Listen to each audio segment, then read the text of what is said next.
Don't act as if you did not know. Working late, I said I'll be home. What up, chats? How's everybody doing? What are you doing, everybody? How's everybody's Thursday been, or Friday, or, you know, how's your day been?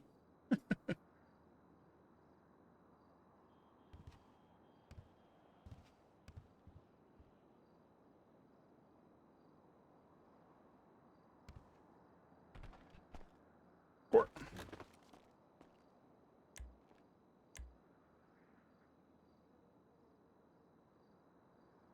Hmm.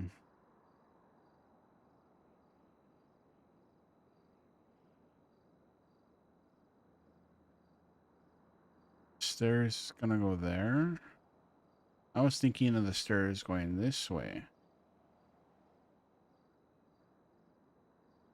We'll figure it out. We'll figure it out. I think I know what she's going for. She's trying to give it some space, but we'll see. Been a long 24 hours with the storms. Yeah, it's started hailing over here right now, and then it stopped for like 5 minutes.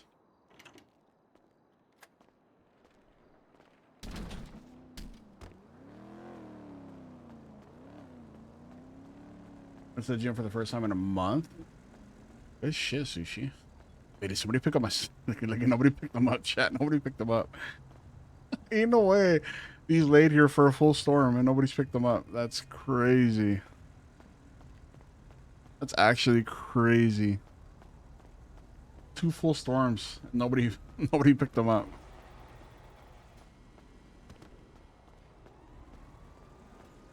You know what I hate? You know what I hate? We'll park their trucks or their cars right here. And they leave them here. Nobody else can get their fucking car out.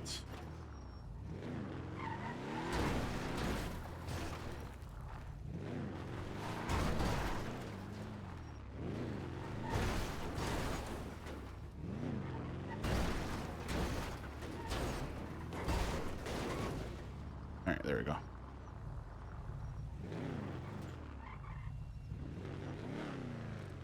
Sounds good, cats. Okay.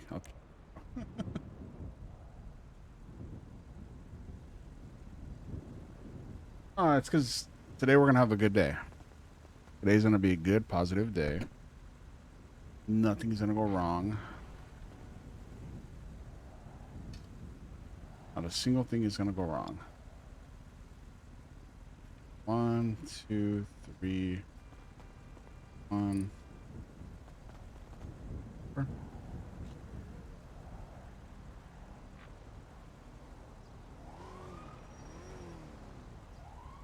Actually,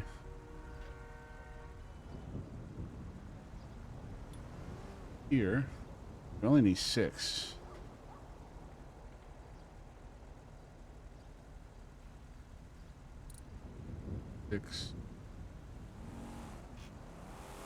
Take one of these cylinder heads and I'm throwing away. Where did I put the crankshafts at? Pick up the crankshafts already. Need 1 crankshaft.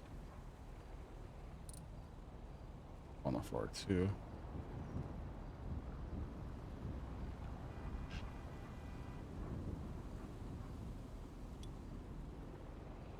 Two.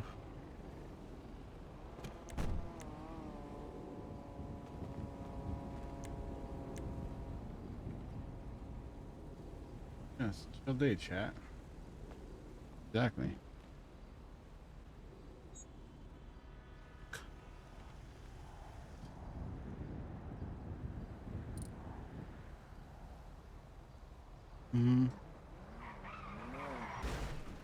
Oh, I have the 200K. I have the 200K that's missing. Oops. I forgot about that. Oh. There we go. I found the 200K.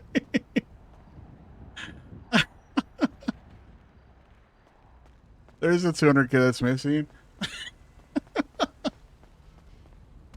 That's oops. Forgot about that.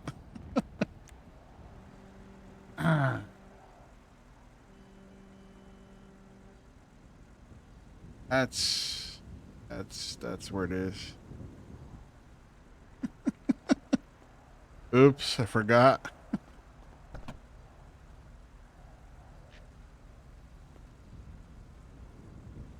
This out of here.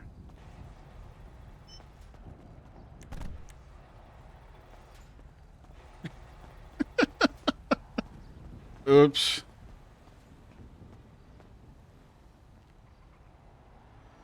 Oops.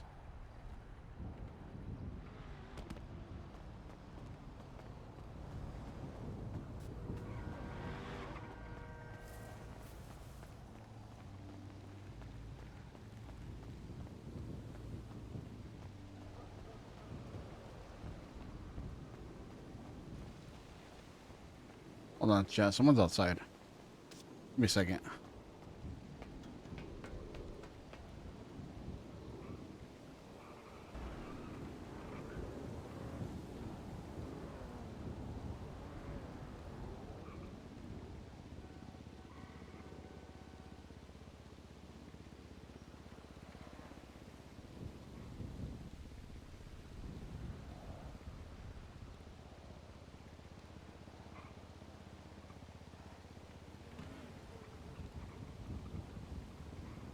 What does Marno want?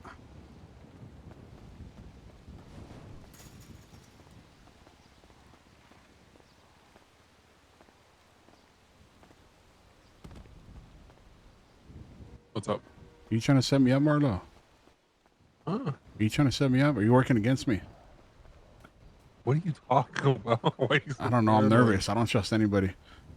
All I said was for you to put your name in the lemon list when you get a Oh, chance. I thought you meant liquid library. My bad. I was No, like, lemon list. all right. Yeah, I was just waking up. So, Yeah. all I right. figured.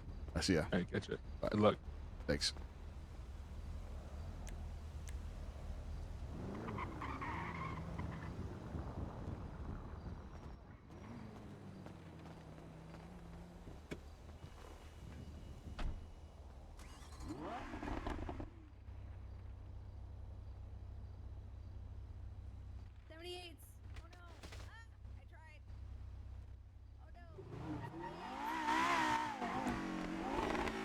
I thought you said go to liquid library.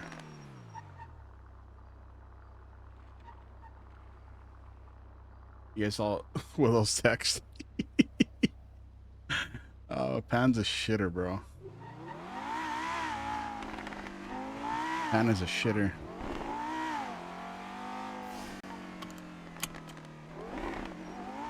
That makes me feel like Marlo's talking to the person that has Benny.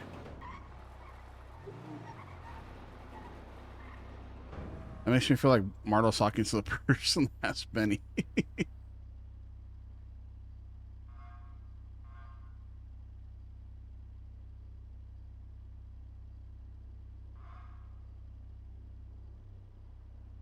Arts is 9 through 9.1.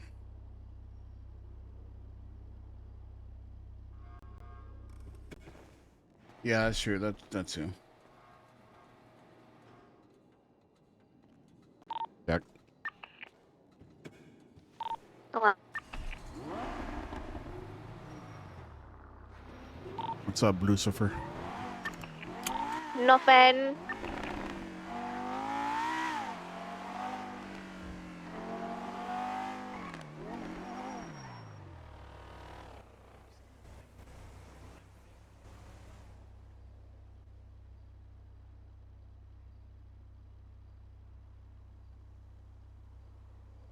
Yeah.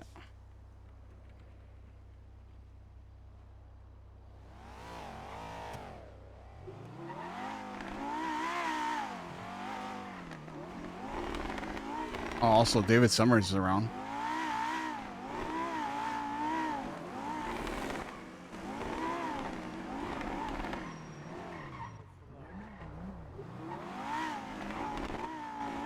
If he's running the red light, I'm gonna follow right behind him.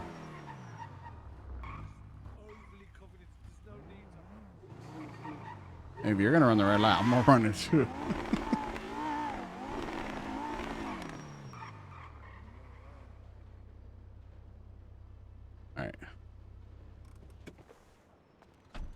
Trust you, lady. I don't know who you are, but I don't trust you.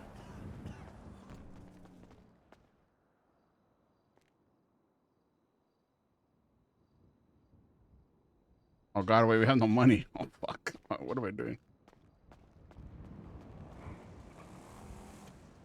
What would Benny do if he got Esmeralda?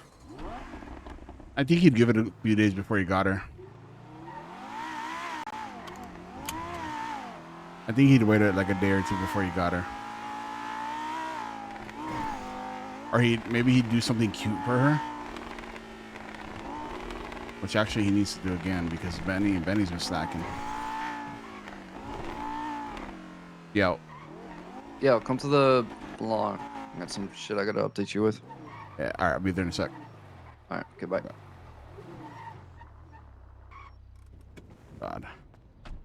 God. Shang wants to talk. I didn't do it. Shang. It wasn't me.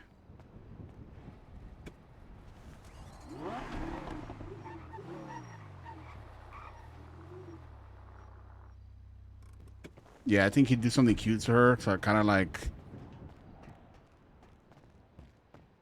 Actually, I did do it, Shang. I do have the 200K.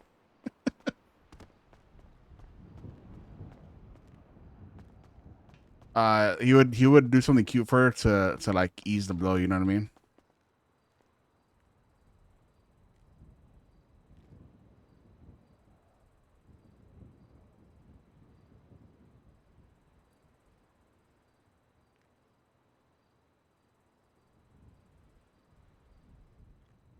Wait.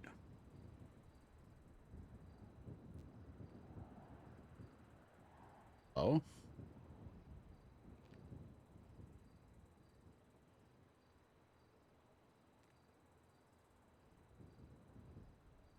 You not buy engines right now?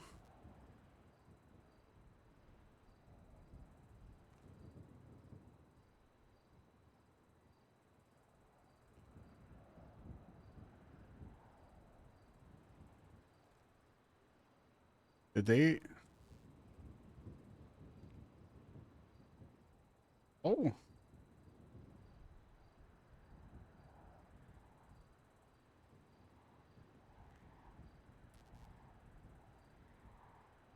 Okay. You too, Jamie. Thank you too.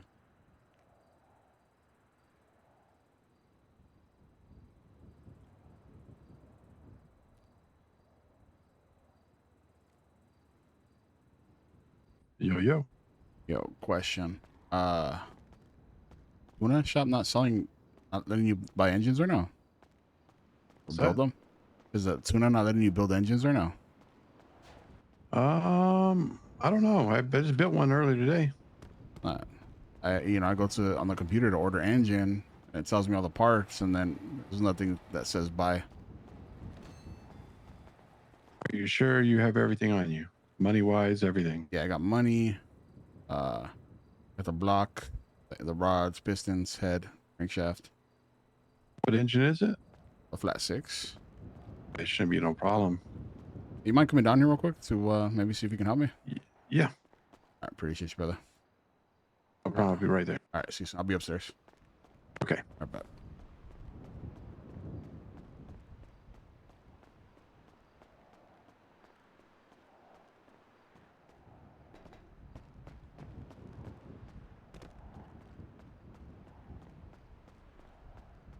Honestly, if Bruce just gives me the money, I'll Bruce the fucking...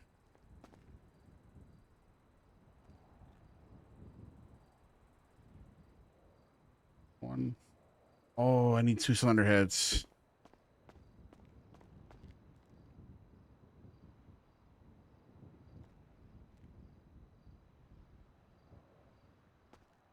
I'm an idiot. Yo. I found the issue.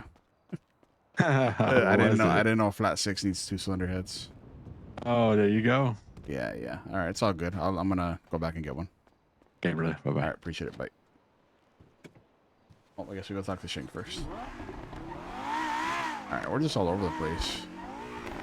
Build a 200K. Don't know how to build an engine. Auto flat. Oh, because it is a 6-cylinder. That makes sense. I'm an idiot.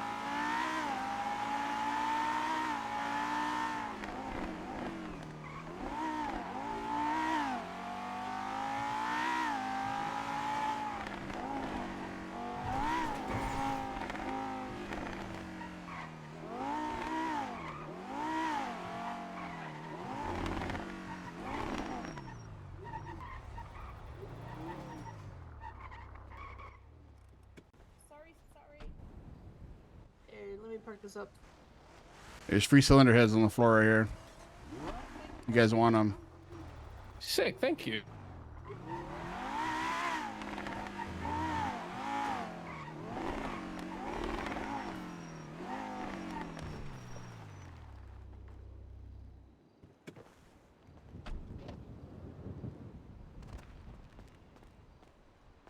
Charles Asudi. Yeah, I wondered too.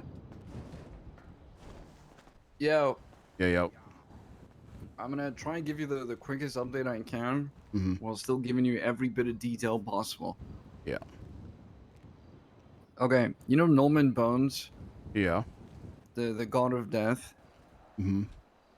Okay, do you believe in that shit or no? I just stay away from it. I'd rather not fuck with it, if I'm being honest. Okay, that's fair enough. I found out during the time when Fred was trying to sacrifice Tally to bring Edgar back to life, Mm-hmm. that Sean and Norman Sean was working for Norman during that time, and still is. When Norman gives Sean a name and Sean goes and kills them and tells them that what is dead may never die or something. I can't remember what the exact message is. Something kind of cringe like that though. So shit's been a little bit intense since then. And he tried to, during that time when Trippos were hunting, he tried to convince me to grab 6 and go grab a person called Benny, funny enough. But a different Benny. Benicio? Yeah. Benicio, yeah. So that all popped off. Hey, Hello. what's up? Telling everyone why there's no money and guns in the fortress. Well, I haven't even walked in there yet. You can say if you want, Tally. It's fine. I'm looking for Dean. He's I inside think he's inside. crying. He's inside. Okay. Yeah.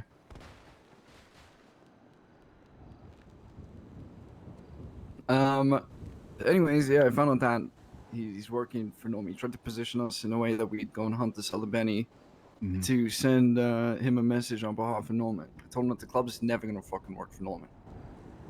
And spiraled a little bit since then.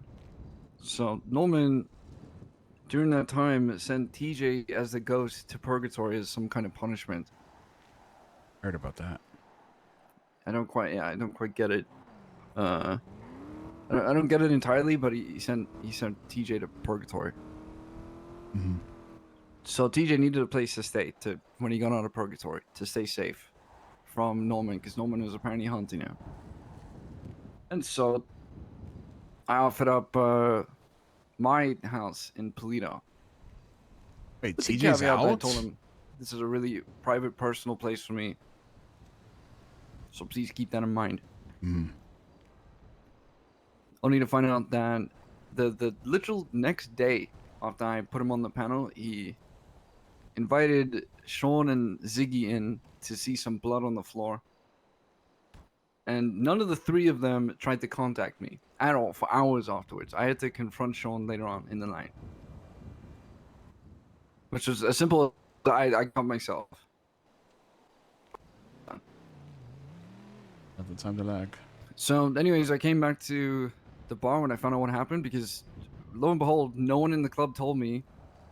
Neither of them were worried about, whether or not I hurt myself or if Barry hurt himself, because Barry lives at the house too. Instead, they just kept it to themselves and decided, okay, what's the best way to weaponize this possible? Which is a fucking classic, just by the way. I'm starting to think that people really don't hold the same respect for Barry that they used to. Mm-hmm. Which is a pity.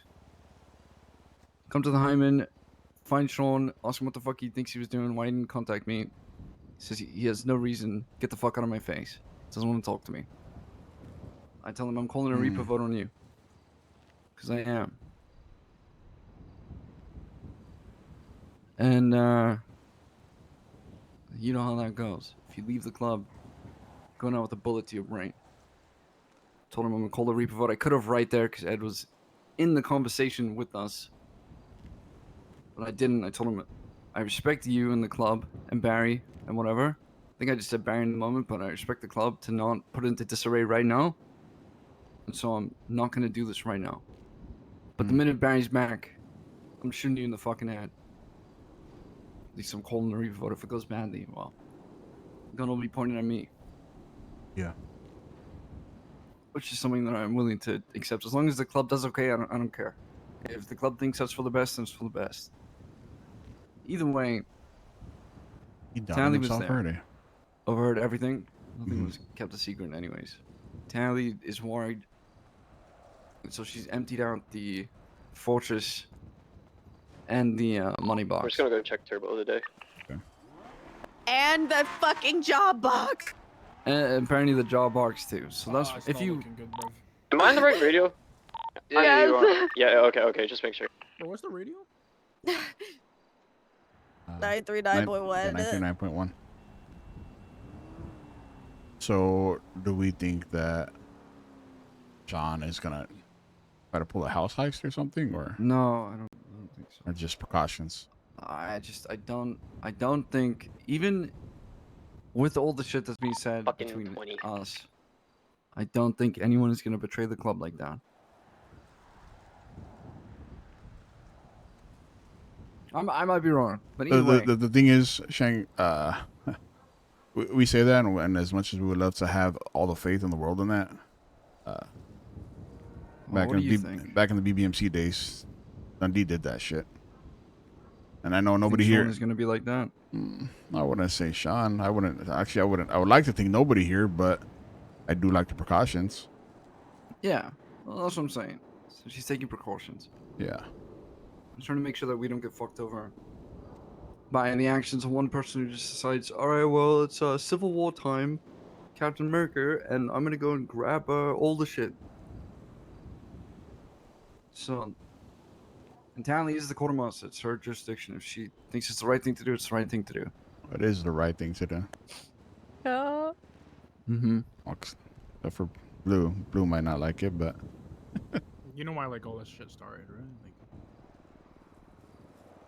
wait, what shit? what happened? Like No, what happened yesterday? I haven't been around for like 2 days. Hey, Shang, help him with it. Well, Maggie decided to. There was a job that went bad. Mhm. I think Finn called to shoot on the radio. Maggie didn't shoot. She left. She didn't go Oh. along with Luke, and then she complained that Luke left her behind. I was listening to the comms. She was with him at one point, and then she was Oh. confused where he drove off to, and then sometime afterwards. So we were curious. Obviously, Finn was really fucking pissed about it. I was not happy. Rue was really not happy. So I said, all right, let's have a chat with her. One of you. I don't mind if it's a tail gunner or if it's a jacket. I think it obviously preferable it's a jacket whenever in these kinds of situations. But if Finn wants to do it, he's command. But either way, so have a chat with her and find out what the fuck happened. Because if I find out that one of the most fundamental principles of being in the club, one of the standards that we hold ourselves to, is that if we're gonna fucking do something crazy, that everyone joins in. Hey, if we're gonna bust with the boys, we bust with the boys. Yeah, if you're there, you're out. It You're doesn't get any fucking simpler than that. yeah.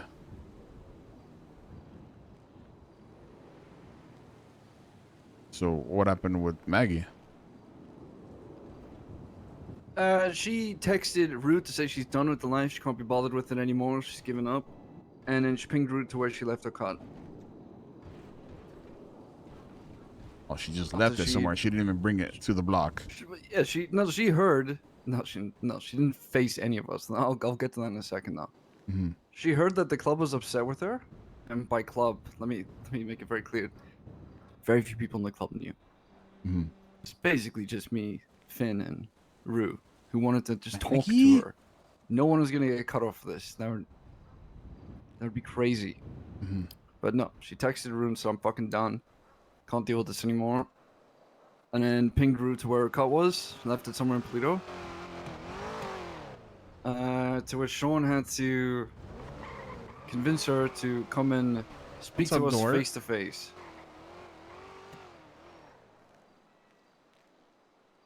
Sophie.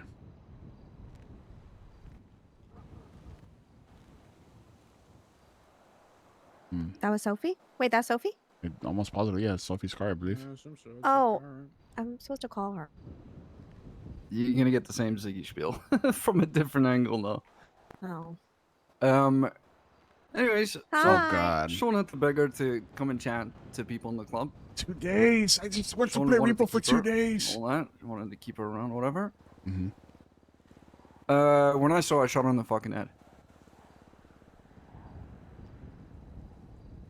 I And mean, I told her that if that's the way you're gonna quit, if that's the way you're gonna waste 10 months of being a prospect, or however long it was, or 8 months, or whatever it was,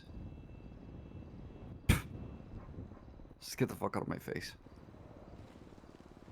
you did no different from Winston. Decided to hang up the cut, didn't face anybody, and walked away. Yeah. Difference is that Winston actually face people, but Yeah. Winston Well, actually faced Winston- people. Winston was blooded in at the very least, and he at least came and said, "This is what's up." He came and spoke to us about it. Yeah. Maggie, on the other hand, broke up with us through text messages Nah. and didn't even come and give her fucking cut in. Look, listen, maybe I was a bit angry in the moment, sure. But I'm telling you, if I ever hear You of don't- someone that's not leaving their that's cut not how you somewhere leave the and club. texting to say I'm done, I can't be bothered. Even as a prospect, that's not how you leave. I will find them. I'll do the exact same to them. Prospects have the right to walk away. It doesn't make them immune to bullets.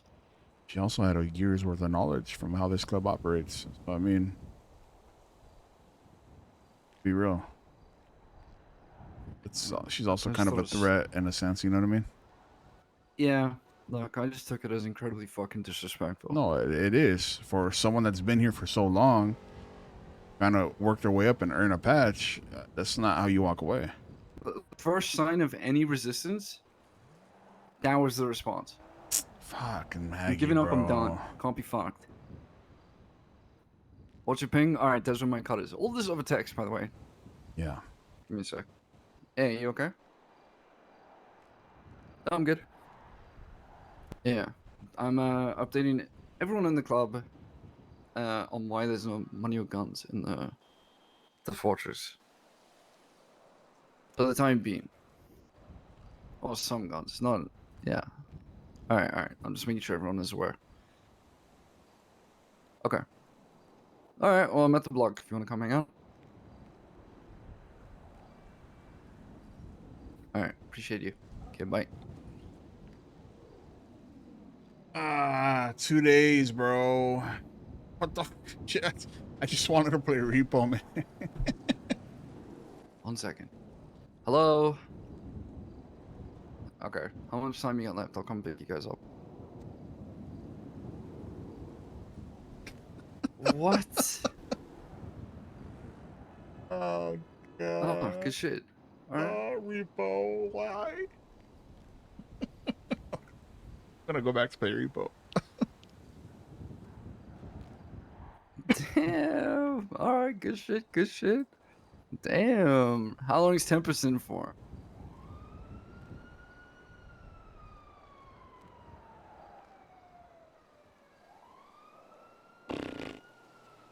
Alright, maybe I offer that guy a hanger-on position if this situation at the club is handled afterwards. Maybe I'll bring him in.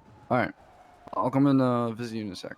Good day of streaming, chat. Let's go to repo. I'm just yeah, you I'll be there in a little bit. Okay, bye.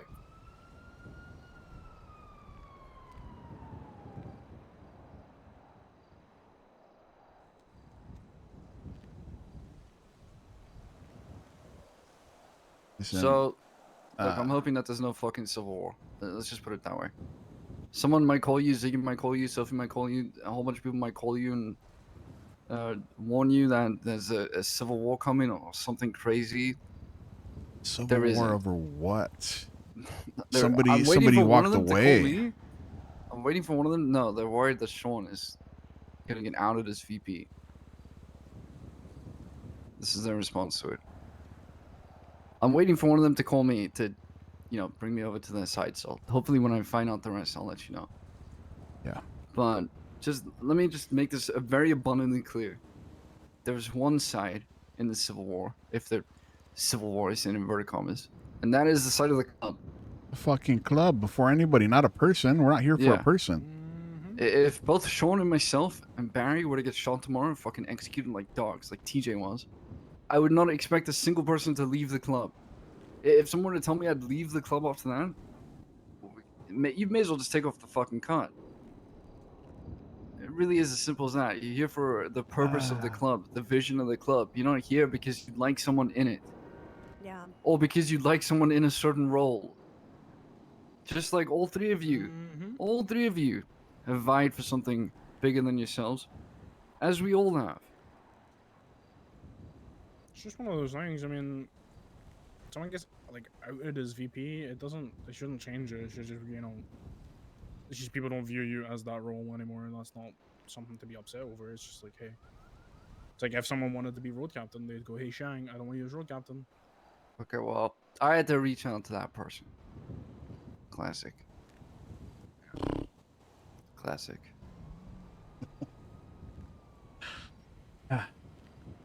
So, yeah, so many questions as far as that, but we're here for the batch. We're here for the club. Nobody else.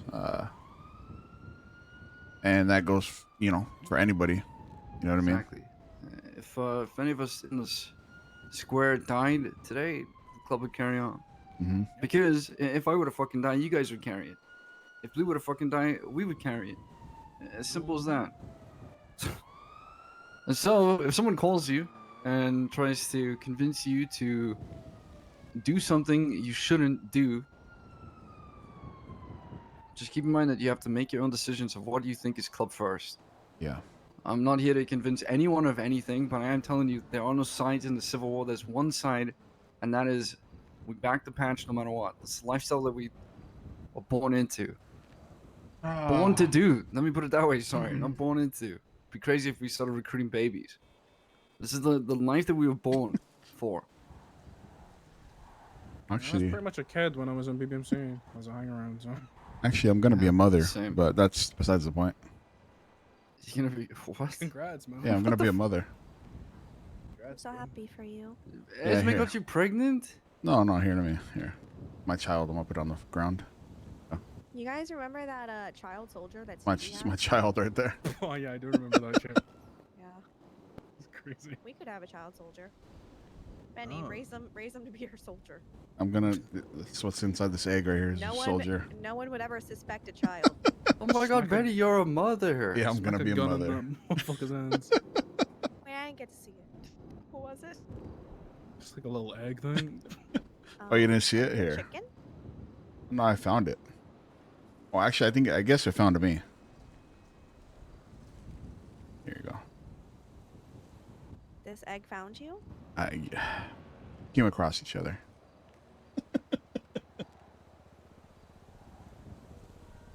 No, he's keeping the Come TJ thing. across an egg. That's fucked up. Right now, as far as I can tell, it's Sophie, Ziggy, and Sean. Why? Who, Why Ziggy? Why is Ziggy? I will say Beans isn't really happy about it either. I just told him, but I told him to talk to you because I probably gave a very cooked rendition of what you said. Look, they're all welcome to come and chat with me. I mean, anyone. Ziggy yeah, I might think be. everybody should talk to everybody. How about that? Yeah. Yeah. Ziggy should be. Ziggy's probably worried about Flop being shot because I mean, Maggie was prospect and he really liked Maggie. I mean, Ziggy obviously being a Okay. jacket, and then Flop being a prospect. He's got. Okay, so what's well, Ziggy if really you're upset letting about? Your husband join the club, then I think you should know that you have the possibility of your husband getting shot. Well, I don't Flops know is- what to say. Yeah, That's yeah. exactly it. If you Flops bring his own anyone person. into this club, bring anyone into this club, you have to be okay with them being shot in the head. I've said this so many fucking times at this point. At the end of the day, I wouldn't bring my wife into this club, but at the end, that's also her decision too. If she ever wanted to No. be a hang around, it's not my decision; it's hers. They are their own people. It's the same with relationships in the Right. club. I was okay with fucking. I told Barry to Mhm. shoot her fucking fee in the head. So, do I regret it? No. Am I upset about it? Sure. And anyone is valid in feeling like how they want to feel about like Maggie being shot, because at the end of the day, she was their friend. But like, as a club member, you don't fucking. Yeah. You don't do that shit. You make a fucking actual effort to give your cut back and then go. Benny's not ignoring the TJ thing right now. He's keeping it to himself. Yeah. Some work off. I don't know. Ziggy seems to think that she did though, so I don't know. I'm hearing two different things. But to me, she talked to Sean first, took the cutoff at that point, and was no longer a prospect by the time she got Shang. So I don't know. She decided to walk away through a text message. Yeah, I think that what, just speaks volumes right there in its own. right. But I think what everybody is upset about is because they feel like Maggie did a lot for the club and didn't deserve the bullet because prospects are supposed to be allowed to walk away, which I agree. They should No, be able I to walk away. agree. I think, but that at that point she wasn't a prospect. Yeah, no, she wasn't. She already had sent the text. She dropped her cut off somewhere. It was So at done. that point, she's just at the mercy of whatever like Shang's temper was at whatever she said. Yeah, So I don't know why everybody's so many upset. people. We've killed so many people. Like, the only difference in this one is that people were good friends with her. I just want to do a job, but I can't, and I am so poor. Yeah, I got like 99k. I'm chilling. Got Wait, 13K. Can I borrow 90? Can I borrow 90 of it? Oh, by the way, That'll how get much me money? at least negative 9. How much money were we missing the other day? 200k It's Oh, 200k, but That's and So- tires. sorry, guys. That was my fault. was it actually? Nobody was awake, and I put it in my Are trunk. you So it's in my trunk. freaking me? Are you the freaking 200k freaking is 200 me? found. This whole time. This whole time. Listen, it's been in my trunk because no high Brother. command was awake, so I went to bed and left it in there. Brother. Huge. Wait. Oh, never mind. So you like logged it and then oh god. Wait, what are you saying? You logged it in, so we're missing 400k. No, did you log who- it or did you not log What it? did we do? It was. Fuck, what did we do? Who did I grab it from? Nana? Right, Oh, but was it logged? I And is think that how we're think missing it? I think it or- was logged. It's exactly 200k. Yeah, I think it's logged. Jesus Somebody else Christ, logged it for me. Jesus Christ. Good. Benny, All you the ever money's call gone Benny except and- Benny's 200k. Call Benny and ask him about it, because he just found 200k in his trunk, and he had some long ass reason for why he was there, which involved he basically threw Nana under the bus. No, no, it wasn't Nana. Yeah, it wasn't he said- Nana. I think it he's was busy saying Finn it's or Nana's somebody. fault right now. Damn it. Okay, now Oh, he's that's saying crazy. It's Finn and Nana's fault. God, that's crazy. I don't know whose fault it was. I know I just kept it because It's- nobody had access to the money. That's- Yeah, Benny's like, no, it wasn't me. It wasn't me. God. God, Benny, you're something else, dude. Don't stand How behind me, many Shang. meetings I have don't we had trust you. with- I don't trust anybody right now. No, I got chopped by Ivy. Oh, you got Because of chopped course I got- already? Because I got, Okay. because of He course died someone who has actually, my yeah. name is someone close to me. And Loki nearly blew her head off. I'll be real. Wait, who? Ivy. She had the Wait, what'd she fucking- do? She had Ivy. Shang and the fucking assassination thing.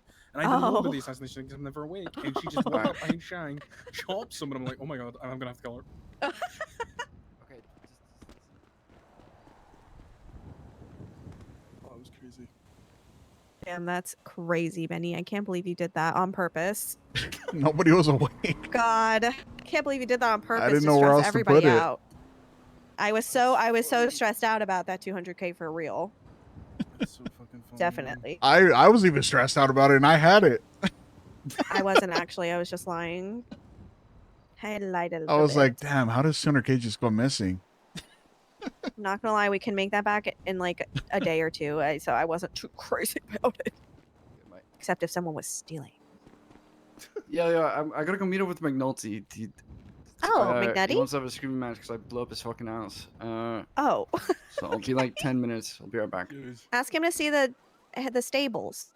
yeah, Yes, that's what I'm. stupid. I blew it up. I got drunk and I blew it up. Oh, All right, classic. I'm gonna go build this engine. I'll be back. Okay, have fun. I'm Sally so just bored. texted me I'm the biggest shit. I'm gonna go sit in the fortress, the empty fortress. Just like, I'm- Just open the drawers and close them because they're all empty. I might go to Yeah, bed just- before I somehow get shot huge. by Yeah, probably. someone who doesn't like my opinion. 'cause Oh no, he's maybe it'll be very red. happy about it. Maybe Red will wake up Ah, because you're blue. I don't know where I was going with that. Bye.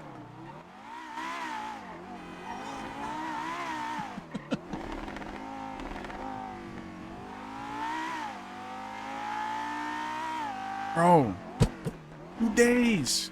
I was gone 2 days. Maggie's blooded out. She was shot in the head. Club's falling apart. Civil War. Benny stole 200K from the club. No, I didn't. I didn't. I knew something was up when I tuned into Ziggy's stream earlier, but I left before I could see exactly what it was because we were sitting on a hillside, which tells me that something bad was happening. So that's why I left. Never playing the repo again. That's lies. I'll probably play repo this weekend.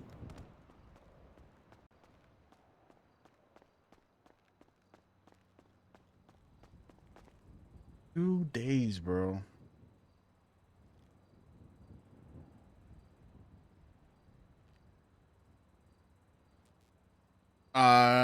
So it sounds like Sean is getting someone together. Some of the club together. Bad. Sean,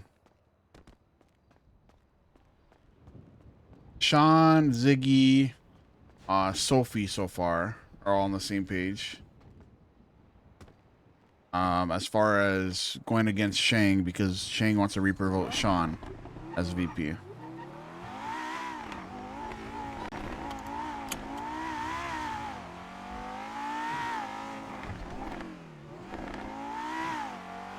Oh, 2 fucking days. Now we gotta...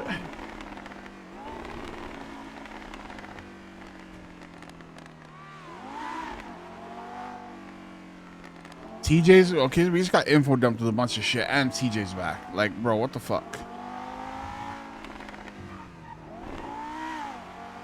And TJ's back.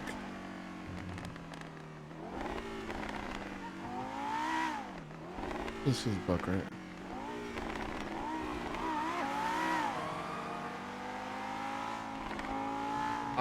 Reaper vote is when High Command all vote to blood somebody out of the club. When they all vote against somebody, and if it's solid votes across the board, I believe it's the majority of votes are against, you know, that person will be blooded out. How am I? I'm good.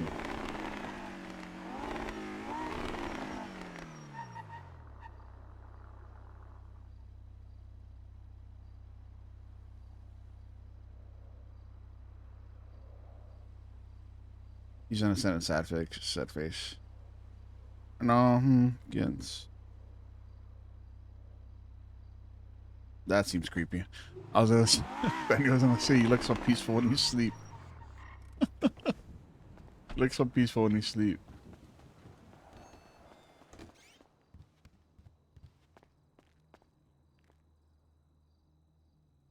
God, 7,600. Good, we needed that.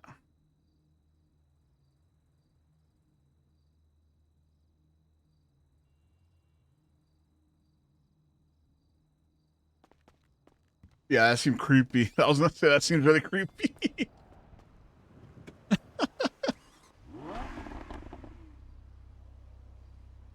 I don't think she's gonna be around today.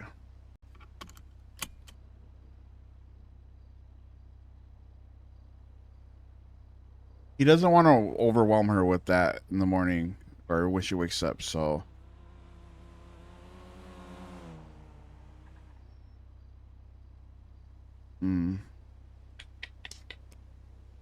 Yeah, Shane watching Benny CBI just. Yeah, I know she's not streaming.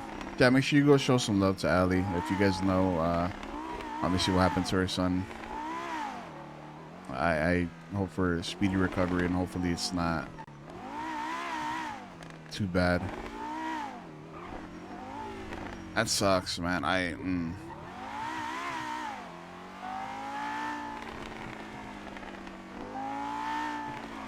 Family first, always, chat. Remember that, especially when they're your own little ones.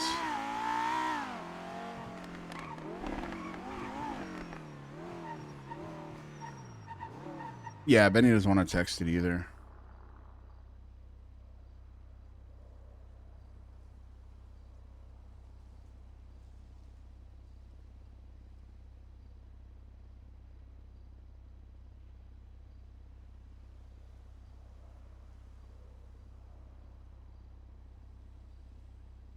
Send her with a good morning text because technically Benny would think that she's gonna get out of bed, right?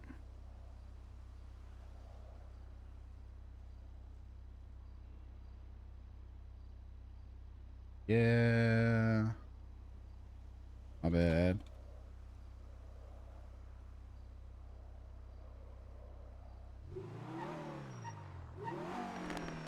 Yeah, he'll send the missing you in a little bit. I think he'll send the missing you in a little bit because he is gonna end up missing her. Yeah, I don't know where okay. Okay. Need to get food. But I know these stakes are getting high. And I'm scared to get food.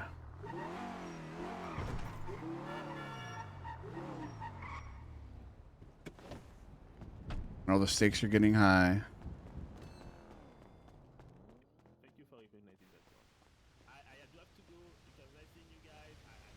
It's not every time I do therapy, somebody decides to give me a gun, and then also 3 I don't trust anybody here. Oh yeah, movie, the electric effect or whatever it's called. yeah. Not that. I give it like a 5, out of 10. Anything, boss? Welcome to Big Dogs. What can I get for you? Let me get 3 combos. 3 combos. Do you want any Yeah. raffle tickets for that thing? No. I don't have the cash right now. Okay. 3 combos. Yeah. Any preference on them? Chef's choice. Sorry if I'm a little nervous. I'm not trying to get caught lacking. You're good, bro.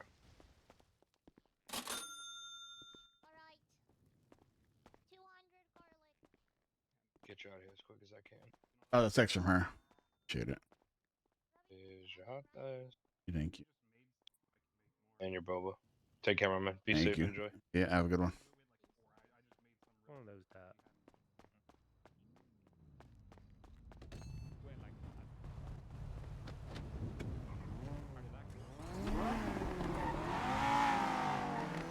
Okay.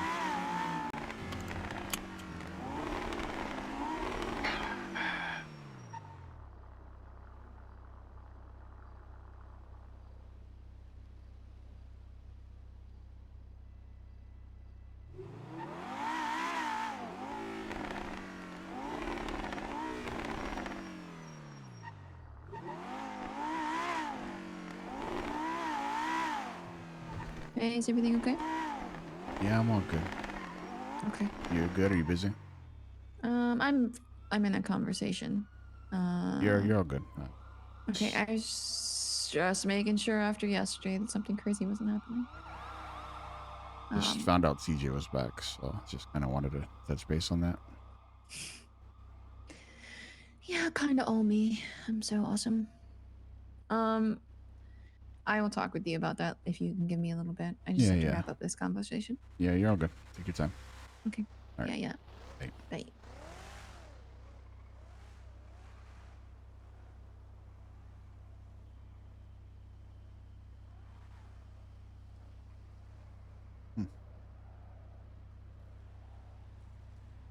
Benny needs a distraction, so he went to sleep. He went to sleep. He's an early NA guy. Okay, well, we're not hunting anymore. Now we're being hunted.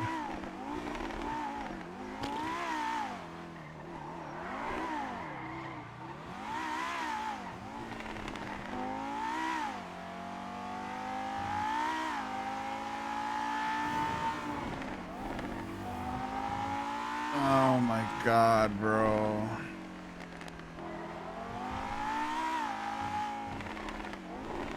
I don't understand. Okay, yes, I understand we're sad that Maggie's gone. I understand that. Yes, we don't want. Some of us don't want Sean to be replaced as VP. And it's really.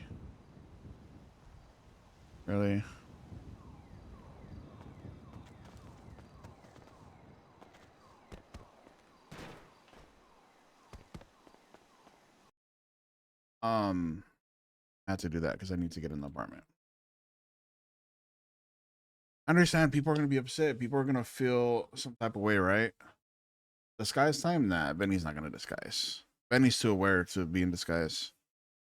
I'll probably end up getting caught lacking, but here's the thing, right? Yes, Shang is the one telling us all this stuff, and he agrees with Shang. But from a club perspective, right? Let's say like we're all talking club first, right? Everybody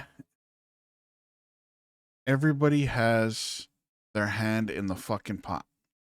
Sean, Shang, Ed, who else talks to Norman and Pesto?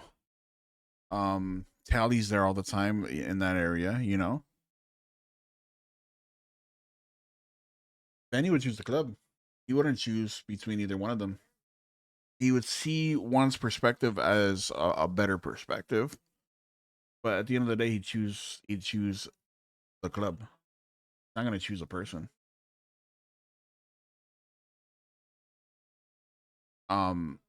And he'll tell everybody that I'm not going to choose person. I'm not choosing Shang. I'm not choosing Sean. I'm choosing what's best for the club. And I know a lot of people don't see that side of Benny, especially as of recently him spending a lot of time with his wife. But that's what Benny's here for. Benny's not here for a person. Benny's not here for Barry. Barry's not here. Benny's not here for Shang. He's not here for Sean. Fucking Nana, Blue, Ziggy, Flop. Nobody. He's here for the club. For the patch that is on his back. Nothing more, nothing less. Barry can be, not even say, Barry could get locked away in Australian prison for the rest of his life and never come back as PM. Doesn't mean that Benny's going to walk away. The club's been operating fine the whole time without Barry. Same thing, you know, if Sean were to get perma tomorrow, or if somebody were to perma tomorrow, the club got to keep going. The club's been operating without people in it. So why are we going to stress that Sean has his hand in both the fucking cookie jars with Pesto and Norman? And Benny knows that. Benny's caught Sean there red-handed. But Benny's also caught Shang there red-handed. So it's like, you know, it's like, they're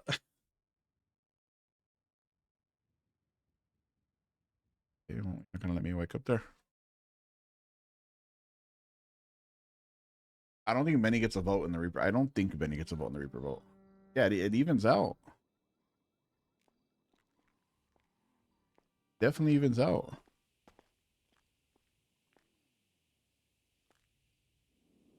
$120K.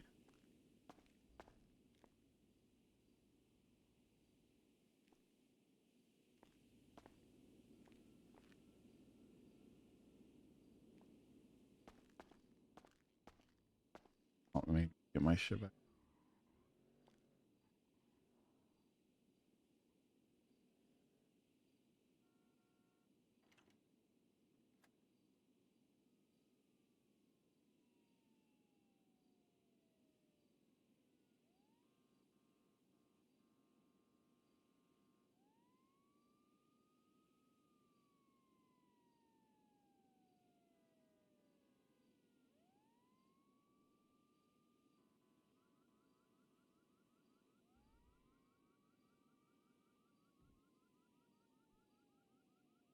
Put the radio back on. 939.1.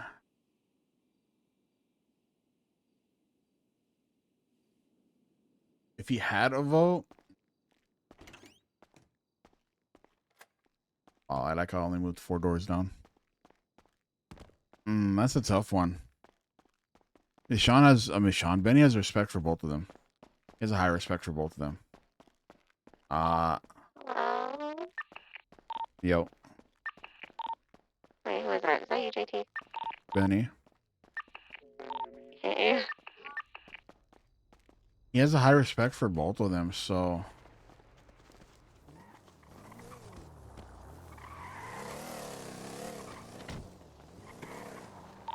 I think I'm gonna go check on the buck coin and then go to bed, guys.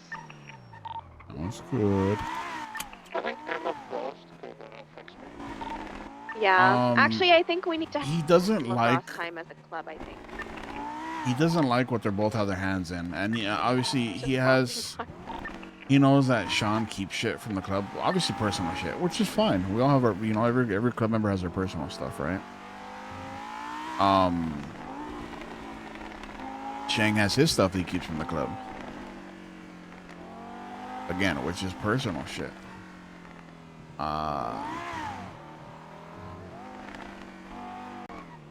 Benny has his stuff that he keeps from the club. It's personal shit. But it's I don't know. I don't know, because Sean has his strengths. Shang has his strengths. If I think if it came down to it and Benny had an actual say, he'd say that he'd want both Shang and Sean both demoted to patches until they get their shit together. As far as getting along, and Edbert goes in as VP with Finn as high command, Cora as high command. I think the club needs a restructure at the top. That or this Reaper vote's gonna happen, which is just gonna force the restructure at the top.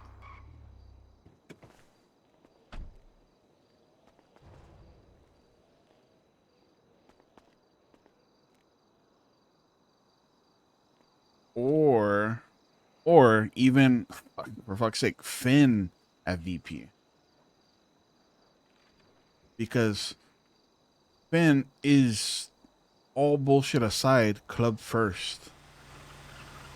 Like, and I think everybody knows that.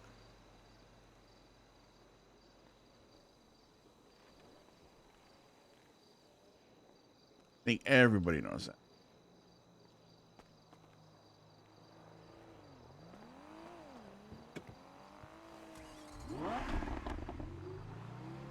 And I would like to think that Ed is up there too. But with Benny's knowledge of the Horsemen, Benny also thinks that the Faceless are a part of the Horsemen too. And that's what I'm saying. Like, all of High Command has their hands in the cookie jar with the fucking Horsemen. So...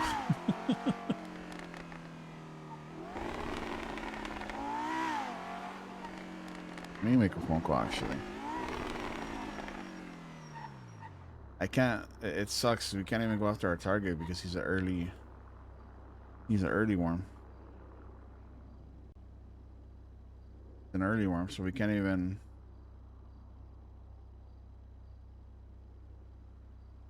He didn't even twat today.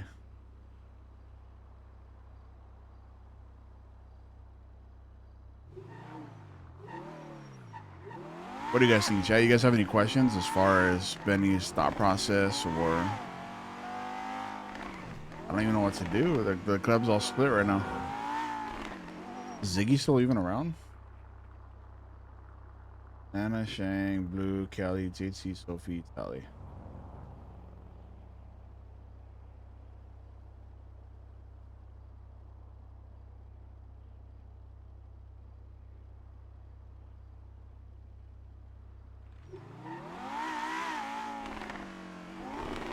Do you guys have any questions, feel free to ask. Also, I'm sorry, I'm Taro, if I didn't say thank you for the gifted tier 1 to Thunder, and Moonglow, thank you for the tier 1 for 3 months. I appreciate you guys. Thank you, thank you, thank you.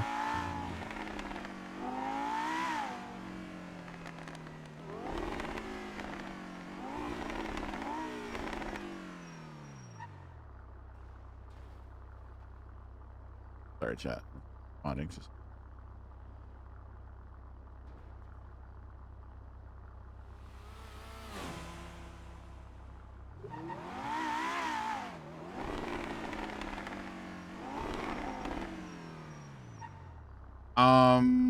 Yeah, and that's what I'm saying. I do think so. It is in a sense kind of, I would like to say it's hypocritical of Shang. But okay, but here's the thing, right?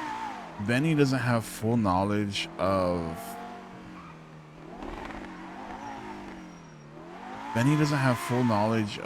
what Shang and Sean are doing with the Horsemen. You know?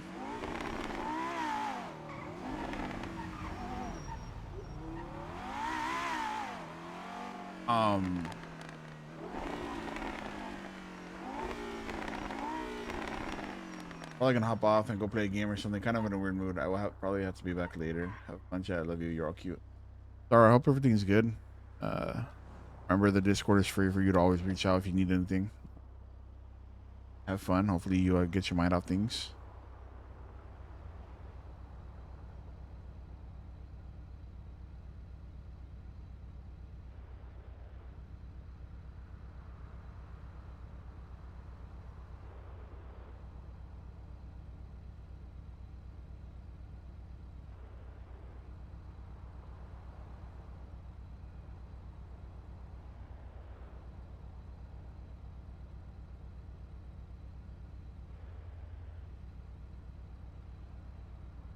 Thank you, Jeff, for showing Ambi some love. Person is Shangstan and a Shawn Eater, but Benny's innocent, not involved. You guys understand why Benny has... You understand why Benny tries to keep Esme so far apart away from the club? Like, yeah, he wants her to know the club, but at the same time, that's his person away from the club.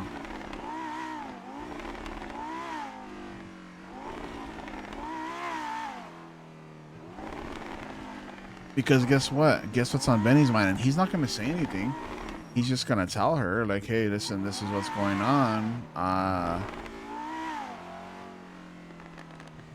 You know, more or less, you know. Try not to get too involved. I don't know. There's not no right way to word it, right?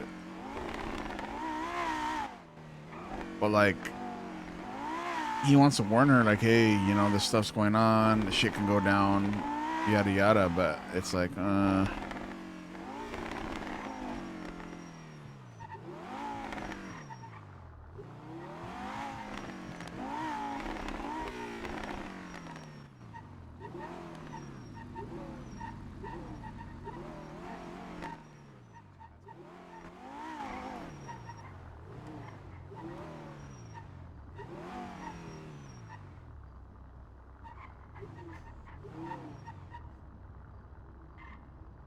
Benny, what is the ultimate purpose of the club that he's trying to uphold, and how does that influence how he views these you made?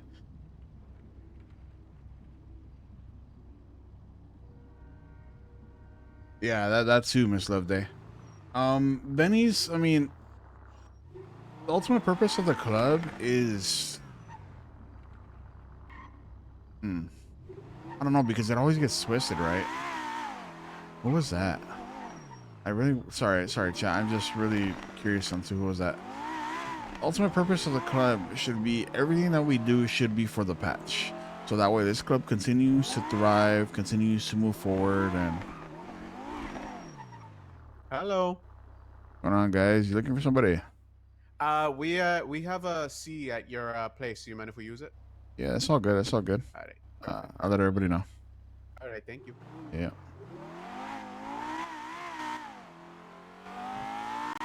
Somebody's doing a C boost at the block. Just a heads up.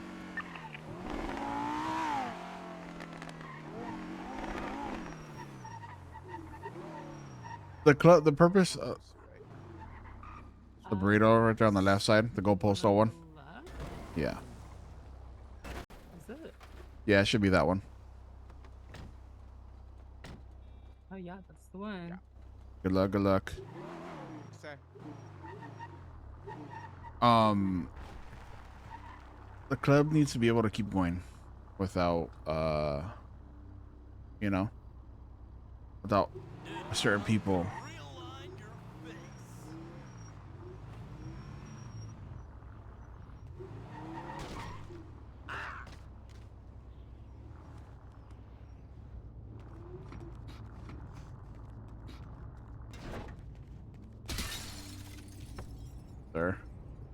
Sir, back away. Sir, back away. Sir, back away, sir. Please, sir. I don't want to do it, sir. That's what I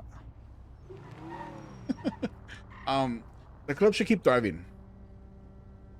Always, regardless of who's running it, who's here. It's everything is and should be for the club. Keep the same mindset, 1%, no snitching. Hold our values to the club high. This is not the club is not a friend group, chat. At the end of the day, as much as we would love for everybody to be friends and lovey-dovey and haha, hee hee, you know, it's a MC. It's a 1% MC. Either you get with it, or either you're with what's going on, or you're not. And that's the sad reality of being a part of an MC.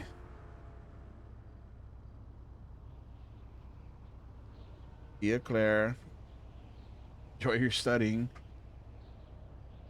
That's the sad reality of the MC, and that's what Benny has been trying to preach to Esma, is that like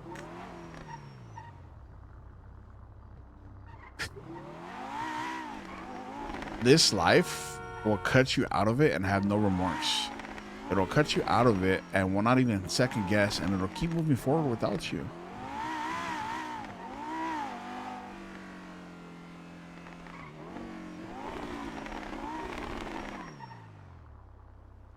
No.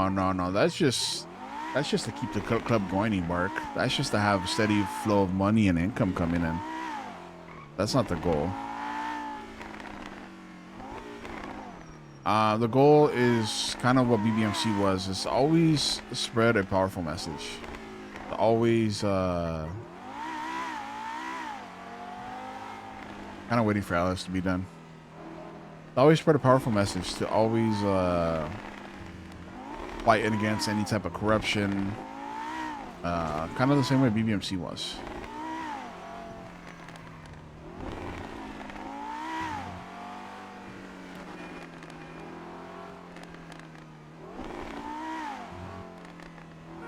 The job portion is just being a part of people that can get a job done, that can bring money in, that can keep the club afloat, that can, you know, keep things moving, keep the wheels turning. It's not a necessity. That's why there is some club members that you don't see on jobs, or you don't see them doing the everyday things that everybody else does.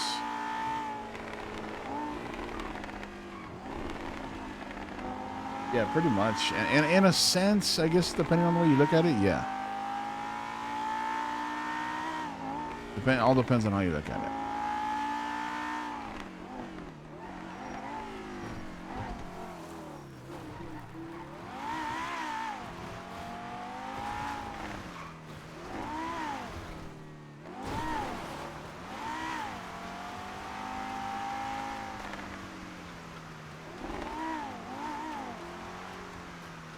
You always have to be able to.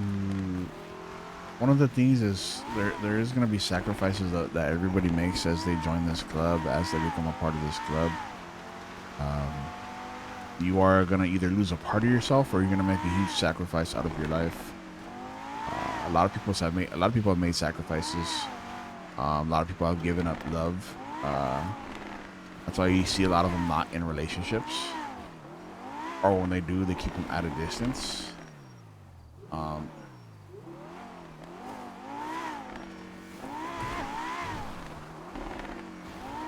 back to Jesse's spot. I'm not getting out of the car this time.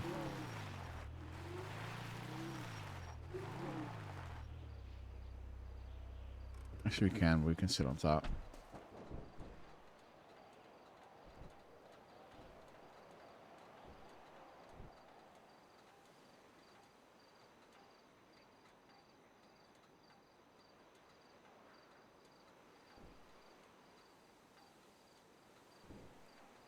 Yeah, like they always fight against corruption, against justice.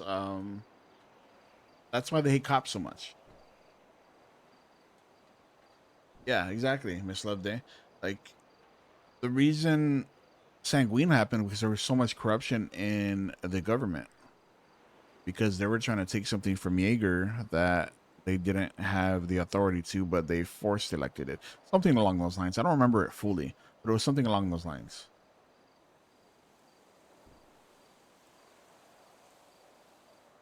Flashbang. That's crazy, Leah.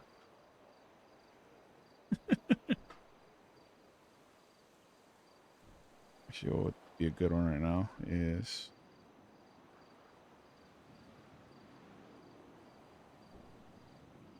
is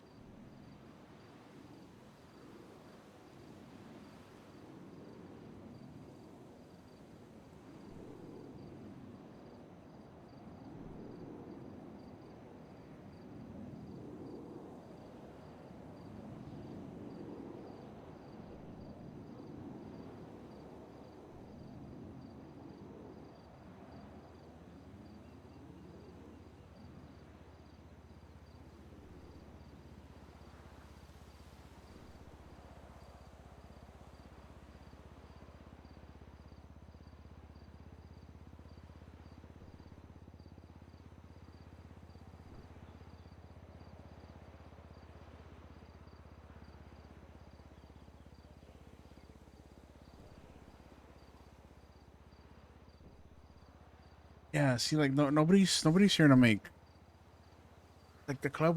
The club's not here to make friends, Chad. That's why when the word family gets used, it's not something that everybody likes. You know,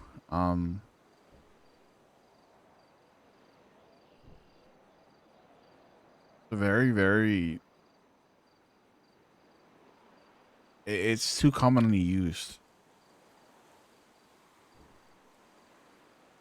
and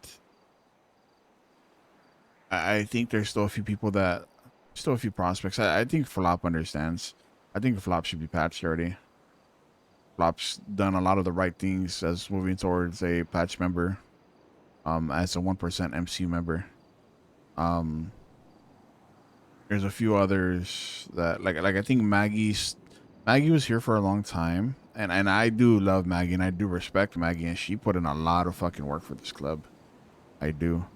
But for Maggie to send a text message that she's walking away and she's leaving her cut somewhere, you don't do that. Not after a year, not after everything that you've done, all the work that you put in, all the effort that you put in. You don't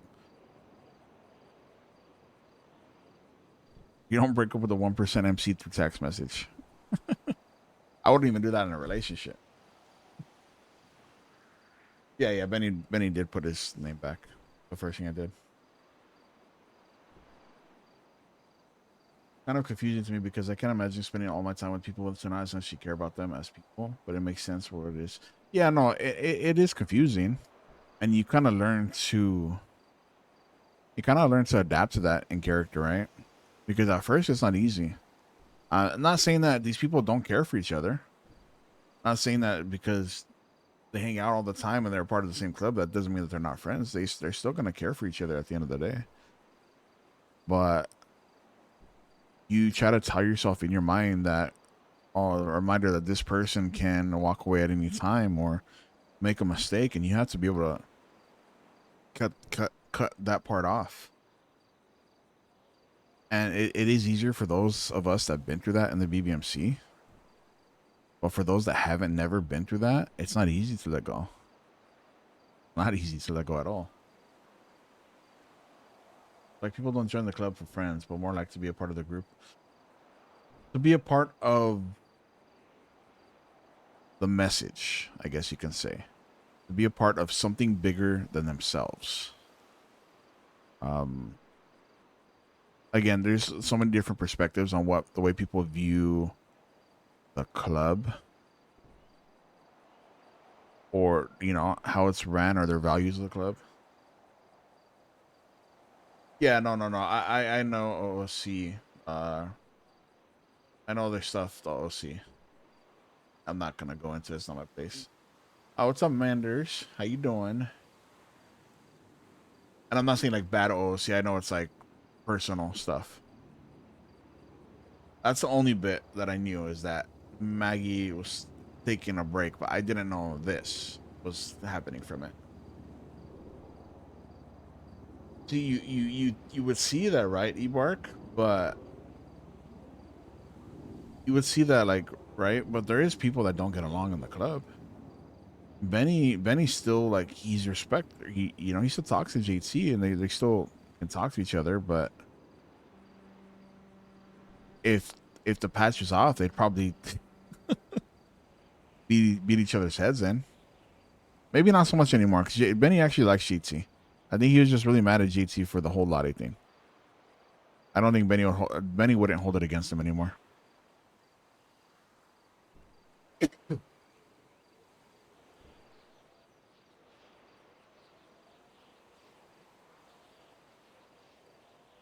I think they start out to join the cause. Yeah, pretty much the cause. There you go. But making friends along the way is also a result of joining the club. Yes, Miss Love Day. Exactly.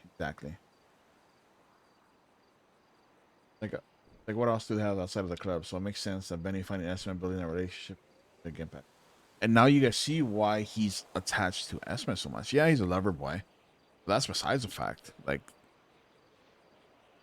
that's his getaway from everything that's going on.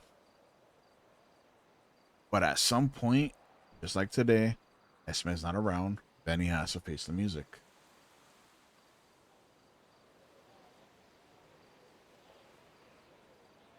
Exactly, Bark. The club is the friends we made along the way. Exactly. Isn't that from a song or from like a cartoon or something?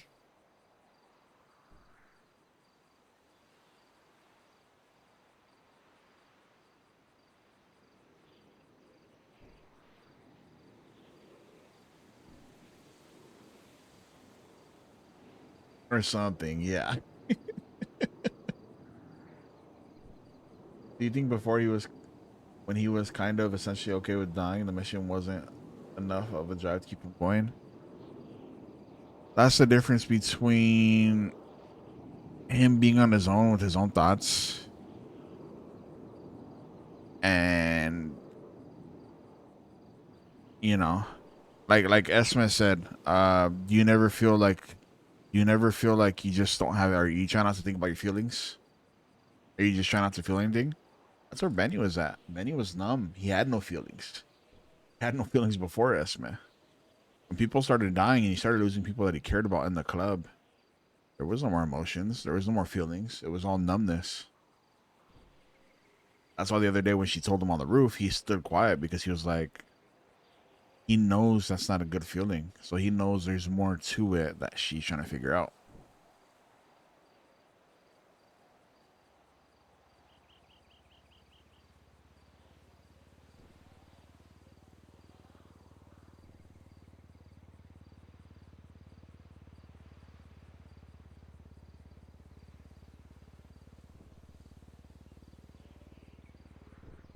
Oh, you're good. I'm glad you guys are asking now because now you guys can understand where Benny's mind is.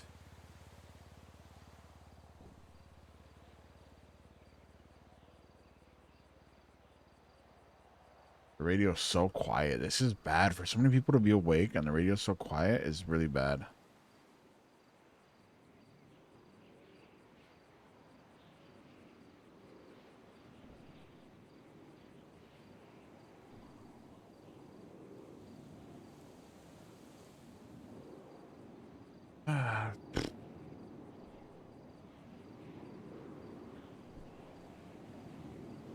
The thing is, Ziggy said if I was gonna be around today, this fucker still hasn't called, and he's not even in the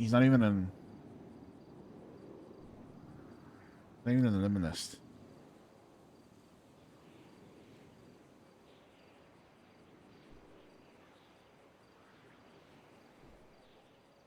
In the club is always a choice. Okay, queen. Oh, please keep asking questions because also gets them up. Yeah, now take your opportunity to ask these questions, chat, because I don't really. There's a lot of times where I'm streaming and I don't get to talk to you or answer you guys' question. You probably had to numb out to deal with it. Yeah, that Benny was. That's how he dealt with everything. He would just wouldn't feel emotion. He would rather not feel it. Asking because you're able to articulate. I'm thinking. Oh, yeah. Entirely different question. When Lottie cheated, were Benny and Lottie actually still together? Okay, let me clarify that because I don't want Lottie to get bashed in any way, or Oya. Lottie and Benny were not dating, right? They were not together. They were not boyfriend and girlfriend. So she didn't cheat. She's not a cheater. She's not a cheater. But I will say that Benny and Lottie were still talking and working on things. Except Benny was still in the mindset of pushing people away. So he kept pushing Lottie away, giving her mixed feelings about things. And she had once told Benny, I believe, if I'm not mistaken, her way of letting emotion out was, fuck, I don't want to butcher because it sounds bad if I say it like that.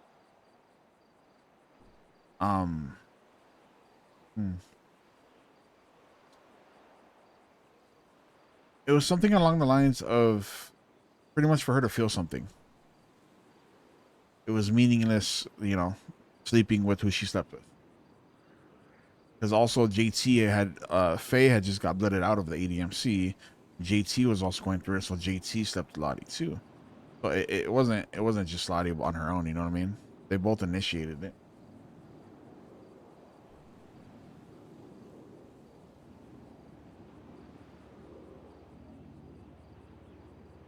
Oh no, yeah, no, Benny's on limit list.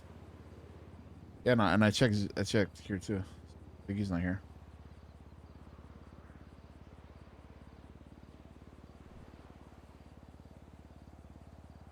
JT, the one that was with Shang when they were talking earlier.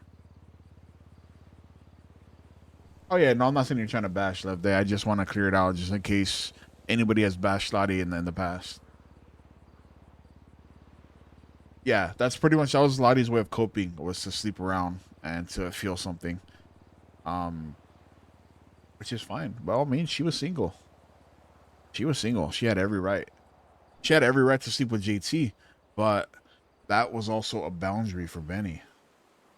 Ooh, go sleep with whoever you want, but the fact that she slept with somebody in the club, Benny never set that boundary for Lottie. He never told her that. Benny never set boundaries. And you guys see from when Benny and Esme started dating to who he is now, Benny's never had those boundaries. Benny's never been that person to stand up for himself. It was always just, fuck it, it happened. You know? So if the ultimate purpose of the club eventually wears its member out by the fact that they have to numb things out in order to maintain the status quo, is it truly a sustainable purpose?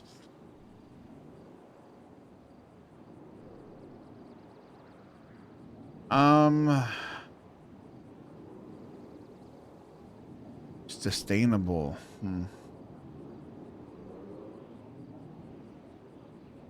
I think if the club is meshing well and vibing well to where they numb things out or they stay distracted, yes.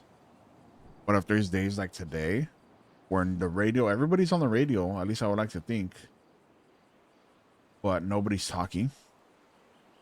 Get all these people awake. The radio is silent. We don't know if Ziggy's still around. We don't know if Rue's still around, and I only know Rue was around because of the stream. So obviously Benny doesn't even know she's awake, nor does he know Ziggy's awake.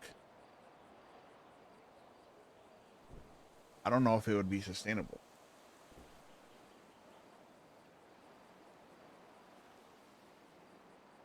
Benny basically had things he knew would bother him, but didn't speak up about it. Yeah, because that Benny, when he was dating, the Benny that was dating Lottie and the Benny that's dating Esme, two different Bennys. Two different sides of Benny. Is the purpose worth bleeding its members dry of life and live without new people getting? That could be unsustainable.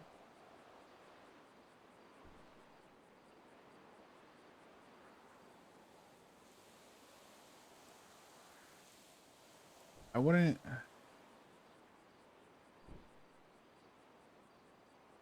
How can I word it? So it does, the way I'm wording it makes it seem like the club drains the life out of you.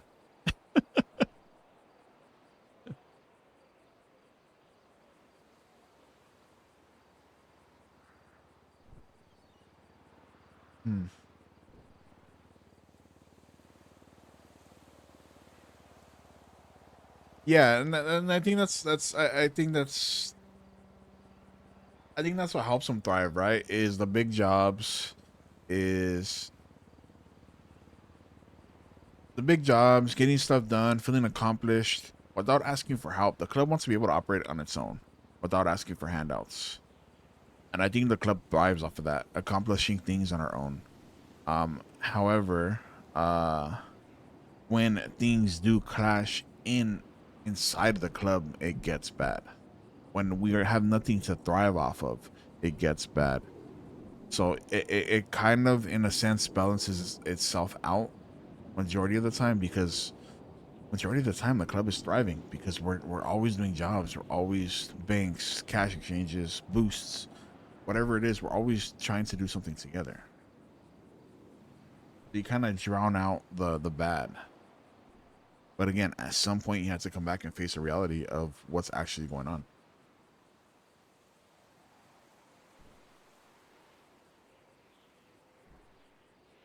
Engineering life if you're already dead, exactly.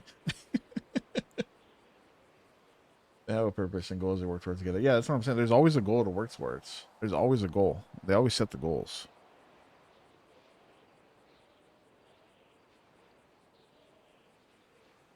You want second chat?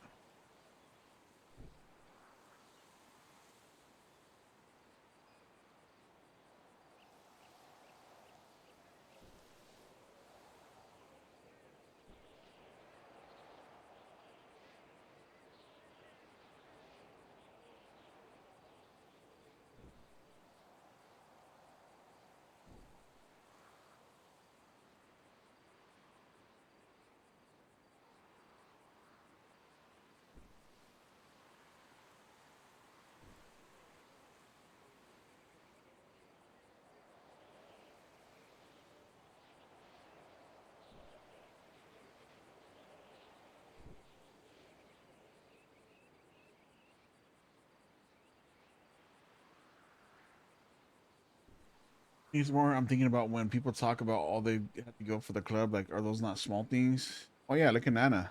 He gave up her color. Nana used to dress and wear so many colors and bright colors because that's who Nana was. That's how Nana's personality's always been. So Benny got upset, yeah, when she said I'm throwing away the banana, leggings. Because Benny's like, you don't have to throw that part of you away. You don't have to give that part of you up.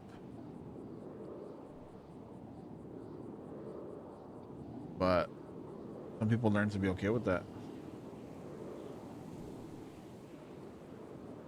Some people are okay with that. Some people learn to be okay with that. And to be honest, I will think that some people needed to grow as a person, as a character, right? Especially in the 4.0 economy. I think in 3.0 you would have been fine to pretty much stay that way. But I think the way 4.0 is, 4.0 sends you into a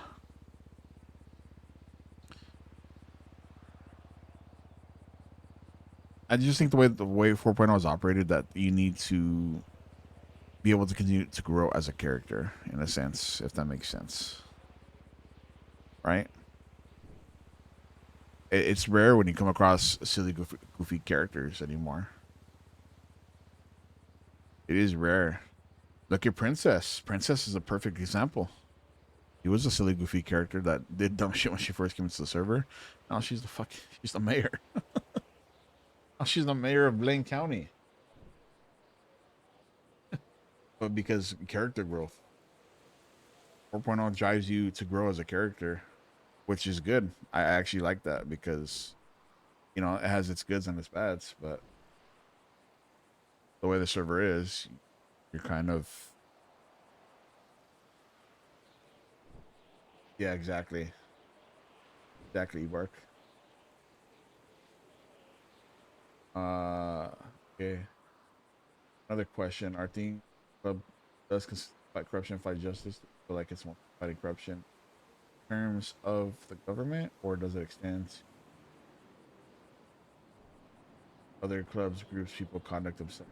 They take action about another person or treated unfairly. I would say yes, that would be the right thing to do.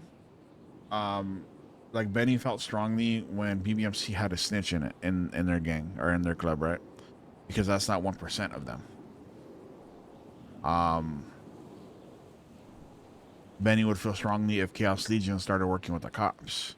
Or any MC that claims that they're a 1% MC. I think the club should also try to regulate other clubs on how to operate as a 1% MC. But I will say that other groups might not see it that same way. Because I think other people might see it as ADMC trying to big dick them. That's not the case. I think IRL, I don't know fully. Maybe some of you might know more than I do, but I think it would be the same way if MC's IRL saw 1% patch member, you know, working with cops and whatnot. They would go to their high commander, they would go to their command and whatnot, and yo, Catherine J10, appreciate the follow, appreciate the love of support. Thank you. What's up, Namski?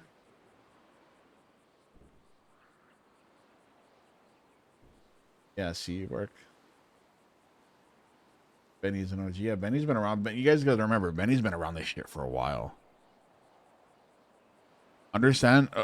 Actually, here's another good point about the people that are flipping out of what Shang did. Right? Sean, Ziggy, Sophie. Love them all. Love all of them as characters. Respect them all. Oh, we'll see. You know, whatever. Again, this is all in character, right? All three of them, those three characters specifically, besides Sean got a little taste of it towards the end of 3.0. But those three characters are all new to the MC life. We came into 4.0. Sean became VP with Barry. Ziggy became a patched member when Barry was around. Sophie recently patched member from a couple months ago. So when Benny hears stuff like this with Maggie and the Reaper vote is new. I will say the Reaper vote is new. The club used to have Bondi moments. It was a different thing back in the day. Bondi moments were huge though. Those three characters are all new to the MC life. Yeah, Ziggy was a ranger. Ziggy was a cop before. Sophie, if I'm not mistaken, Sophie was a civ. I could be wrong. I know she did the radio show in 3.0. And Sean was a racer. Sean was a racer who was very quiet, kind of kept to himself, shy little guy. And well, Sean, I will say Sean as a character has grown so fucking much. Bondi moments is where...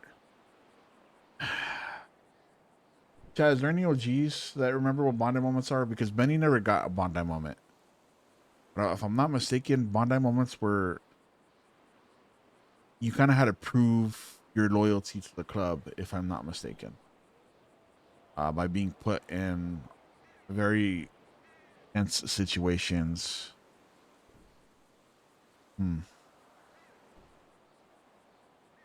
I could be wrong. Could be wrong. I need like an OG from the 3.0 days who's seen Bondi moments. Yeah, I think it was mainly just a loyalty test. But some situations worse than others.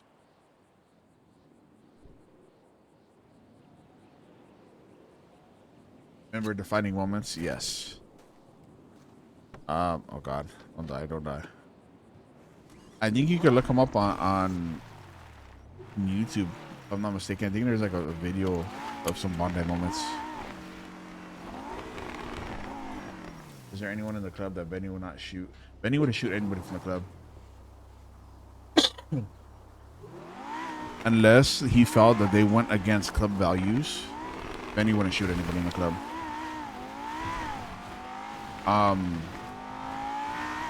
The only time I will say that Benny might actually ever do something, and even then, that's a huge might.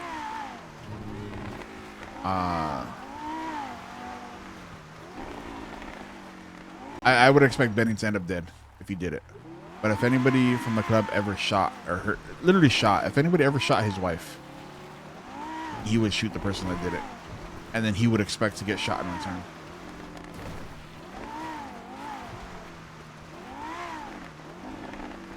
And that's a huge might.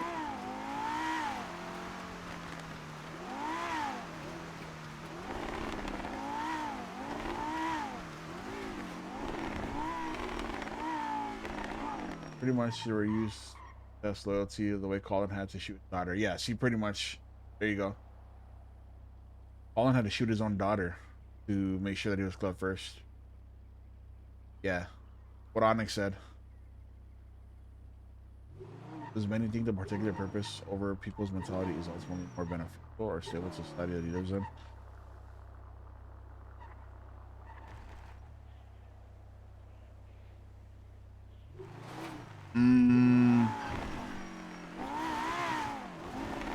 What do you mean? Like, he thinks that the club is more stable. What up, Puff Dabby? Does he think that the club is more stable? That the club mentality is more stable than the society nowadays? Is that what you're asking, Katie Ray? Yeah, and Esme would have to wrong the club in a huge way. But I will say, Adamski, is that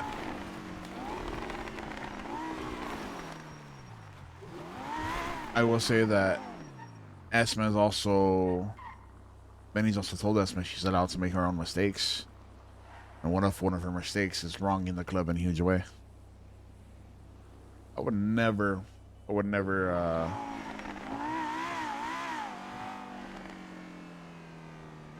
it past Esme, the character.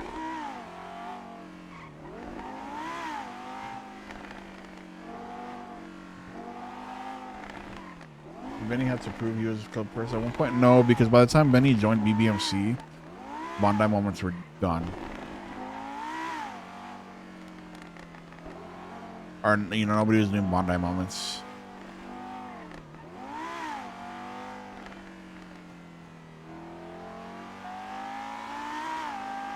Yeah, I would say the Dundee thing kind of did play part into that. Benny was the only one that was put in a situation where he had to kidnap Dundee, the ex-PM of BBMC. And then we set him up in the middle of Legion Square with the C4 strapped to his chest and an RC car. It was funny as hell.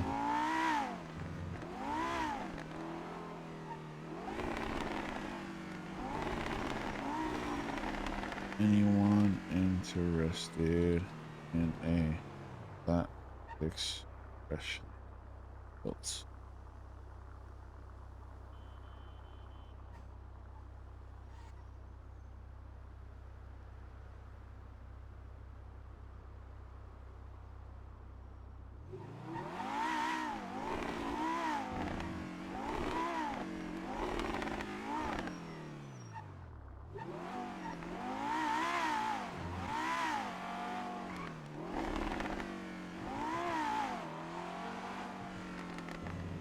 This is so weird. Like everybody's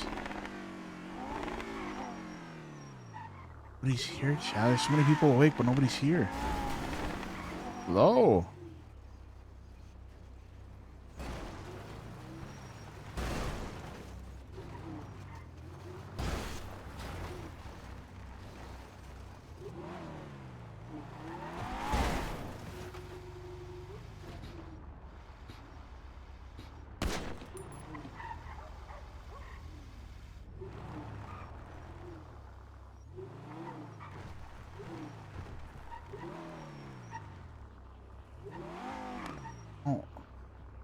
I don't like this.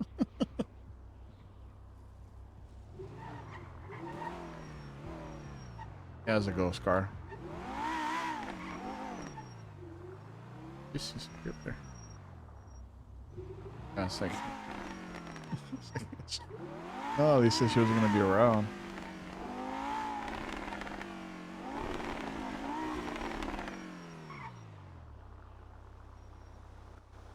Actually, you know. Come on, man.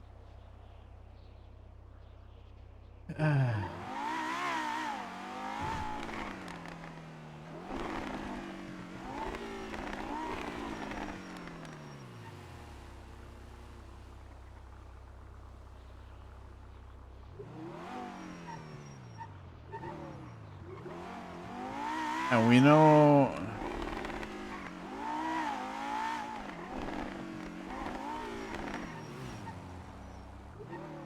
We know that CJ is not going to be at the lighthouse, right?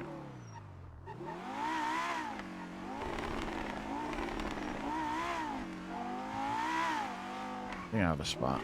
I think I know where he might go.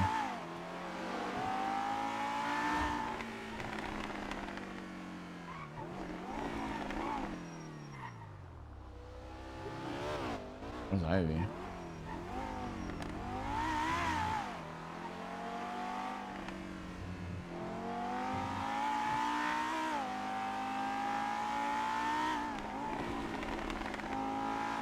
Yeah, we're gonna talk with Alice soon, but we're just waiting for Alice. She's definitely at MRPD.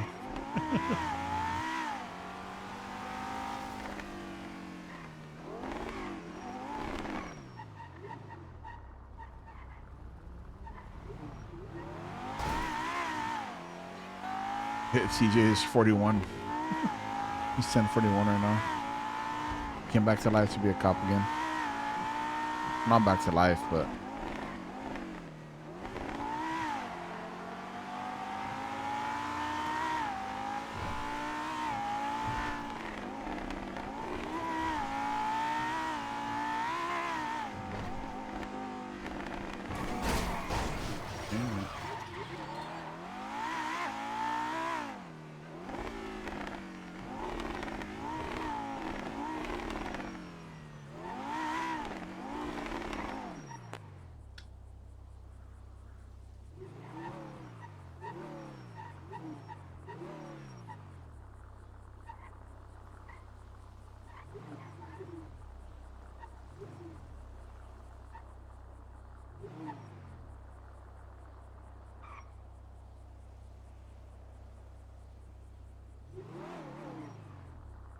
Bobby.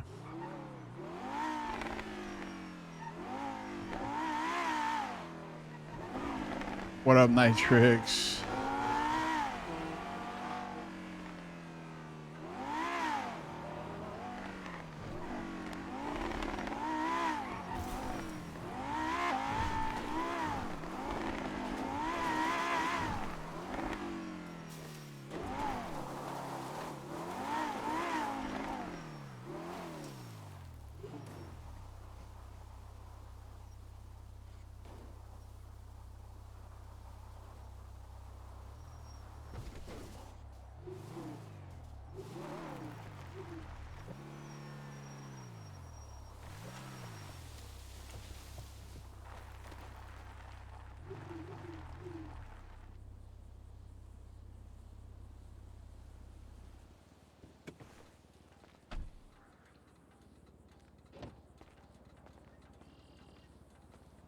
No Pixel streamer with exactly 6 viewers. We'll try. Try in a bit.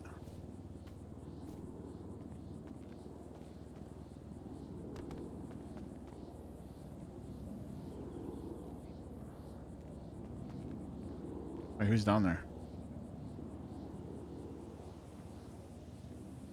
Dallas. Alice team. She's with CJ. I told you that's where he'd be. I told you that's where he'd be.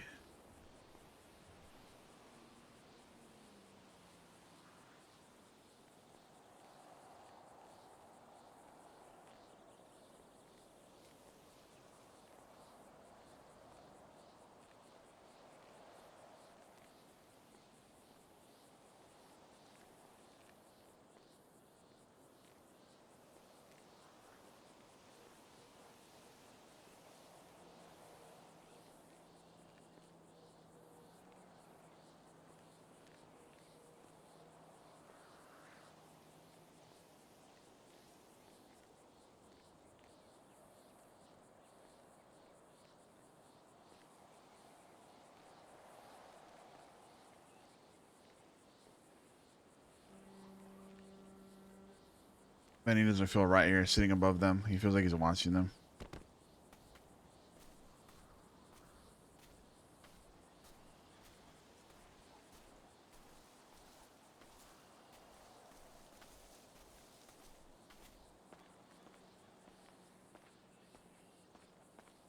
He feels like he's watching them. He doesn't. He doesn't.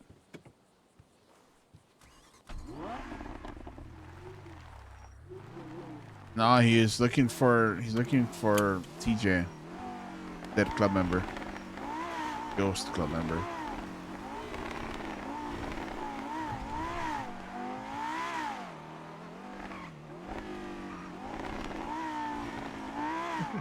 What up, G baby?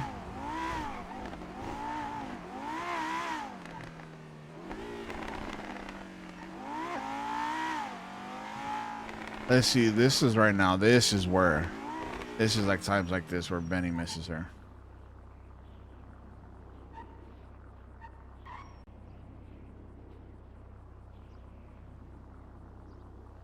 Times right now, like where she's not around to talk to. This is where he misses her.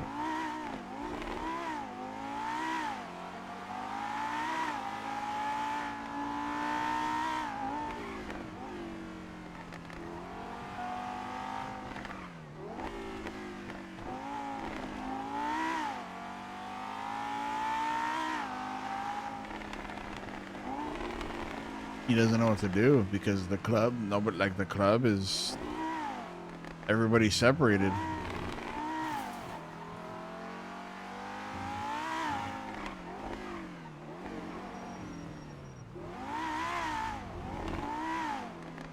He can't even distract himself with hunting his target because his target isn't awake right now.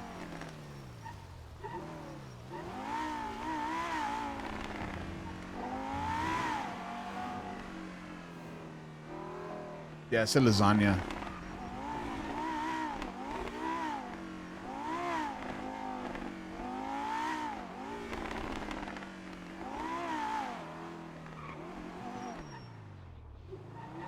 You guys understand now why Benny's always with her? You guys understand why he's always with her? Oh god.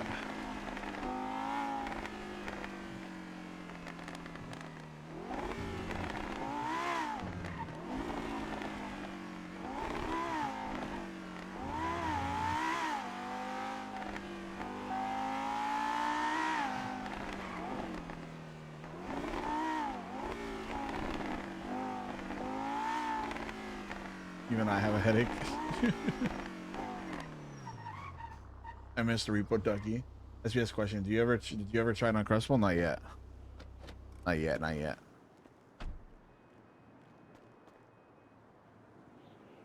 Oh, this motherfucker's still awake. 160. Oh my god. Oh my god. Oh. Okay, that explains what. Go. I've been here, Elon. Yeah. Have you talked to anybody today? Shane, JT, and Blue. And who? Blue. Oh, Blue. Yeah. Okay. Why is you still awake? I know. Is JT still around? I'm not sure. He was just lounging around. I think we both kind of are. Okay. I might give him a call here in a sec. Okay. Is it cool if we meet up? Yeah. Where you at? You want to go to the top of Chiliad? Yeah, I'll meet you up there. Okay. All right. I'll see you up there. Be there. Later. Fucking top of Chiliad?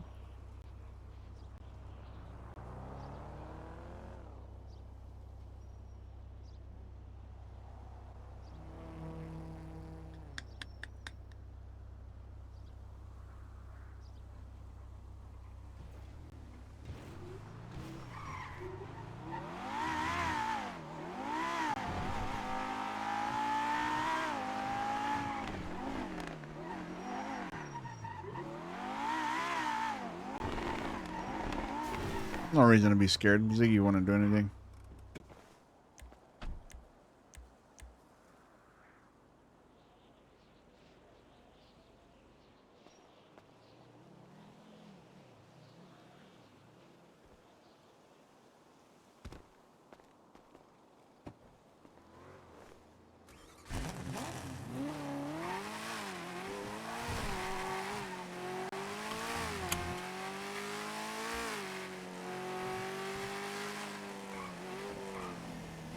Yo.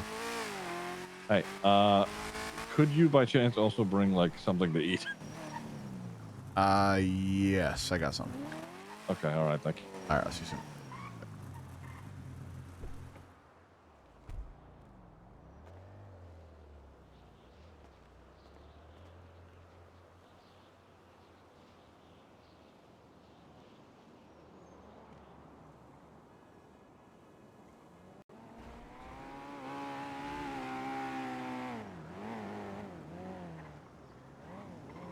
We are very exposed right now.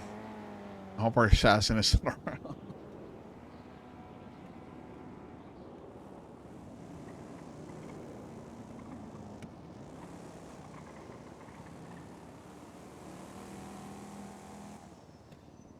Let's see what Ziggy has to say.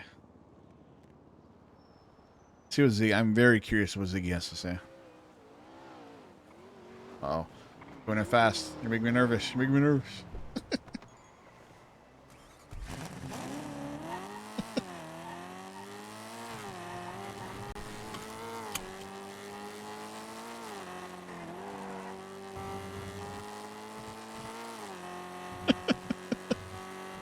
Guy came in too fast, man. It's giving me PTSD. Yeah, chat. Take this moment before we go to Chiliad to get your snacks, get something to drink.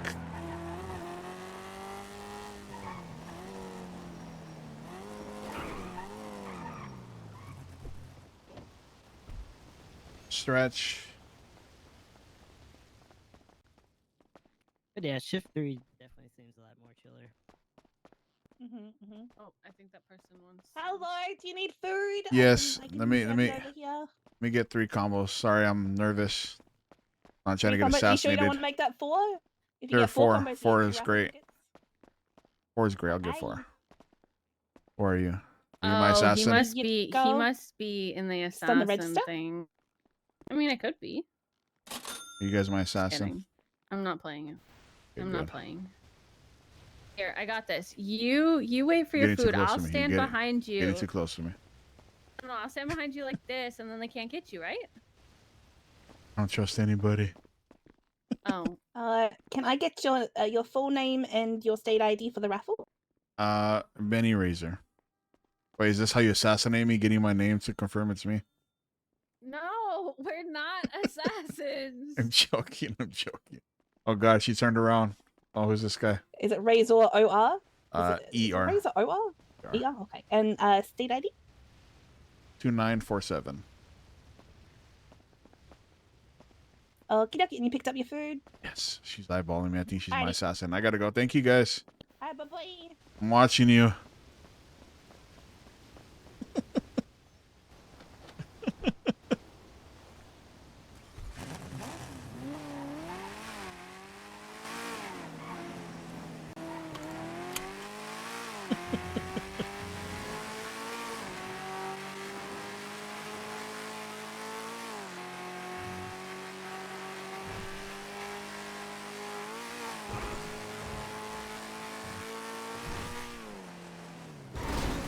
Oh.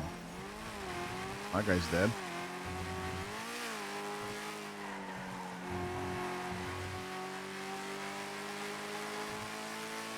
Hello. Gosh, no more.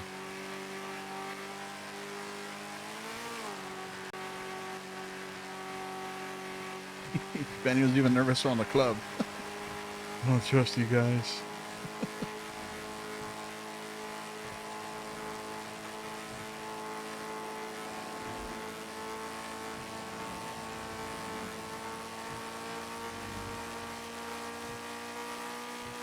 I feel like this assassin game has shown us a whole new side of Benny that makes me laugh so hard.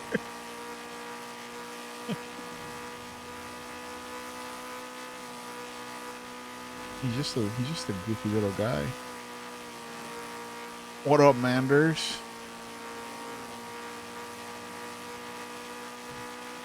Manders, there is a TikTok that I saw earlier and it reminded me of you.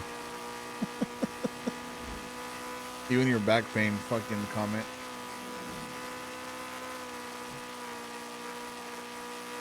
It said retirement homes in the future let's say retirement homes in the future, and then it's one of the nurses, and it's like an older guy.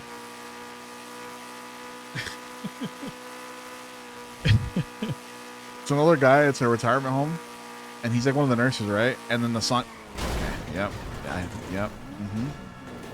Yeah. Yep. But I'm responsible to do that.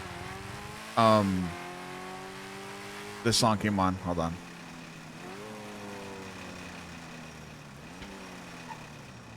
This song came on.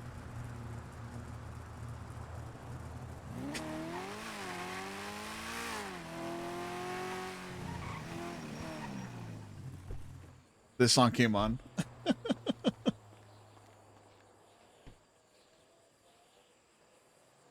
So this song came on, and the the nurse goes, "Oh no, oh no," and he walks into the room, and all the elderly are dancing. So stop dancing! You're gonna throw out your back. I was dying. You have to see it. You have to see it. I'm not explaining it good enough, but I was like, that would be Manders.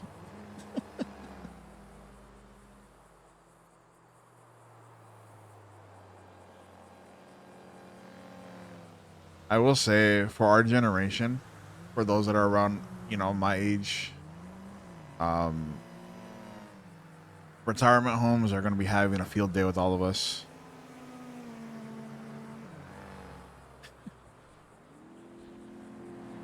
Retirement homes are going to have a field day with us.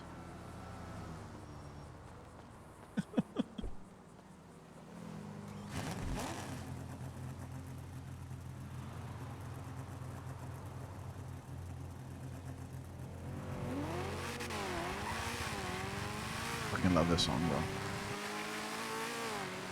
Everybody shake some ass before we go into a serious conversation. Throw your back out, chat, before we go into a serious conversation. So that way, when we're in the serious conversation, we can all take a break and sit down.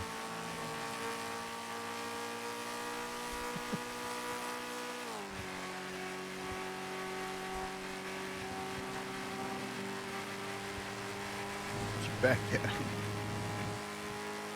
Get that back pain from Anders. Oh God, it's raining and foggy up here. Oh God. Oh God. The weather is a paid actor.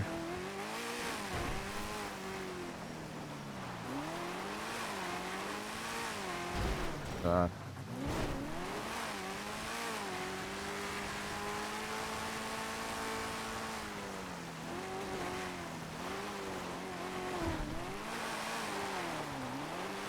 You know what's funny is I brought this big ass lifted truck up here because it's a truck and it has off-road tires. But I feel like we'll struggle more with this truck than we will the night now. But I'm not gonna -1 and bring a hypercar up Mount Chiliad, even though I've done it before. Ziggy. Ziggy really isn't there to snore, man.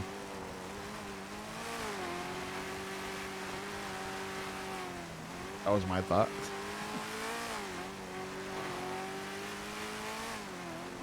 Isn't it crazy how my fucking paper car would make it up this hill no problem, but this 4x4 truck just struggles?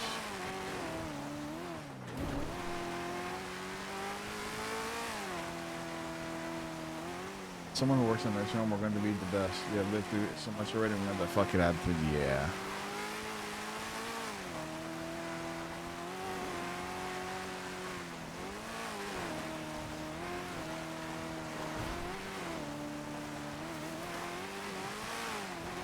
You know what, Ziggy? You can wait 5 more seconds. Let me get my snack shot. 1 second.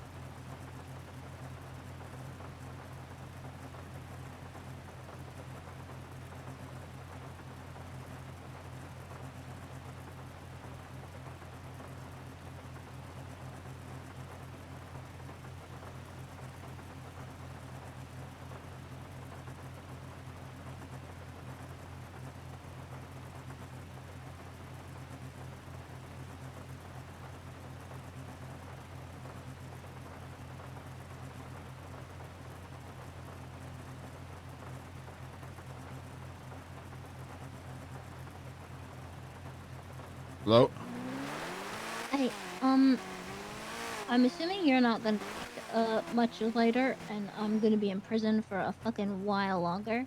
Yeah, I seen that. Yeah, we both did. Can we talk tomorrow?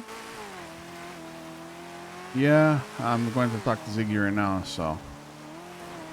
Alright, yeah. I wanna, me and you see the same way on certain things. We've had some talks before in the past about certain things, and I need to talk with somebody that I know has some of the same feelings as me, because I'm kind of I feel like I'm between a rock and a hard place. I got you, And I Nana. need to talk it out with somebody who, Yeah. sees certain things the same way as I do. We'll chat tomorrow. Okay. How long Sounds you good, still? How Daddy. much time you still got? 180, and they haven't given me no time off yet. Yet they gave Kelly 2 times time off. All Still right. sitting here. All right. Well, I'll at the top of Chiliad with Ziggy now. So. All right. Be safe. Keep a lookout for mountain kitties. All right, we'll do. Talk to you tomorrow. Okay, bye. Bye.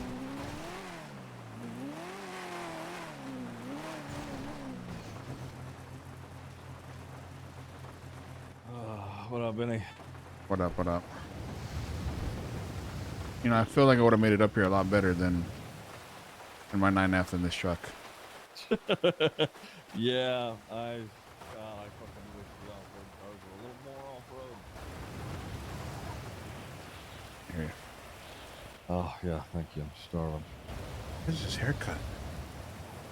Listen, I had a fucking I had a week where I may have had a little bit of a relapse, and then I got off of it, and then during a manic withdrawal, I started cutting my hair.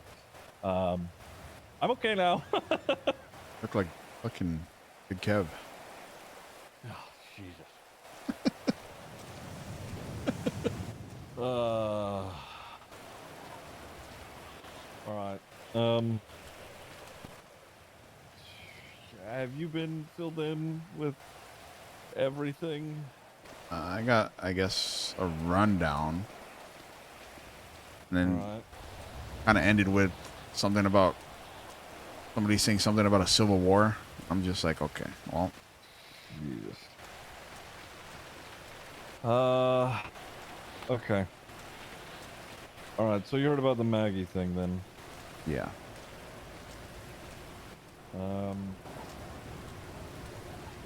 Who told you about the Maggie thing? Shang told me, JT, and Blue. Okay. All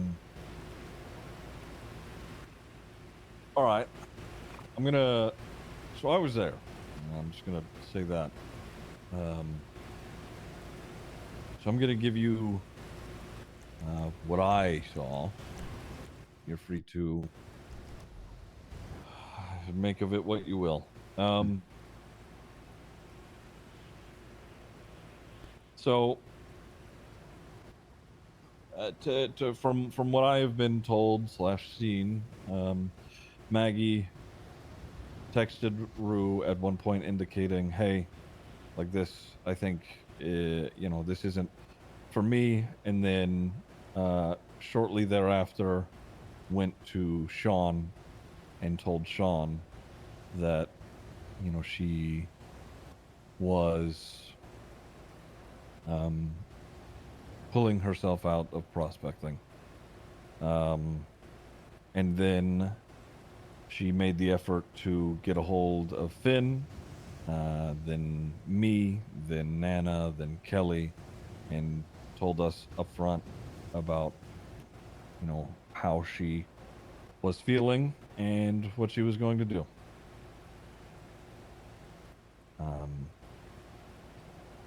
And, we took that for what it was. To my understanding, Sean had,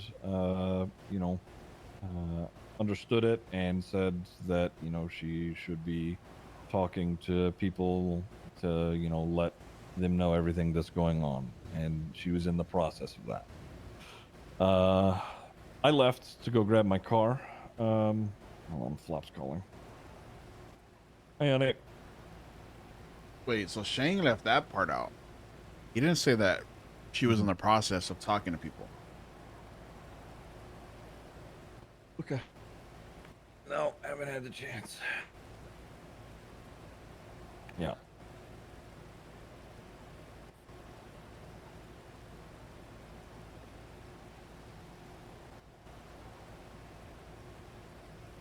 Mm-hmm. He actually does look like Pigeon.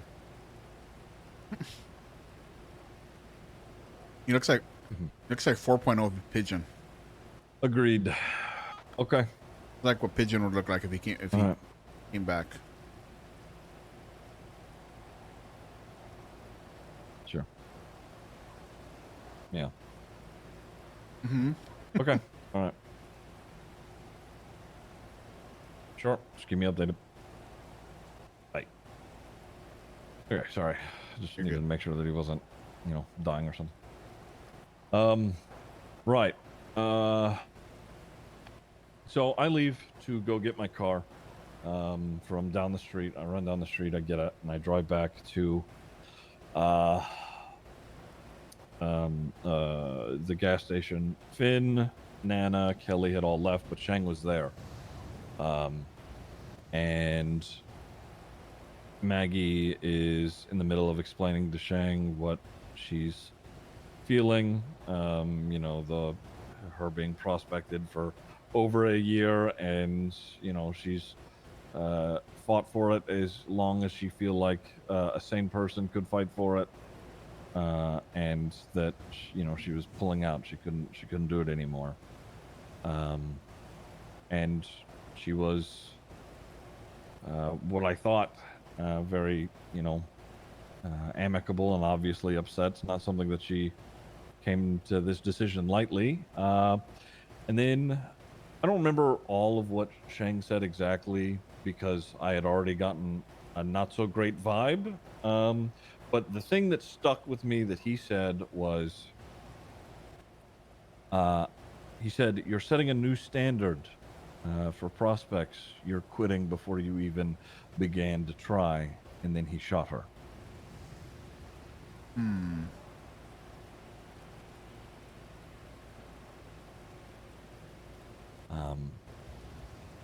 Setting any standards for.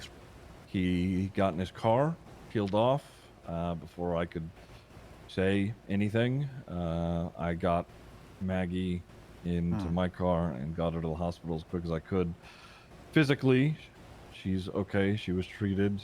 I cannot speak to how she's doing otherwise.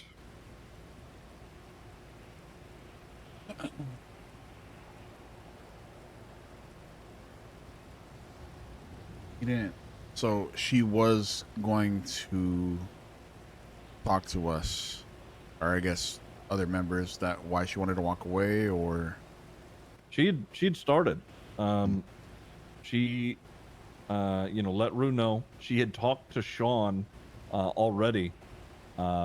Went to Finn, and then me, Kelly, Nana, and then Shang, and then was shot for it. was she demotivated? Like, I guess demotivated because she was not a patch member yet, or because she has done so much in the past year that she hasn't, been promoted. I'm Yeah, assuming I mean, that played part, right? Oh, 100%. Maggie, had done so much for so long. At what point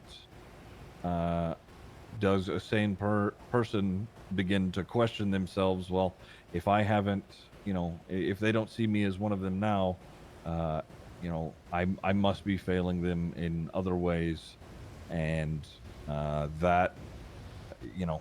that continued state of being in limbo like she was, drove her to that point. My question is, when she texted Rue that she was walking away, was she there where her cut was, or did she just leave the cut somewhere for someone to pick up? Genuinely, I don't know. I don't know that part about the cut. I just know about she had texted Rue something, yeah. Oh, it's hard because in a similar sense, it's kind of what Winston did, you know. But instead, he came and talked to people about it, or tried at least. But it's kind of one of those things where you don't know how to feel because it's you're basing it off of what ifs, right? It's also, I mean, Winston was patched. Yeah, Winston was patched. I will say, yeah, she probably didn't need to be shot, but she also does have a year's worth of knowledge of the way the club operates. I'm not saying that's why Shang shot her. I don't know why he shot her. I know he has a short temper. I know he hates when people give up. But in that moment, then and there, I if not done properly, like a patch member where you're being blooded out because of the knowledge you had, I don't think she should have been shot. I do love and respect Maggie. I do care for her. I do wish that she'd reached out before she made a decision. But she did also send that text before even talking to anybody. And that's plays a big part in everything. So there's other things that stemmed from this that I wanted to tell you about. What do you know so far? So I'm not repeating to you. Well, apparently TJ's out of purgatory. TJ was invited to stay with Shang. Something along the lines of letting Sean and you into the house to see something, blood or something. He didn't really go into detail. He kind of speed ran it. Yeah.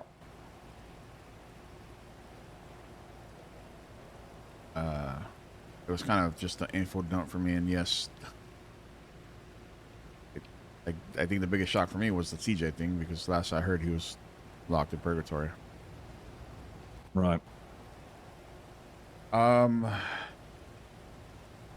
then apparently later that night, Shane confronted Sean in the bar about entering his house, his private place of residence, away from the club, and it ended poorly. Shang said something about he threatened Sean. He threatened Sean that he was going to shoot him, and the reason he didn't was because of Barry or because of the club. He doesn't remember what he said. He thinks he said Barry. And that's kind of just the gist of it.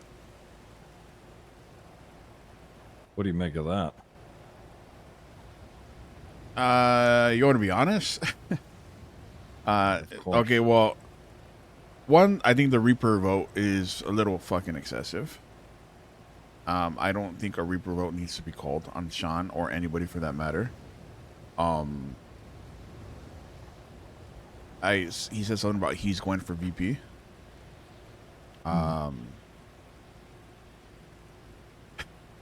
In my honest opinion, Ziggy, I think both of them need to be demoted to patch members, and either Finn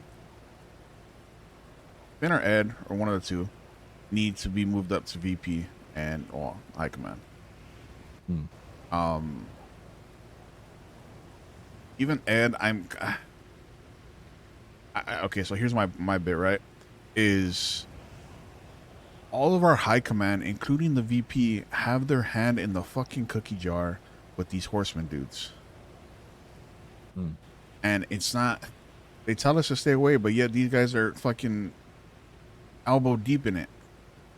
Like, I don't understand it, right? But we're told to stay away. Everybody stay away. Don't go to the lighthouse. Don't do this. Don't do that. But yet, Sean, I've caught him red-handed down there talking to Norman. I've heard stories of him talking to Pesto. And then there's Shang, where I've also caught down there red-handed. And, you know, same thing. Stories go with him talking to either Norman or Pesto. And from multiple people, not just one person. And then this kind of ties back to the thing where we had a meeting about where people are bickering at each other in the club and hashing it out one-on-one. But yet our high command doesn't do that. You know, kind of a rules for thee but not for me. Our VP and our high command, Shang. They're fighting like children. We're not kids. We're fucking adults in 1% MC. We're criminals or fuck it. The list goes on. Right. But yet, I don't know what their issue is with each other. They need to literally hash it out. I think if it's already as far as threats, I don't know what's gonna stem from this outside of bloodshed. And I think the only thing that's keeping it from bloodshed is this patch on our backs. Yeah. I personally think there needs to be a what is it, a squish is what people call it. High command and VP need to be rearranged, and Shang and Shang need to hash that shit out. If I could put my shit, and maybe it wasn't that deep, right, with JT, with him, Sipu and Lottie, whatever, I put that shit aside. I never did nothing to him. I never held it against him. Maybe for a little bit after, but I moved on. Yeah. Look at my shit with Nana. My shit fell apart with Nana. We're moving on from it. We still talk, maybe not at the same capacity, but yeah, this shit it's petty. It's kind of what it comes down to. What it stems to. It's pure pettiness, and it's against each other, and it's a bad look for the rest of the club. And now it seems like people are starting to take sides on things. Yeah. I mean, I've had a lot of talks today. I agree with the people clawing at VP and the conflict that surrounds all of that. I agree with you in the way that frankly, speaking in confidence here, I don't think all three of them should be in the positions that they are in, the way that they are acting. I know that at some point down the line, maybe that can change, but as it stands right now, yeah, no way. That being said, that's the thing, right? Is Barry's nowhere to be found. So what? So what then? We're kind of left in the hands of Sean and Shang, two people who don't get along, and Edbert. And Edbert. Edbert's trying to mediate the two, probably, and it's not going to work. So, I have more to tell you about all of this. It's a lot, actually, and I'm going to try and fire it off as fast as I can.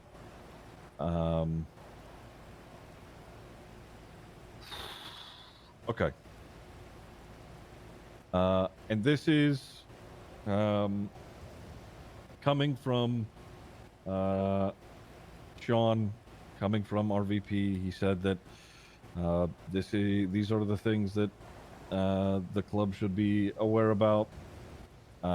Whether that changes your mind on anything or not, that is entirely up to you. But he said people should at the very least have the full context. And I've talked to these people individually, and they have straight up told me that they've had these experiences. So I'm just going to lay them out. I think the biggest one, the most significant in my eyes, is Dean. And that shit a while back happened with I don't remember his fucking name. Sneaky? Not Stink. Yeah, there we go. That guy.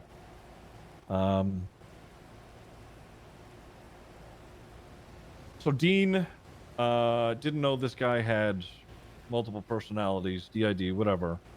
And apparently Dean had known him as someone else. And Shang confronted him about that and said, you should have known that this guy was like this or whatever. Dean tried to defend himself, and during that conversation, both Shang and Edbert were there. Shang drew his gun and pointed it at Dean and said that he didn't like his tone with all of it. Oh, This I knew was about this out of character, several but not in months ago. character. I And forgot. nobody knew about it because Dean was afraid that if he forgot. said anything, Shang would kill him. Flash forward. I don't know how much forward this is. Ivy. I don't fully understand the context with Ivy. I don't know if I have all of it. But it was another situation where Edbert and Shang took Ivy out into the woods and told her, I don't know if there was an ongoing situation. I don't know the full context. But the gist of it was, you're on your last straw. If you continue with this attitude, there won't be a Reaper vote. We'll just kill you. She never said anything because she was afraid of speaking. Wait, I'm sorry. Edbert and Shang said that? Yes. Ah. This, if you want to talk to Ivy about that, you can. Anyway, Sophie comes to me today. She talks to me and says she knows about the Dean and Ivy thing. Not only that, she was obviously very upset about. Yeah, I think if the they both Maggie agree, situation, I think that's but technically more a Reaper so vote. that she, because of Shang, questions herself and her duties at every waking moment because he belittles her, which is obviously not as weighty as the things that happened to Dean and Ivy, but again, I've been there. I've been there when Yeah. that's happened. I think I know what she's talking about. Yeah. Big Kev told me that he has seen Shang participate in sacrifices or things of that nature at the lighthouse. I don't know about Sean. He didn't say anything about Sean, but I'm honestly, with everything that happens there, I keep well and far away from it. So who fucking knows? Oh, do you? But Do you, Ziggy? This Big is all because Kev of you. is I'm joking. Not happy about how the Maggie situation was handled. Obviously, Fucking Norman. God, who else have I talked to? I'm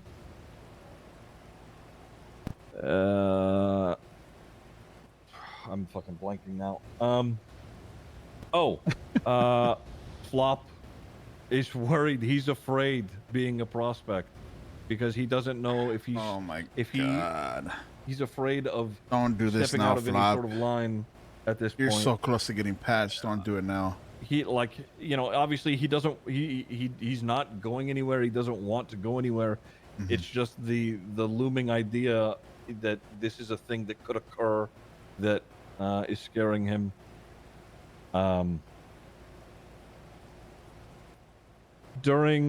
When I went to go get my car, I saw bloody handprints that led into Shang's house. Me and Sean did not break in. We were let in. This is still something that I'm trying to wrap my head around. And I don't know if it's because I'm having withdrawals and I'm seeing things. But we were let in by Got that TJ. dog in him. There was a lot of blood and drag marks from inside to the front door from Barry's room. And when I mean a lot of blood, I don't mean that someone got cut and they were bleeding all over the walls. I mean a lot of blood, like a corpse was drained, then dragged out of the house kind of blood. The bloody handprints were stamped on Fluff's calling again. Everything okay? There's no Shane wouldn't kill Barry, bro. There's no I'm okay. way. I'm in a meeting. There's no way. That's very Shane funny. would not kill Barry. There's no fucking way. There's no way I see Not that, that. I know of. Best as she can be for seeing TJ, frankly. Yeah. There's no Yeah. way Shane would have killed Barry. I'll call you if anything changes.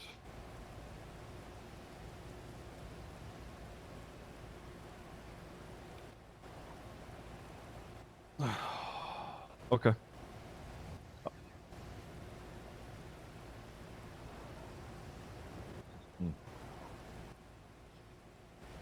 All right. Let me know. Okay. So I followed the handprints that were on the light poles. It went to the church in Polito. And written on the sign in Polito One second. was One second. That's my turn. Sure. I'm having a talk. Let me call you back. Okay, I had a break in my talks, so. Yeah, I'll talk to you after about that. Okay. All right. Bye. Yeah. Alice. Right. So I get to the church following the handprints. On the sign at the church, a Bible verse was cited. Deuteronomy, I believe it was 3225 or something like that. 3225. I'll spare you from having to look it up, or Yeah, I if was you actually. may know. No, go ahead. It says, "It is mine to avenge; I will repay. In due time their foot will slip, and their day of disaster is near, and their doom rushes upon them." That's the whole verse. So that happened. And I, of course, have gone looking around for Barry because I know that Shang's alive. And there's only 2 people that live in that house. I haven't found him. And then a day passes today. I see TJ again. And he says that there is something of concern that I should see at the Polito Pier. So I go there. And he shows me a map. A map that had been written on of Sydney, Australia. And it has X's marked out as locations. You know what? I'm just gonna give this to you because it's what I saw, and at this point, people should know because TJ said that people should see this. What's your state ID? 2947.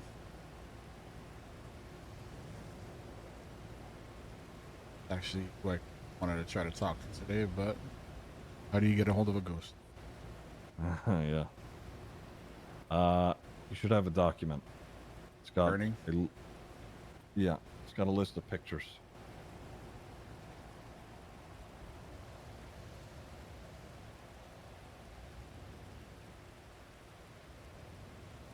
TJ decided he wanted to be in the photo.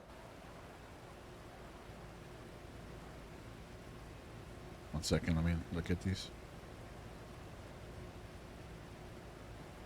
So you guys chat?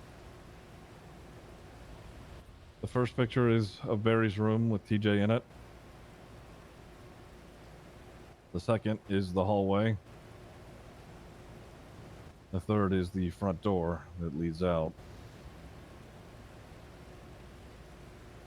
The fourth is the map of Sydney that someone left on that pier in Polito, just near their house. The 5th photo is the last bloody handprint before the church. That's where the handprints end. And then the church with Deuteronomy on it. Yeah. A lot of fucking blood. So, I mean, don't, you know, I've seen bodies be drained of blood and how much that looks like. That, with that much lost, that's not something you walk away from.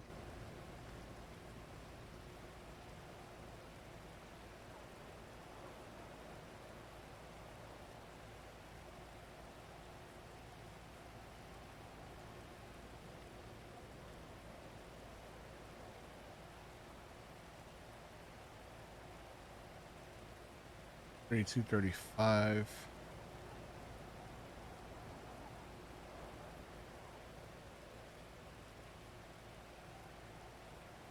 What is TJ's thoughts on all this? TJ, more than anything, says we should be looking for Barry. He doesn't know if he's... Oh, Jesus. He doesn't know what's happened. He says more than anything we should be looking for Barry. And that the fact that his former roommate wasn't making that a priority is concerning. Well, do we really think that he did that? Do we really think that he would? I don't know. You know what?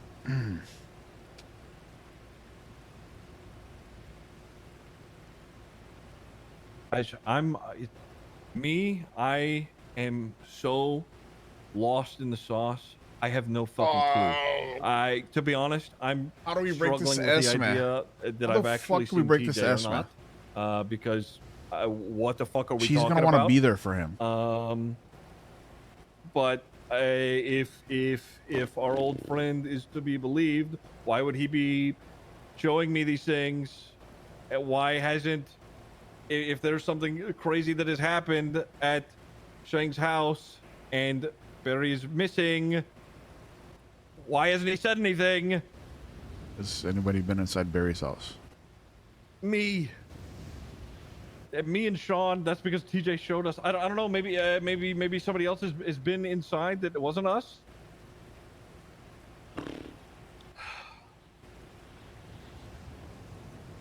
But like then again, why? Okay, so let's say that's the case. Let's say Shang is uninvolved at every turn. Why hasn't he said anything?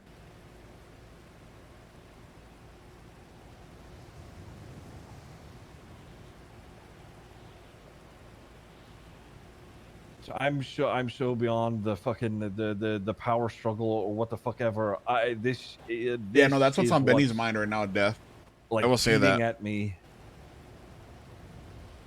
Benny wants to talk to TJ to still see if he's the same.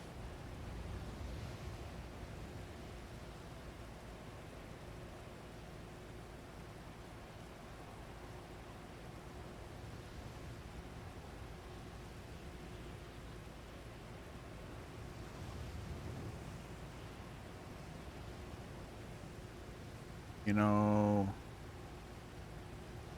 another part for me that scares the shit on me aside from all this. Guess whose wife has become really close friends with Shang recently? If Shang did go down that path of hurting Barry. Wait, what do you mean? This man and Shang are really close. Oh, Jesus. Yeah. Now, I'm not gonna spiral on Shang. Not yet. I need to figure more things out. But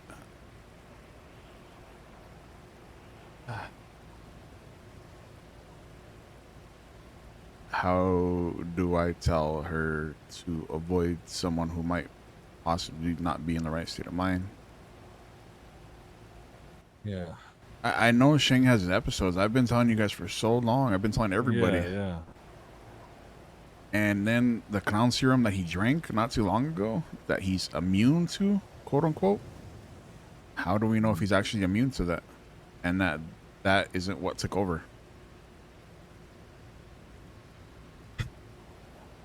I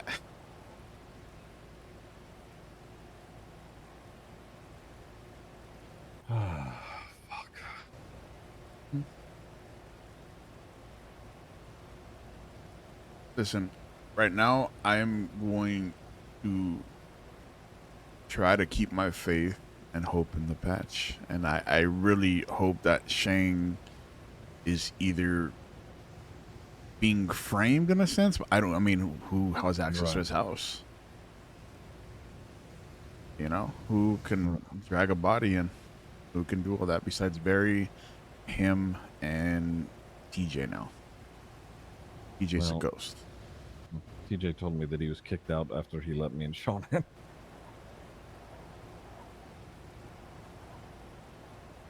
But you know, at the same time, I don't know what to make of that. So, I mean, I don't know. That is the thing that we'd have to find out. Like, could this have been anybody else? And is, I mean, what the fuck happened? Who knows if it's even Barry, right? Like, what the fuck is going on? Also, okay, all right. As far as hard club line goes, threatening Sean is fucking wild. Okay, let me say this on that part, right? Because I've threatened JT before. If Shang wanted to kill Sean, he would have shot him then and there in the bar. No questions asked. So I myself threatened JT that day I found out what happened with Lottie. And I told him the only thing that's keeping me from beating your fucking head in was this patch. So I've been there. I know when anger takes the best of you, but you still try to keep yourself level-headed. Again, Shang did say that he might have said Barry. He's not sure if he said Barry or the club, but he's almost positive he said Barry.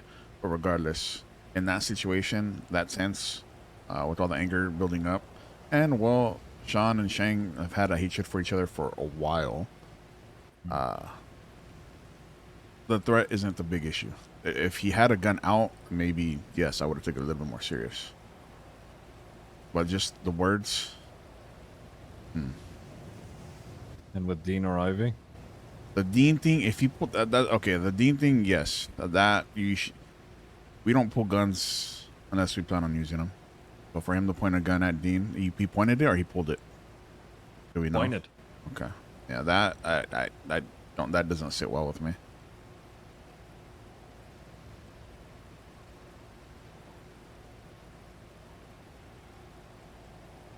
Sorry, Kelly was calling. So I'll call him back.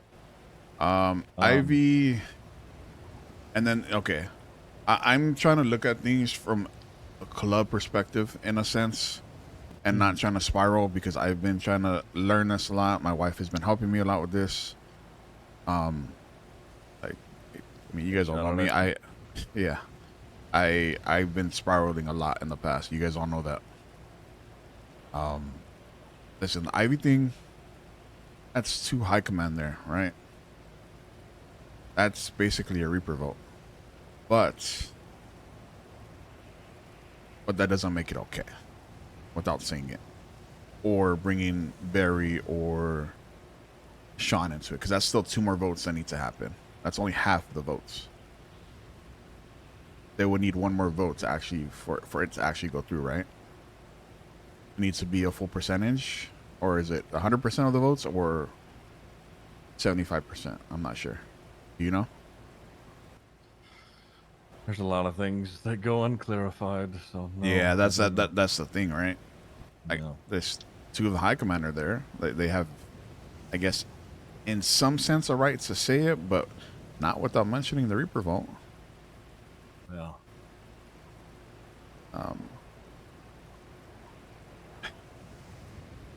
And here's another thing I'll say, right? I'm not bashing Ivy. we do have a tendency to have terrible comms with the way things went down, especially from a very long time ago. Yeah. So I'm not gonna spiral on things until I get the full context, and I guess maybe that is the full context, but I don't know. Ziggy,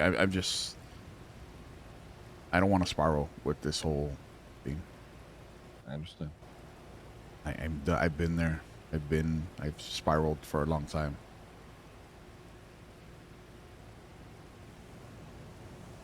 I'm probably one of the most or like to think I'm one of the most level-headed people in the club. A lot of us think with anger. I get like that sometimes too, but sometimes we do need to look at things from a different perspective as well. I don't think we should jump the gun yet. I think we need to. I really want to talk to Shang and see what he says and what his explanation is for the blood, and any context as far as Barry. I'm gonna be I'm gonna be 100% with you, Benny. Shang's tried to get a hold of me a lot today. I haven't answered his calls because I don't know what that conversation looks like. I don't know if I fall within Sean's privilege of not being shot. You're a past member of this club, Ziggy. You're blooded into this club. Just because he's high command doesn't mean he can kill you. And I understand that that thought might be tarnished a little bit because, again, yes, Barry is missing. Yes, there's a blood trail leading from his room. I can understand why you're hesitant. But if you avoid it, it's just going to make things worse. You know that. We all know that. We can't avoid it. We just need to face it head on. And I think you just need to sit down with Shang. Whoever else, anybody, everybody from the club needs to sit down with Shang and talk to him and get his perspective. And this is not me defending him. This is just me telling you guys as a patch member of this club that we should trust in the patch. I know it seems dumb, but it's there. The standards are there. The morals are there. If you can't trust to sit down with another patch member of this club and have a chat without being shot, where we all are doing something wrong.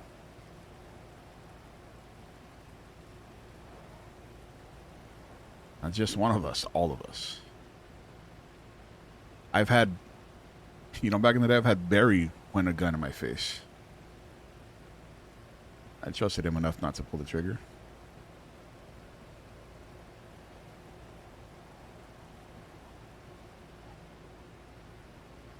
I know shit's hard, shit's rough right now, it may seem confusing, but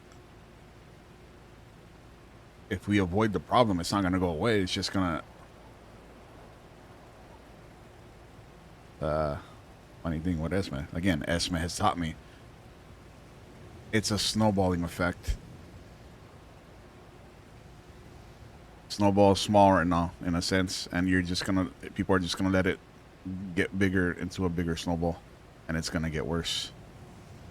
And the boom is going to be catastrophic instead of just handling it while small.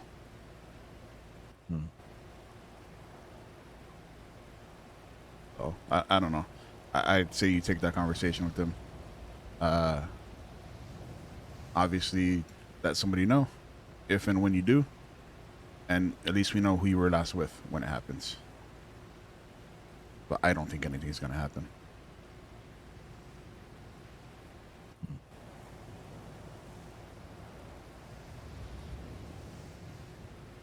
That's just me, man. That's how I'm looking at it. I get it. This Shang Sean shit is spiraling onto the rest of the club.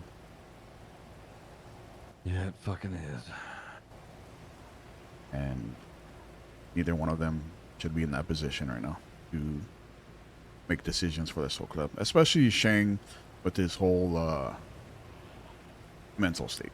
I still don't know where that's at. Yeah. And well, I'm gonna be honest. Sean is another one. I don't know fully of his mental state, and maybe not nowhere near as bad as Shang's, but Sure. Yeah. I gotta find out what the fuck's going on with this blood. let me try to talk to Shang on that. It might not be today, but Shang has a tendency to murder people. I think we all know that. And it's not anybody from the club. It's more so people that he has his running ins with, people that we don't know. I don't know why he would take a body to his house, but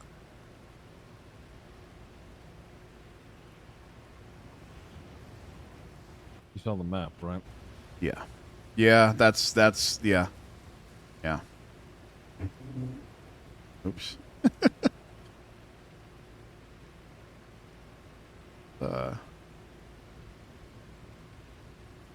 Trust me, I'm not siding. I'm not picking a side with anybody right now. I'm choosing the club before anybody.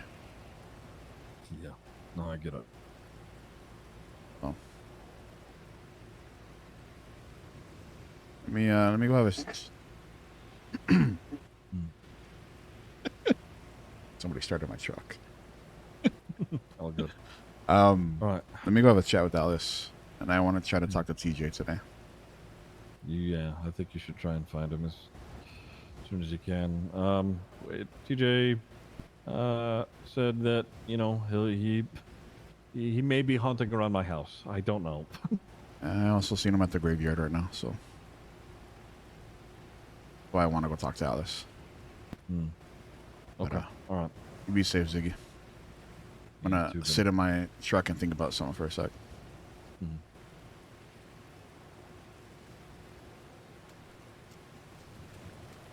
I gotta move my truck real quick, chat. That was W talk.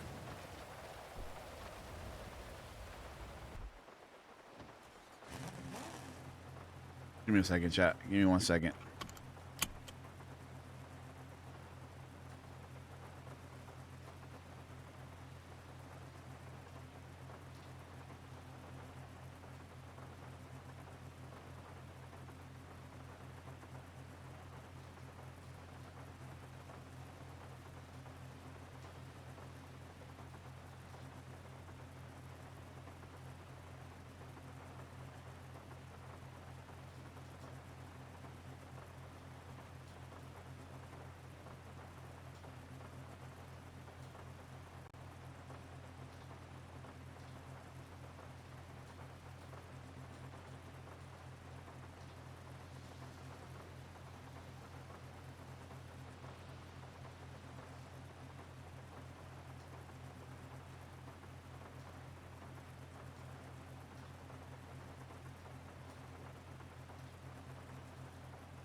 You're gonna die falling off this damn hill.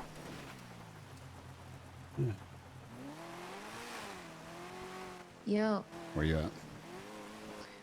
Um, You say you're in a conversation, Alice. I'm not in a conversation. Okay. I'm like near Chumash.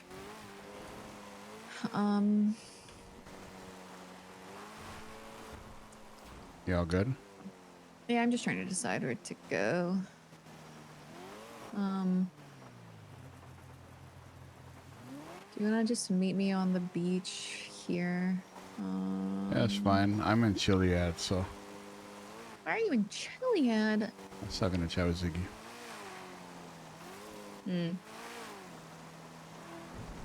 Yeah, shit is hitting the fan, Alice. Like 2 days in the apartment to sleep in, and That's so cool.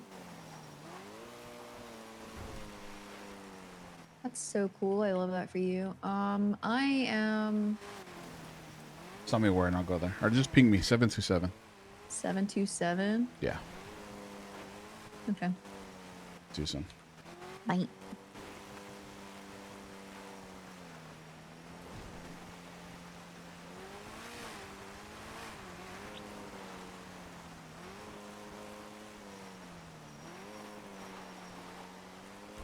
Gonna die, we're gonna die. Give me a second, chat. Let me give the keys to my brother. As soon as we stop. As soon as we stop. As soon as we stop. As soon as we stop. Alright, take it.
We'll see what Alice says. Very curious. Maybe Alice knows about the body.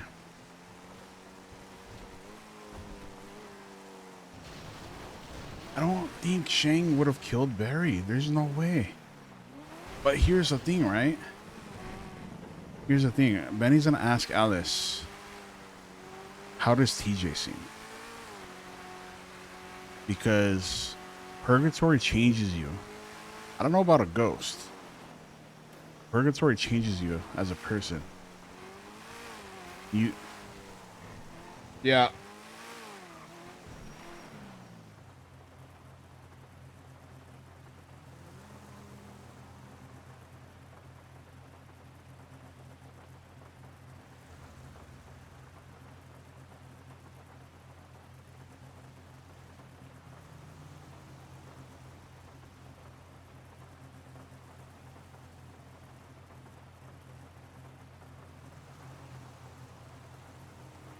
Sorry, chat. They're doing something. Purgatory changes you as a person. So is TJ okay? Could TJ possibly be framing Shang? Because if you remember a couple of months ago, TJ and Shang had a falling out, and Shang told TJ to his face, "Fuck you."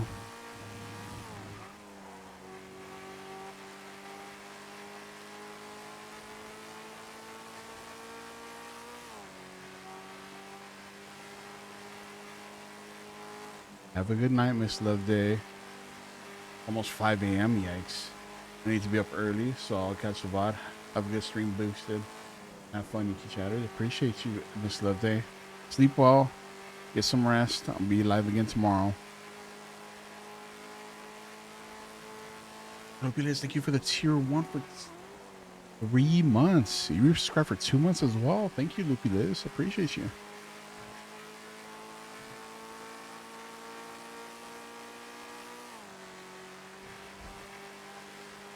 Thank you, Liz.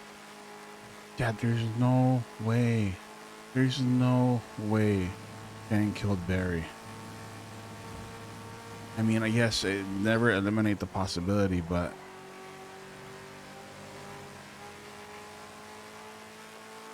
what if Shang and Barry both went hunting for somebody in Australia? How about that?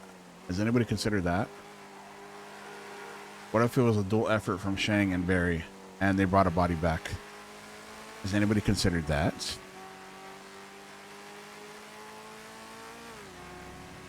Yeah, actually, that's true too, Niffler. That is true. That is true. That is another thought to keep in mind.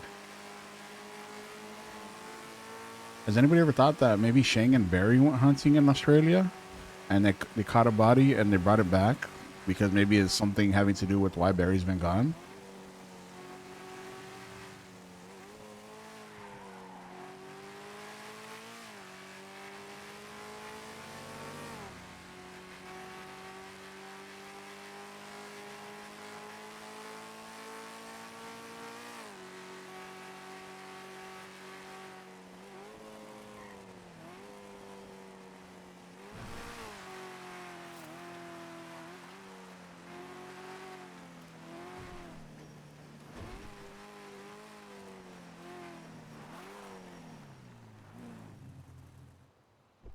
My chair, please tell me how my chair. I don't. Oh, I do have my chair.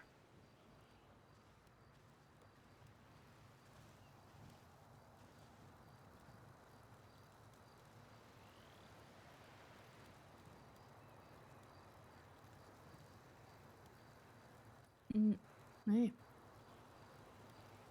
Oh my. You okay?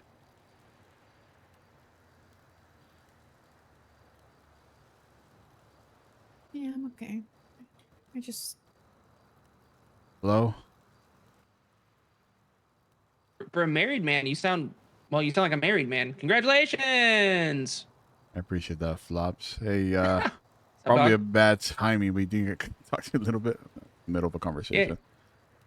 You answered the phone in the middle of a dog. Hang up on me right now. Do something dramatic and Hung up on him. What's going on? You I'm okay. seem. I just zoned out for a second.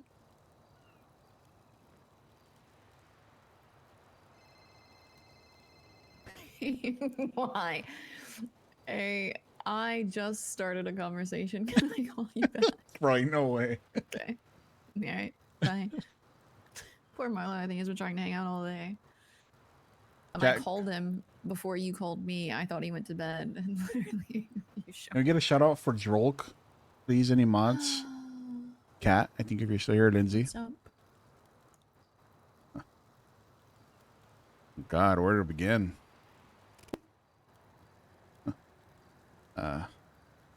You know, take 2 days to myself to stay in my apartment and come back to fucking world on fire. What part of the world? I guess our world, ADMC.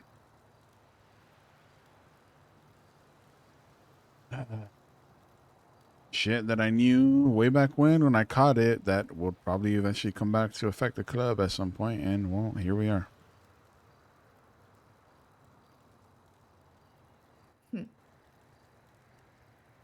Am I allowed to ask what that shit is? Well, Sean, best way to put it without giving too much. Yeah, he was pretty unhappy that Sean was in his house last night, so.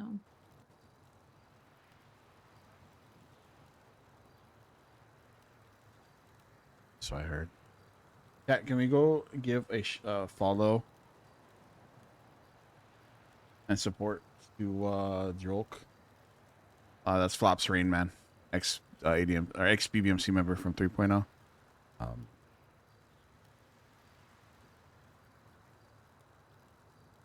Have you talked to Shang? Not since last night. I was.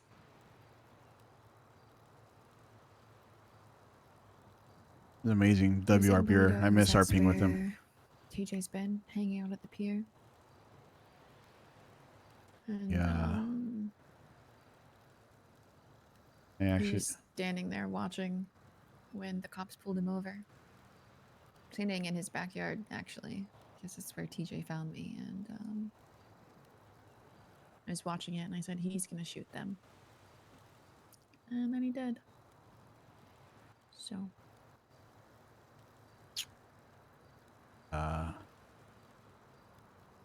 You know what's funny is I called you, and then I went to go like sit and think about all the information that I was given in the past 48 hours of stuff that's happened. Mm-hmm. Hold on 1 second. Hey, Nana. Are you able to pick me up from the prison? Fuck. I just sat down to have a chow Dallas. Oh shit. Okay. Do your thing. I'll steal a local here. Are you sure? Yeah, it's fine. Let me know when you're done your talk with her. If it doesn't go too long and you're not too tired, I would Yeah, like to I'll try call. and talk to you tonight. Yeah, I got you. I'll give you a call. Okay. All right. Yeah. Bye.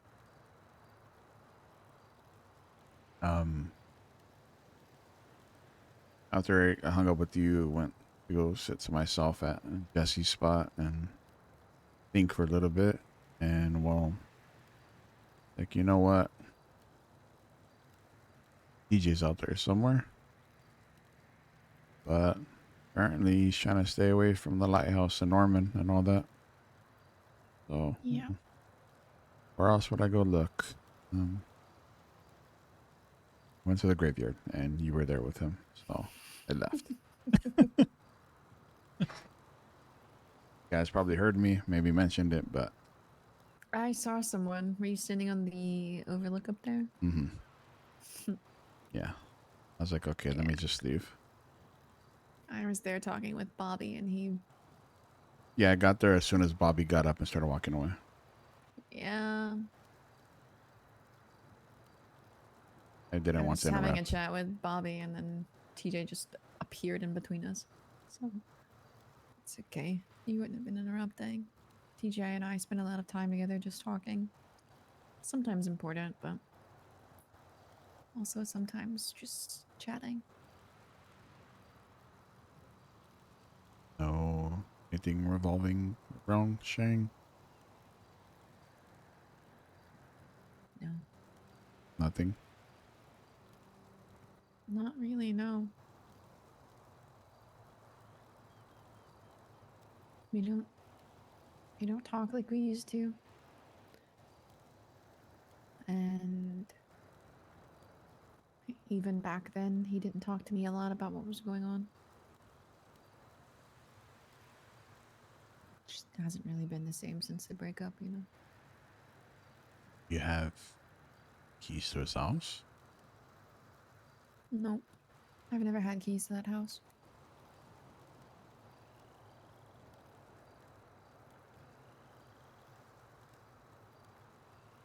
Really wanted to reach out to TJ because I want to see where his mind is.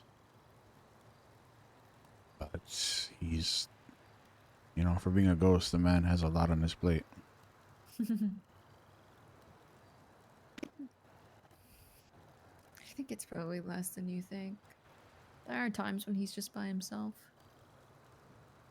If you need to see him, Polito Pier is your best bet, but he does travel now. Something about being unbound to Norman means, you know, he can kind of just move about a little bit more freely, I think. Maybe the chains don't bother him as much, or the lack thereof.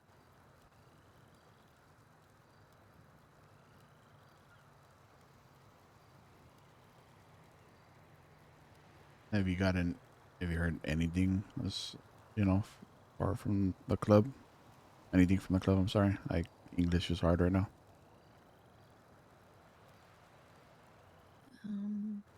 Revolving around the club, I guess. Not really. No.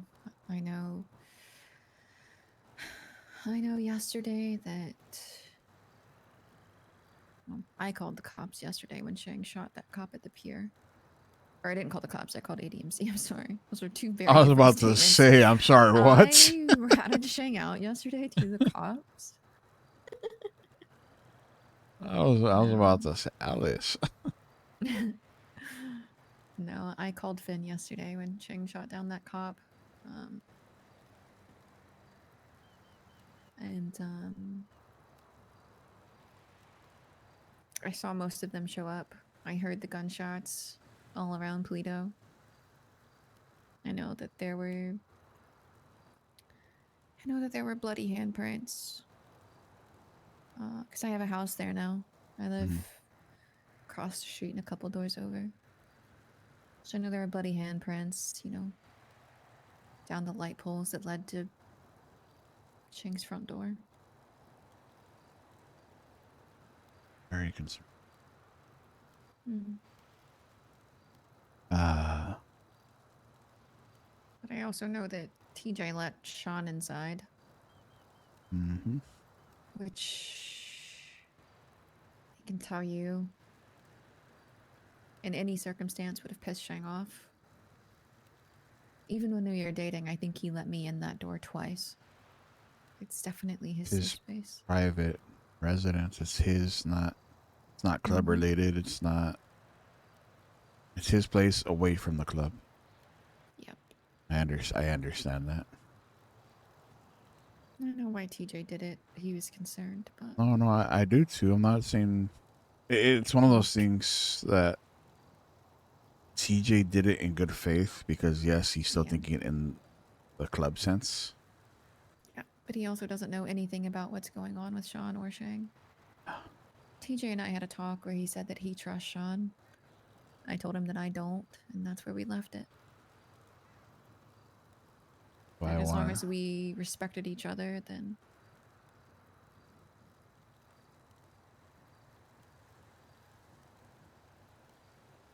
It's kind of one of the reasons I want to talk to TJ because as much as I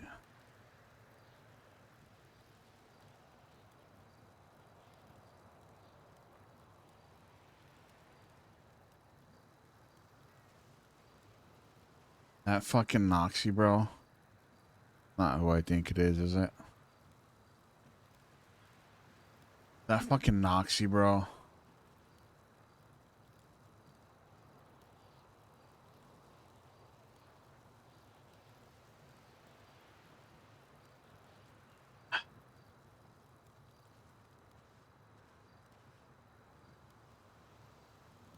That's Norman's bird. I don't know. I didn't get close enough to see the eyes. Yeah, but I've also never seen a bird move the way that it did.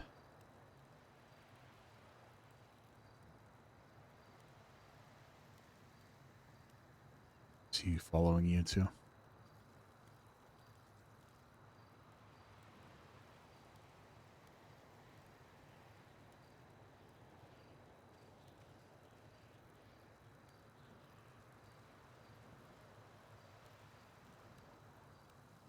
Benny didn't see that.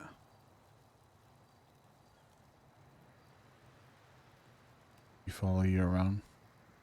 You want to get out of here?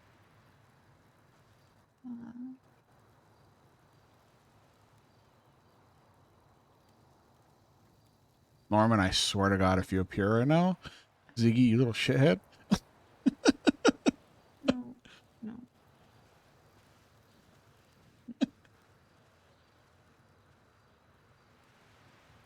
Let me know if you want to leave. We can leave. Yeah, just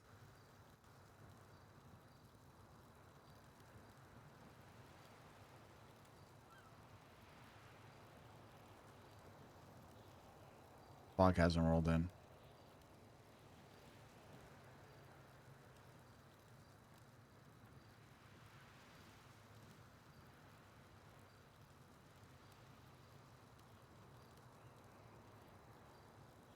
or what. I don't even remember. I got heavily distracted.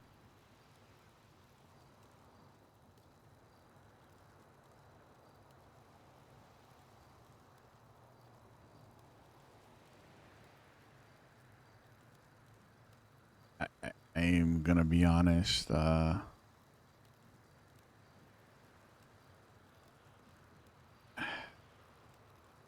All three of them, in a sense, have their hand in the cookie jar, and it fucking terrifies me.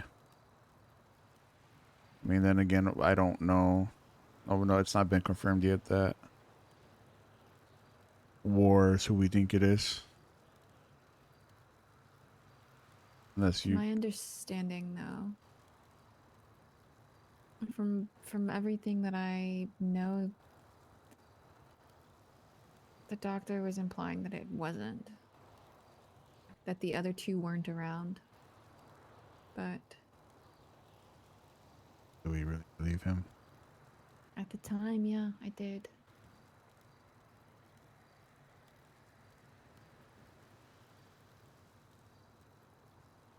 At the time,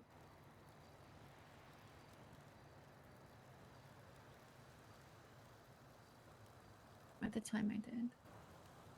But I talked to the doctor yesterday and he was upset with me. Because I had a once in a lifetime opportunity and I chose to save my pet, as he called him, instead of doing what he wanted me to do. That hope. TJ. Huh. Getting TJ back here meant helping him sever his chains with Norman.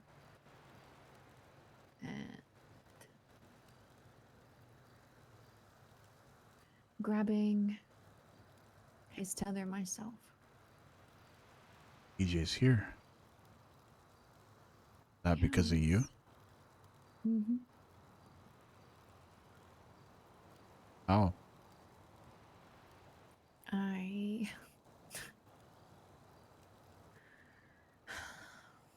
I trust you. There's really no point in hiding it at this point. I'd been going to purgatory. Ever since No. TJ got sent back, Hope was taking me. Before he ever got trapped there,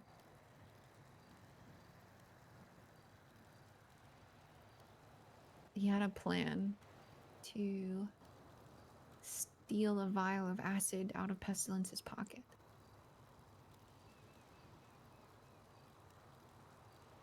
And we were going to use that to sever his tie to Norman. And after TJ I got can sent back ask to her the purgatory Hope question. started taking me to the island. First, the trips were short.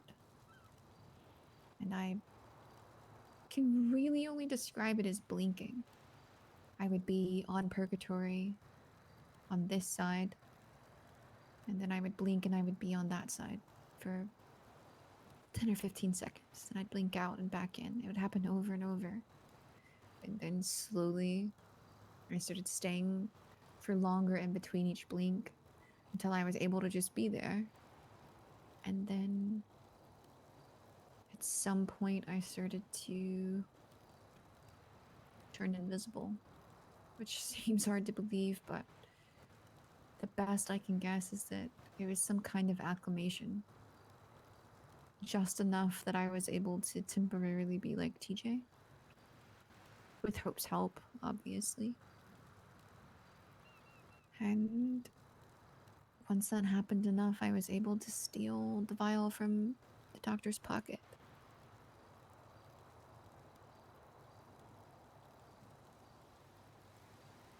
It's not without a price, though, that's for sure. I went over to the island one day after Fred died, looking for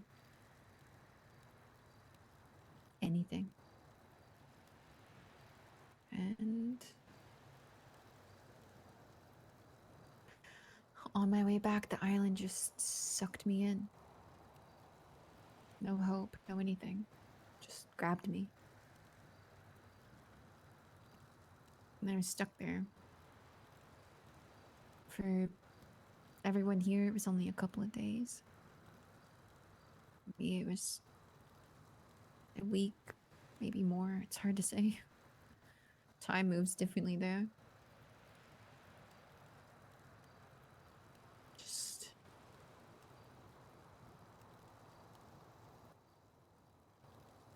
I don't know, it could have been a lot worse, I know. I at least had TJ and Fred and Winston. Also, not a place that you want to be locked away in either. Especially not when you're still alive, that's for sure. And you yourself, do you feel any different? No. I Being said in the past, the purgatory kind of. I think it's different for everyone, to be honest. I do know two facts for certain. One, purgatory clings to people. It doesn't want them to leave. Good doctor himself told me I was up to my neck. Oh, so it's a I Benny. take that to mean that purgatory will keep me any chance that it can. Staying The away, second right? thing, yeah. Second, from Norman's mouth himself, every time you go and leave, you lose a bit of yourself. Second. What's up, Kelly? Yo, do you know the radio is? It was Hearts last I checked, but it's just been silent all day. Let me go on it. I don't know who's around, so I think everybody's kind of off doing their own thing. Yeah, Kind I just of, got out. It was on, Tempest was on bail. They were doing an S plus boost with like Nana, Seamus, Luke, and I think it was just us five maybe. Yeah. I went to go help out, and because he was on bail, we ended up shooting. Kelly. So I'm down bad. So I'm probably gonna spend either time boosting or roof running to get some of that debt squared away because it's 290. I got like I've got money in my business account. I got like 310, but I got 290k negative in my bank account. So I'm gonna try and just whittle that away a little bit. So All right.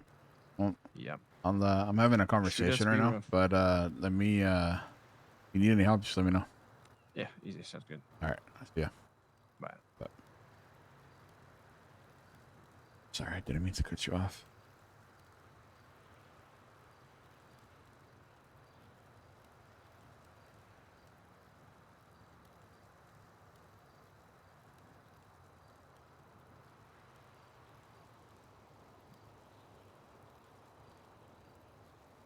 Saying.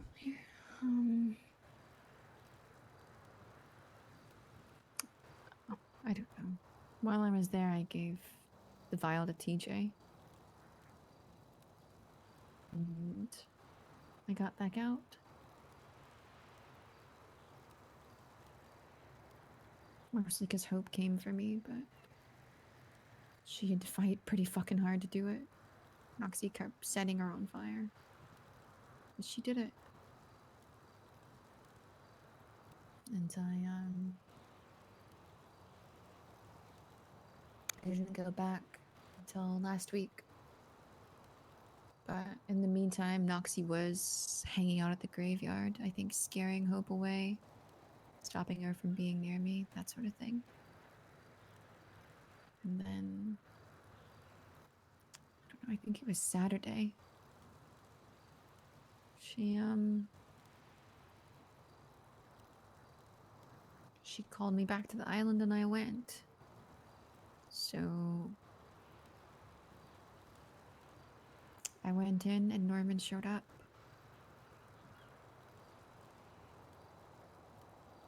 And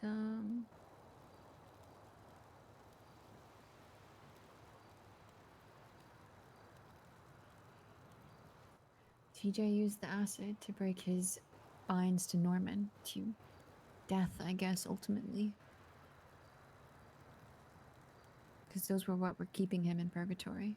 Hope had gotten him out before, but that was what was holding him there now. So, EJ those have broke. no more ties to Purgatory or to Norman?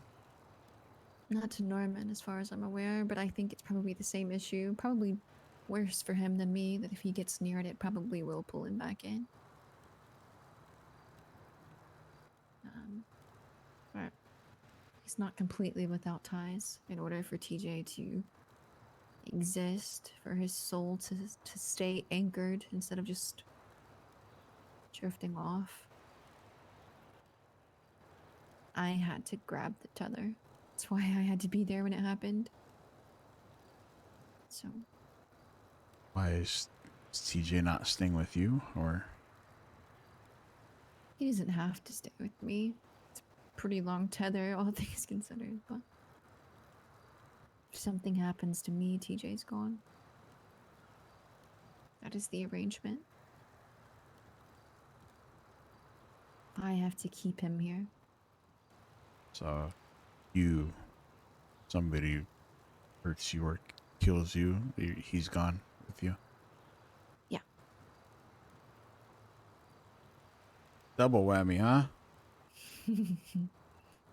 Yeah. And let me guess, there's probably people hunting for you, I'm sure. Outside of just Norman.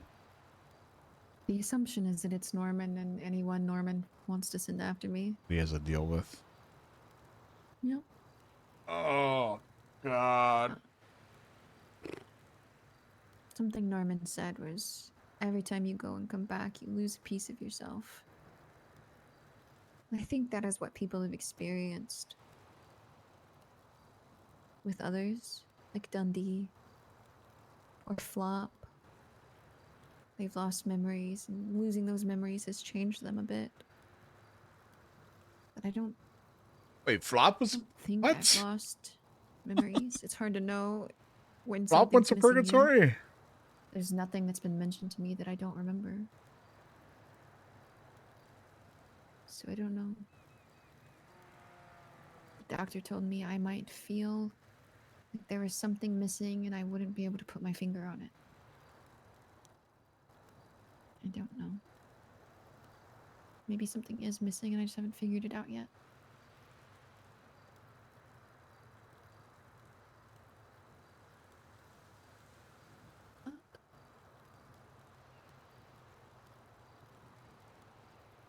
Just try not to dwell too much on it. I'm trying not to. I feel okay. And I have shit that I need to do, but I doctor is mad. because of what she did. He thinks that instead of grabbing TJ's leash, I should have used that opportunity to take the ring out of Norman's pocket, assuming he was still carrying it there. TJ says he hasn't seen him with it in a while, so... Does Norman know that that ring is being pursued? He might. Seems to know everything else. Why would he keep it on him? I don't know. I think part of the problem is if it's separated from him, it allows pestilence to interfere. So he must be keeping it on him. Maybe he just isn't showing it off to people anymore. I don't know. Because I don't think the idea that the ring is... Or I don't think necessarily that the ring is powerful. I think it's got something to do with keeping Norman anchored to death. That's just a theory, though. I don't know for sure. Mm-hmm.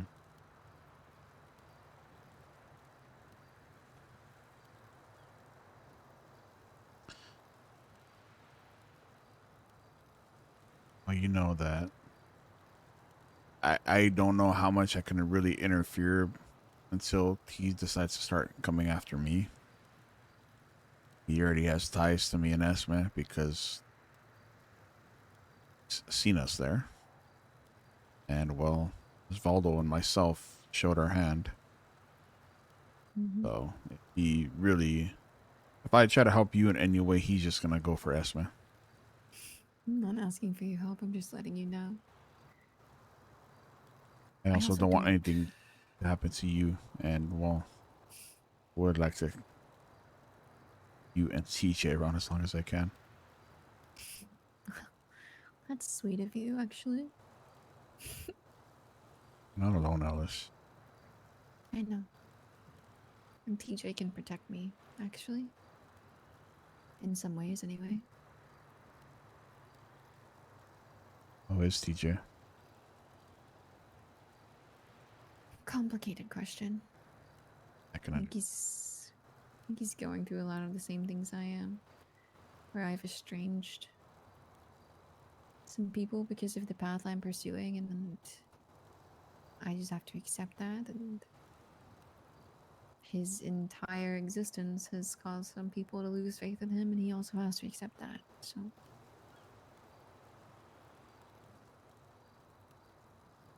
I don't know what this man has been looking over us since he's passed. He's been keeping an eye on us and trying to guide a lot of us in the right direction, and people are losing faith in him. Done nothing but look out for us since he's been gone. But why are people questioning him? Yeah, he might not be here in the physical form, and I understand maybe after you pass, you will lose a part of yourself as well.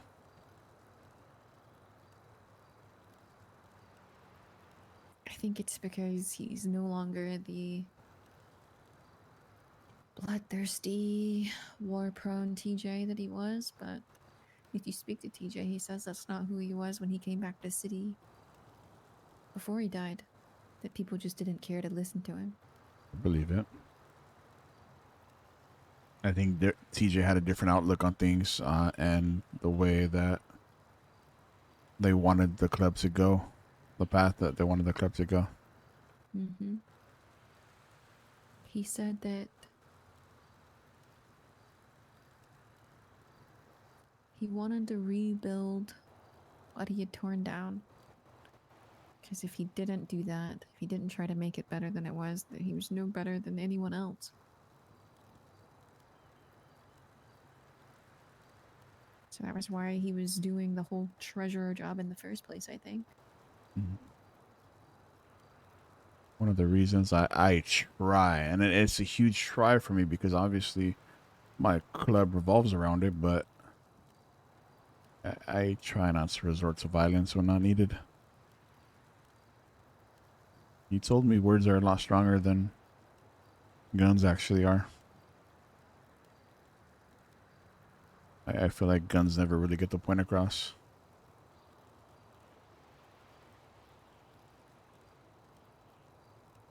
Guns are good for retaliation. But at that point, it's just a matter of who can who can overpower who for the longest. If you're trying to accomplish something or change something, words are a lot better. Guns don't really make people feel differently.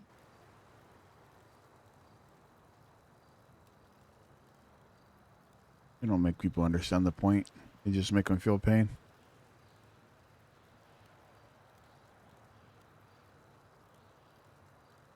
It's true.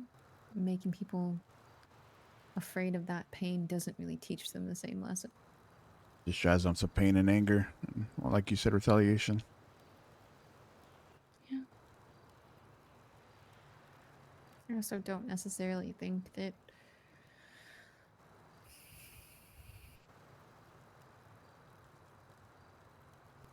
it's good to try and solve things with your words, especially when we're talking about the stuff that TJ and I are dealing with, but guns and war and violence is just kind of human nature, and that's something that nobody can change.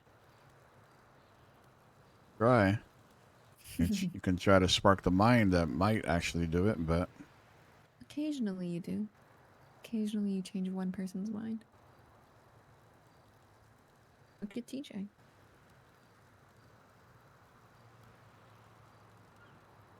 TJ was always wise in that way. He's always been very wise. And again, it still irks me that people don't trust or see, things the way he does. And I guess we'll all see things differently, right? But it's not telling us, he's not looking out for us for his health. He's trying to guide us in the right fucking direction. But, well, again, nobody will ever see it that way.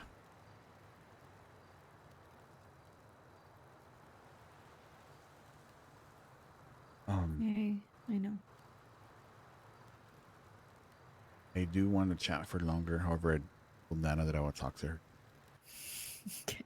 I'm going to sleep soon. Yeah. Go check in with her. I'm not planning on going anywhere anytime soon. You always need to get away. Just reach out to me. Heard you've touched base with Esmith a few times too. I'm sure she'll be willing to help as well. Of course.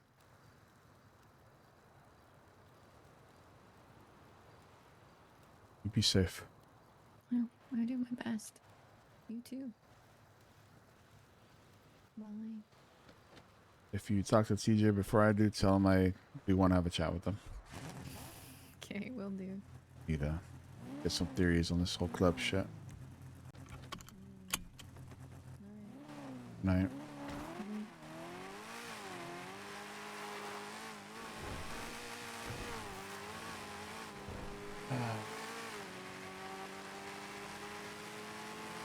Conversation number 4.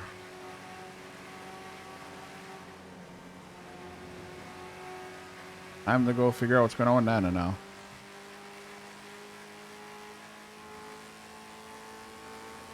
Swear to God, Nana, if you want to sleep.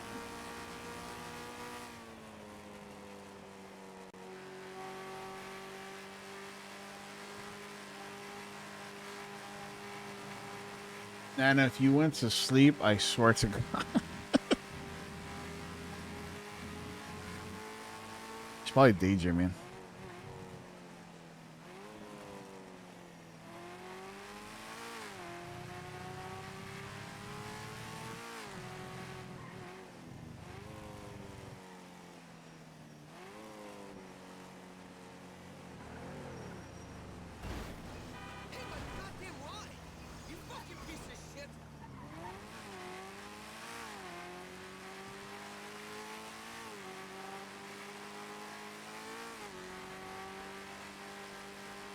Yeah.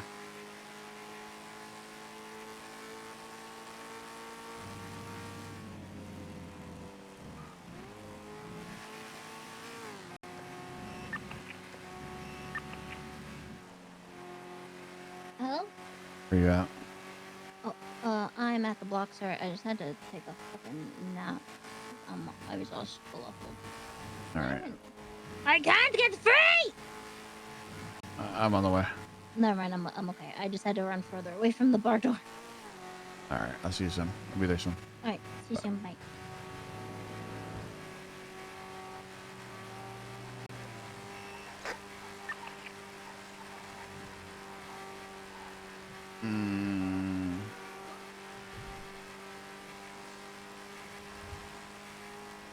I wonder if that was Noxie, chat.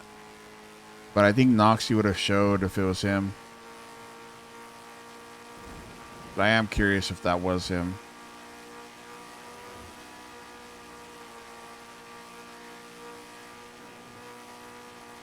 Benny wants to talk more, obviously, about other stuff, but with all the information that he's gotten and all the talks that Alice has been having, he doesn't want to overwhelm her with conversations about his fucking love life either.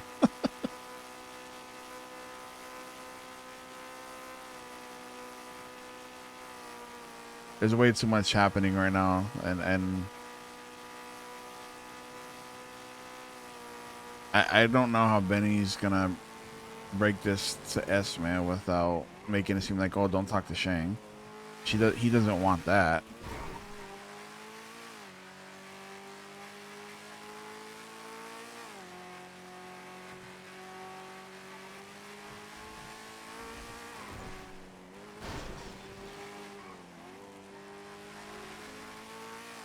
He doesn't want that, you know what I mean? So he wants to warn her without being like too much like, don't do this and don't do that. But Benny doesn't also think that Shane killed Barry.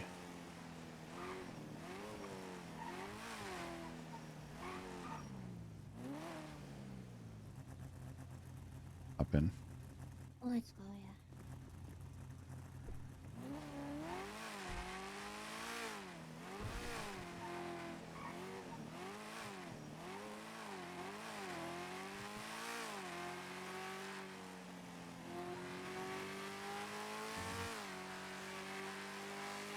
Yeah, the Barry map. He's gonna look at those later. What's going on? How up to date of everything are you? Maggie's gone. Shank shot her. Shank tried to shoot Sean. Something about Civil War. It seems like people are starting to take sides. Shang is saying, or is that just like a general? Somebody gist else of said it. how I don't know. everyone's feeling? Yeah, I think it's what someone else said. They said it to Shang. Shang says he doesn't believe that it's gonna happen, and nor does he want it to happen. I don't think it needs to happen. Oh my god. What's up, Flop? Hey, what's up, Benny? How you doing? It's a loaded question. But Yeah. let's have a chat with Nana. You all When you're good? done, yeah, no, that's a loaded question. Yeah, see? I think we're probably all feeling the same way. Yeah. I would, at some point, I'd like to talk to you. Yeah, 100%. It might not be today, but we'll see. This damn patch first. Damn it. Nana got to me, or I guess got to you first. Not even that. I just gotta get some rest soon. I gotcha. I want to talk very soon, like tomorrow if you're around. Yeah, I will be around. Okay. Let's plan for tomorrow then, because I got a lot on my mind, and Yeah, I think everybody does. yeah, I understand. I think it kind of gave me the gist of it. I haven't really talked to him, so I'll touch base with him and whatever he's able to tell me, I guess. Good. All right, brother. I'll see you tomorrow. Sounds good. I'll talk to you tomorrow. Bye bye.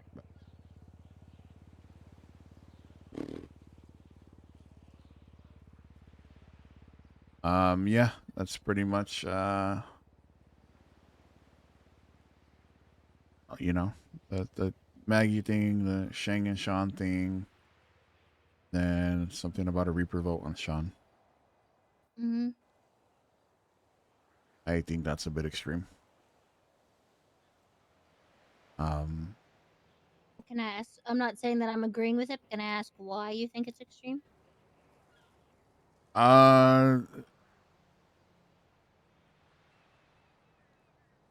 Because it's, well, one, it's hypocritical, since we both know that all of our fucking high command outside of Barry have their hands in the cookie jar, elbow deep in the cookie jar with all these fucking horsemen. And that's seems to be Shang's biggest topic, is that Sean is working for Norman. Yeah. But I know, me and you know that. Here's one argument I want to make on it, right? Mhm. Did Edbert know prior to getting us, us getting involved with all that shit? Did he know who it was that we were getting our hands in with? I don't know. I don't think nobody knows that but Edward himself. I mean, I don't think he does. I Considering don't. Yeah, I don't think he does. But yeah, we don't know for sure. I don't think that he would have, considering how he feels about stuff, how he's said it himself. But and this isn't saying that I'm picking sides, because I want to say something right now about the whole people are picking sides. If people are picking Sean over Shang, respectfully, there are no fucking sides to pick. We pick the patch. Yep.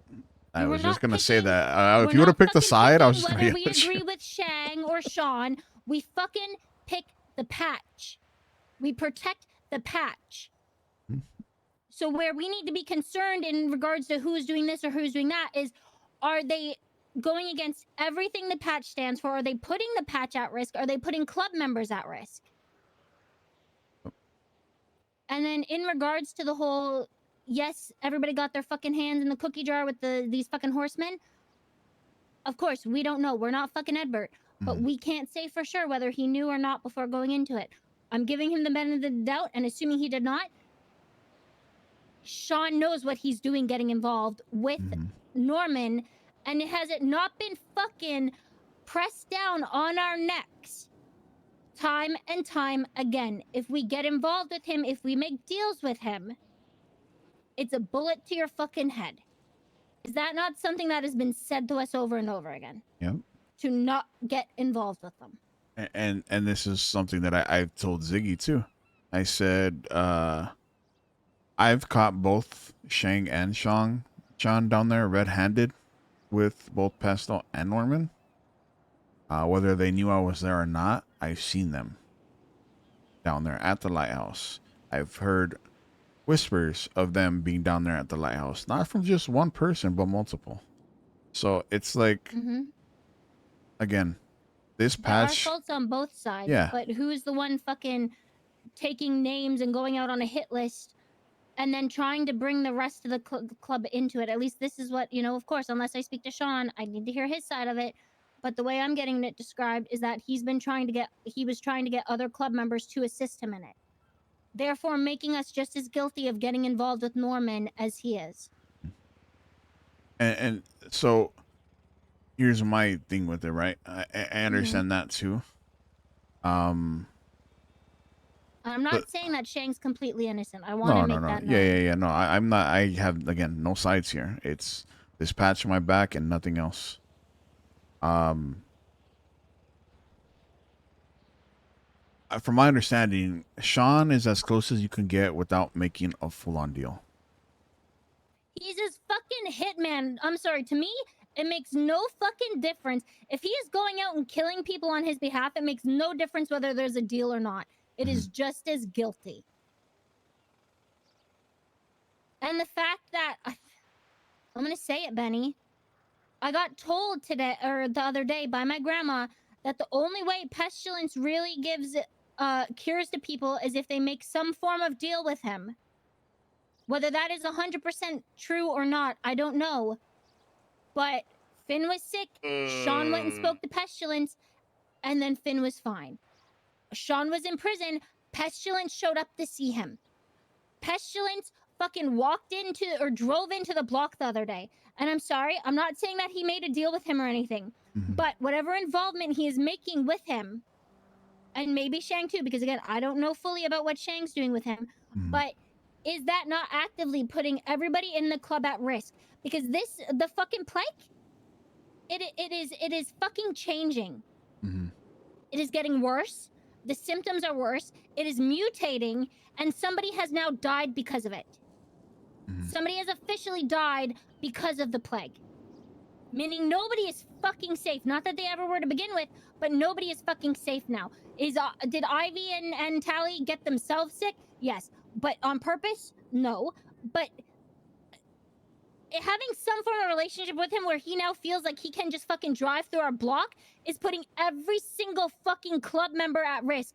Because if people aren't fully aware of who he is, or they don't realize what he drives or what he looks like, and they just see a fucking car pull into the block and they say, yo, who the fuck are you? Start stepping up to him, pull a gun on him. Who's to say he's not going to get them sick and then they're going to fucking die because of it?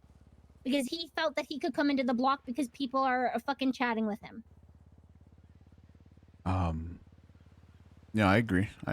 I will say Shang once found himself a cure too. So that I know of because I went to Humane Labs with him. I picked him up at the lighthouse once because I was told that he was there, or that a club member of mine was there. So I went to go check. It was Shang. His hands were filled with blood. don't know what he did. This was a couple of months, like a month or two ago. Mm-hmm. He hopped in my car. I gave him a ride. And he said, "Stop at the Humane Labs." He didn't go in because somebody's car was there, so we left. But he said something about him having a cure with him. Well, I will say this: Humane Labs is being used as a lab to work on a cure.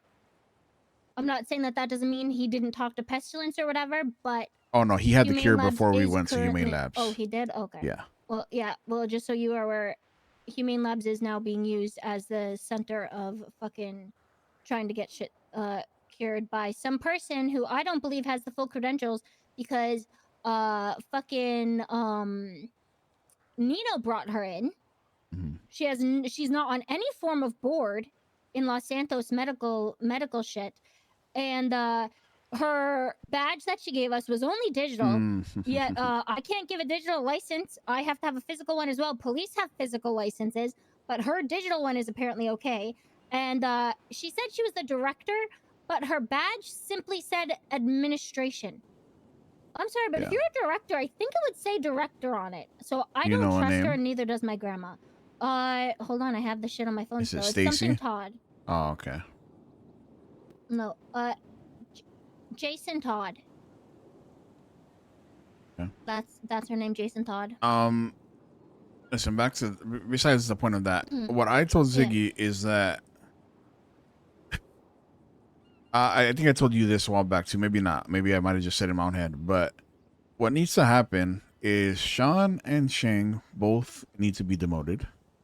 To patch, whatever the case may be. Someone else. There needs to be a squish up top.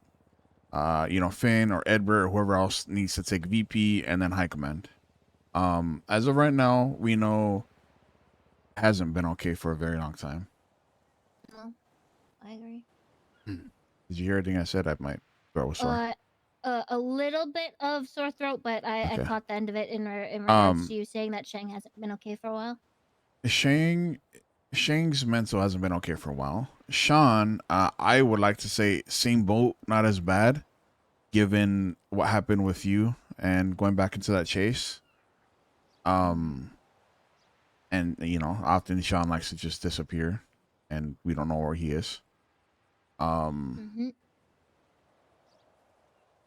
And then this whole rule for the club, as far as people butting heads, they need to hash it out and fix it themselves. Why is it rules for thee, but not for me? Between Sean and Shang, their pettiness is spreading to the rest of this club, and it's going to make people choose a side. It's going to put people against each other, and yes, it will drive this club to a civil war that and is if not needed. people are trying to pick sides, well, then they clearly don't have. I'm sorry, I'm going to say this, and it's going to be a hot take, but if they're picking sides versus just strictly looking at, like, if it's they're looking at it as, okay, this person's clearly going, is not for the club right now. This person is. That's a little bit different. But if they're just strictly looking at it as, oh, I agree with this person more or that person more, without actually looking at everything and seeing everything, then they're not fucking doing what they're supposed to as a fucking patched member. Because I will back Shang till my fucking last breath if I truly believe that he is doing what he's doing for the fucking club and not going against them and purposely putting them at risk. But if he is putting the club at risk and not caring about the club and does not have club first mentality, then I will also be the first person to put the bullet in his fucking head. Because at the end of the day, I don't give a shit who you are. I don't care what fucking rank you have. I care about this fucking patch. And if you are not here for this patch, and that is not the reason why you are here, and you are picking sides and you're loyal to a person and not the fucking patch, then what the fuck are you doing here?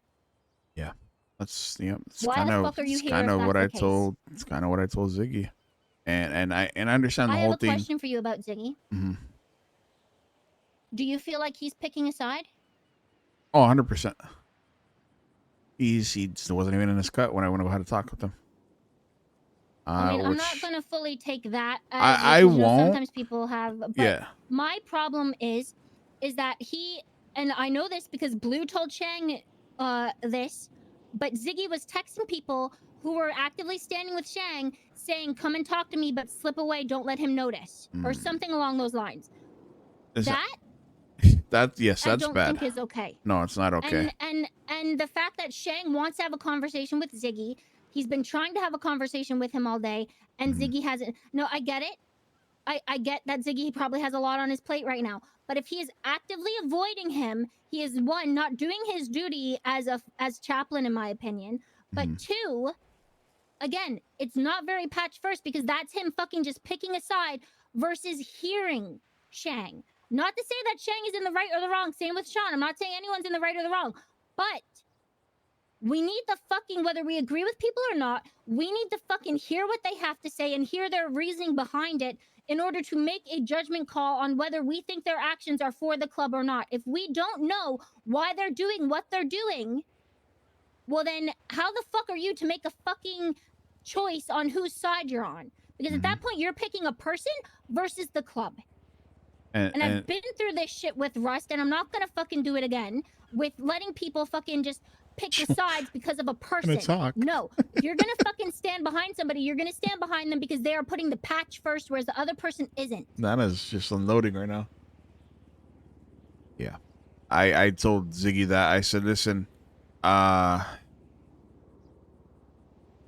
you need to handle this sooner than later, because what you're doing is you're letting this It looks bad snowball. on him.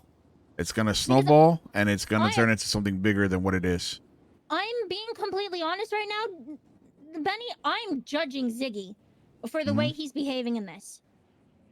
Yeah, but then what about the judging rest him a that are little also siding along with him?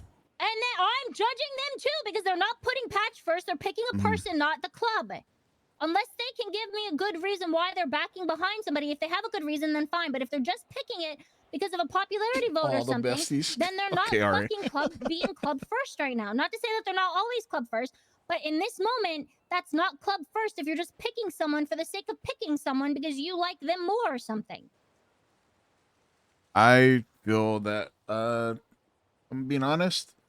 The emergency club meeting needs to be called before Monday. I don't think we should wait till Monday. I'll fucking call it. Because this shit, everybody... Nana, there's... Hold on. Let me check right now. Maybe not right now. Not, even still right now, there's still quite a few people around. And this radio is silent. And has been silent since I've been awake. I understand a few of you were in jail. Yeah. Oh, 5 of us, yeah. Yeah. But anybody else that's been awake, the radio has been dead silent outside of Blue and me having the conversation. Nobody else. Nobody's at the block. Everybody's hiding or everybody's off doing their own thing. Ziggy wasn't in the lemon list. Flop was not in the lemon list earlier when I found out he was a at waste. one point, I believe. Okay. Ziggy was earlier, so don't fully, because I do believe he was in it earlier. Yeah. I Maybe because he took himself out because he over... If he was having a lot of conversations, I can understand why he may want to make it minimal that if somebody needs to contact him, they will purposely reach out versus just see him and call kind of thing. But again, regardless, the block was empty for at least 10 plus people to be awake. And again, yes, 5 of you were in jail. But it just... Everyone's avoiding each other. They're Yeah. clicking up and they're hanging out with the people they're on side And with. that's one of the things that caused issues in the BBMC was the clicks. And now if you're doing this now, you are not being club first. You are being whoever's fucking side you are on. And that shit needs to be stopped sooner than fucking later. Because yeah, it's just gonna turn into something bigger than what it actually is. The Civil War thing is gonna get closer to happening. And I mean, look at Tally. I respect Tally for doing what she did. She took all the money. She took all the guns from the club, so nobody makes any fucking harsh, stupid decisions. The fact that we have to do that though is It's like bad. It's just, That's fucking bad. we should not be fucking. I'm telling you right now, I have way more to talk to Edbert than what I originally wanted to, but I am having a chat with Edbert whenever I get the chance to see him. I'm going for fucking Enforcer. Because the shit that I'm seeing is not okay. I'm going for fucking Enforcer. As you should. And I might try to continue my path towards command because it seems like Fucking do up it, buddy. top we have no fucking sense of anybody being level-headed. Everybody thinks with anger. Everybody thinks with fucking ego.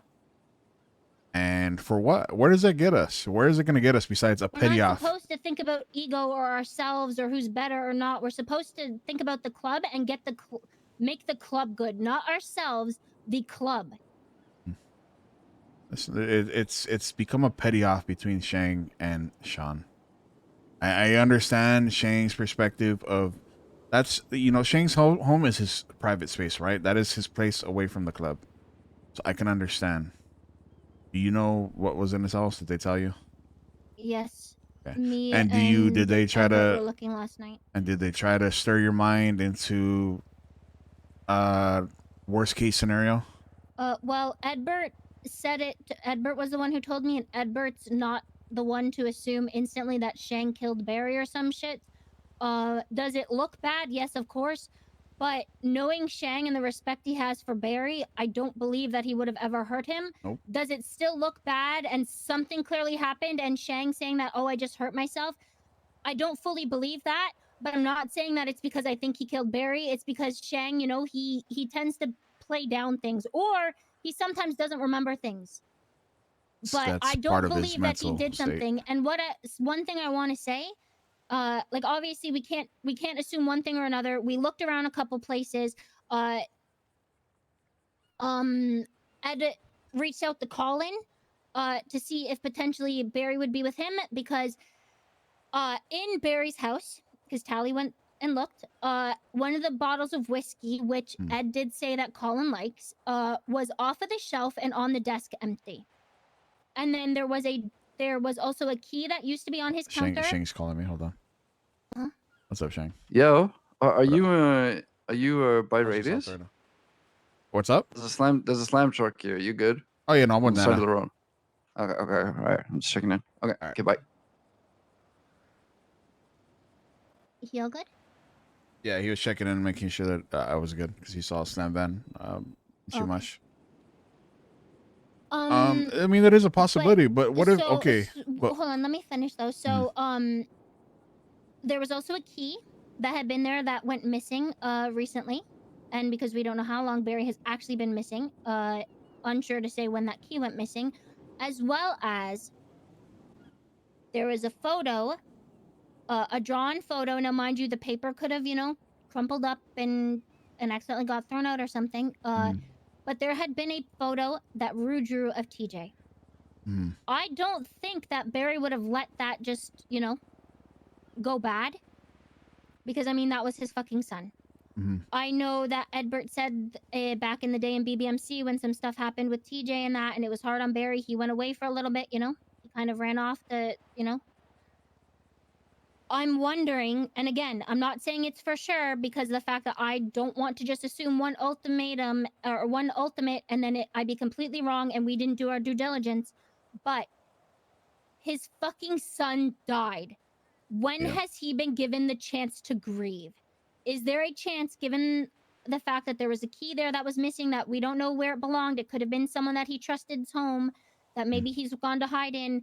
The picture, the whiskey was out. Maybe he drank it by himself. Maybe Colin came to visit and we didn't know, and they had a talk, and he went back with Colin to Colin's farm. Maybe he went off on his own somewhere and took that picture of TJ. He could be now, mind you, okay, and in this moment, is the club in a very good spot? No. But has the club been in a fairly good spot and self-sustaining without him? Yes. Did he maybe potentially take the chance, now that the club is in a more capable position without him having to be here 24/7, that he's now giving himself the chance to fucking mourn? Potentially. I'm not saying for sure, but it could be something like that. His Obviously, time we don't away. assume that automatically, but his time away could be him mourning. Yes, him coming back as his little spurts of wanting and he to just get away wasn't- from the he- thoughts, but yeah, we don't know. And he just hasn't healed yet, and that's why he kept going, because he just isn't past it yet. Which Barry doesn't rightfully talk to fucking people. So. Yeah, he doesn't talk to anybody. Yeah. Mind you, I'm not saying that that's for sure what it is, so that we shouldn't go look for him, because we should. Because even if that is what he went and did, it doesn't mean that he didn't accidentally somehow get himself hurt along the way. We still need to keep an eye out for him. We still need to keep our ear to the ground. Ask people, who were close with him, if maybe they've seen him, if maybe they know where he is. but there could be the chance that he, you know, maybe he's finally letting himself fucking mourn, which he deserves. Second. He lost his fucking that you and son. radio or? No, it's Dean, Shang, Cora. It's yapping. Oh, okay. But all right, so they're just checking to make sure people are around. All right, but Okay, bye. and I also thought to myself, what if Shang and Barry went and caught a body together? You know, there's so many things that Maybe could have happened. they We could have don't. done that, and maybe Why are Barry's we? hanging low. Yeah, why are we jumping to worst case fucking scenario? Like, Eh. obviously, it's best for us to be, you know, assume the worst and look out for the worst, than not assume the worst and it actually be bad and we never did enough. But we have to think about all the other possibilities. Still do our due diligence. Still look for him. Still check around. Still, you know, like, don't let that just go on the back burner. But yeah, there is a chance he just needed time to himself to finally fucking mourn the loss of his son. And if that is the case, he fucking deserves it. And if I remember correctly, I don't think Barry was much of a drinker back 5-6 years ago. So all these booze cruises and stuff like that, I could be wrong, but he never drank around me. So, you know, all these booze I don't know cruises him as and well as alcohol in his everybody else room, will know. I never know. But I do think that an emergency meeting does need to be called, and we all Then need to let's talk fucking about call this. it. Because, like I told Ziggy yesterday, I do want Ziggy. I told Ziggy, go talk to Shang. Do not fucking avoid it. Go to him. Talk to him. You're only getting one side, and you're spiraling. Don't spiral. You guys dumped a bunch of shit on me today. I am refraining from spiraling, and it's. If So anyone needs to have a level mind with this and not spiral, it's our fucking chaplain. And Because he's if we don't spiraling. have him, who the fuck are we supposed to lean on right now? Because there are a lot of people not okay. And mind you, I know Ziggy's not okay. I'm telling you this in confidence, but he told me he relapsed recently. And so clearly he is dealing with a lot of fucking shit on top of everyone in the club needing to go to him as well. Which is fucking hard. But, you know, he needs to keep a level head on for himself, because otherwise it's going to get bad for him too. It isn't just going to be bad for the club, it's going to be bad for him. Yeah.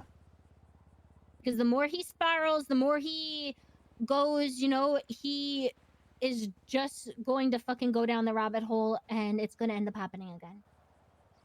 I'm making sure to check in on him and make sure he's okay, and reminding him that, you know, if he needs to call, he can. But it doesn't mean that it's going to stop him from doing it if he doesn't get this in check, you know?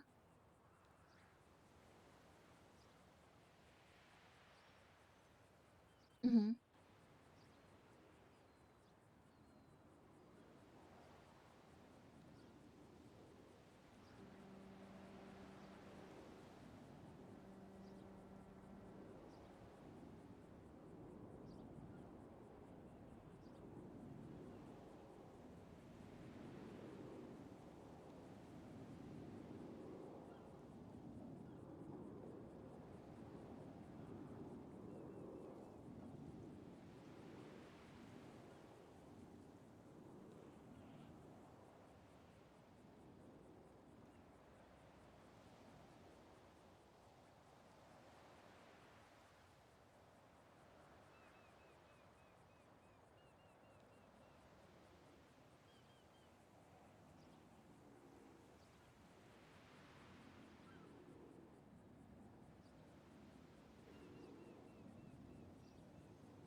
Had a lot of thoughts running through my mind. You're good. Yeah,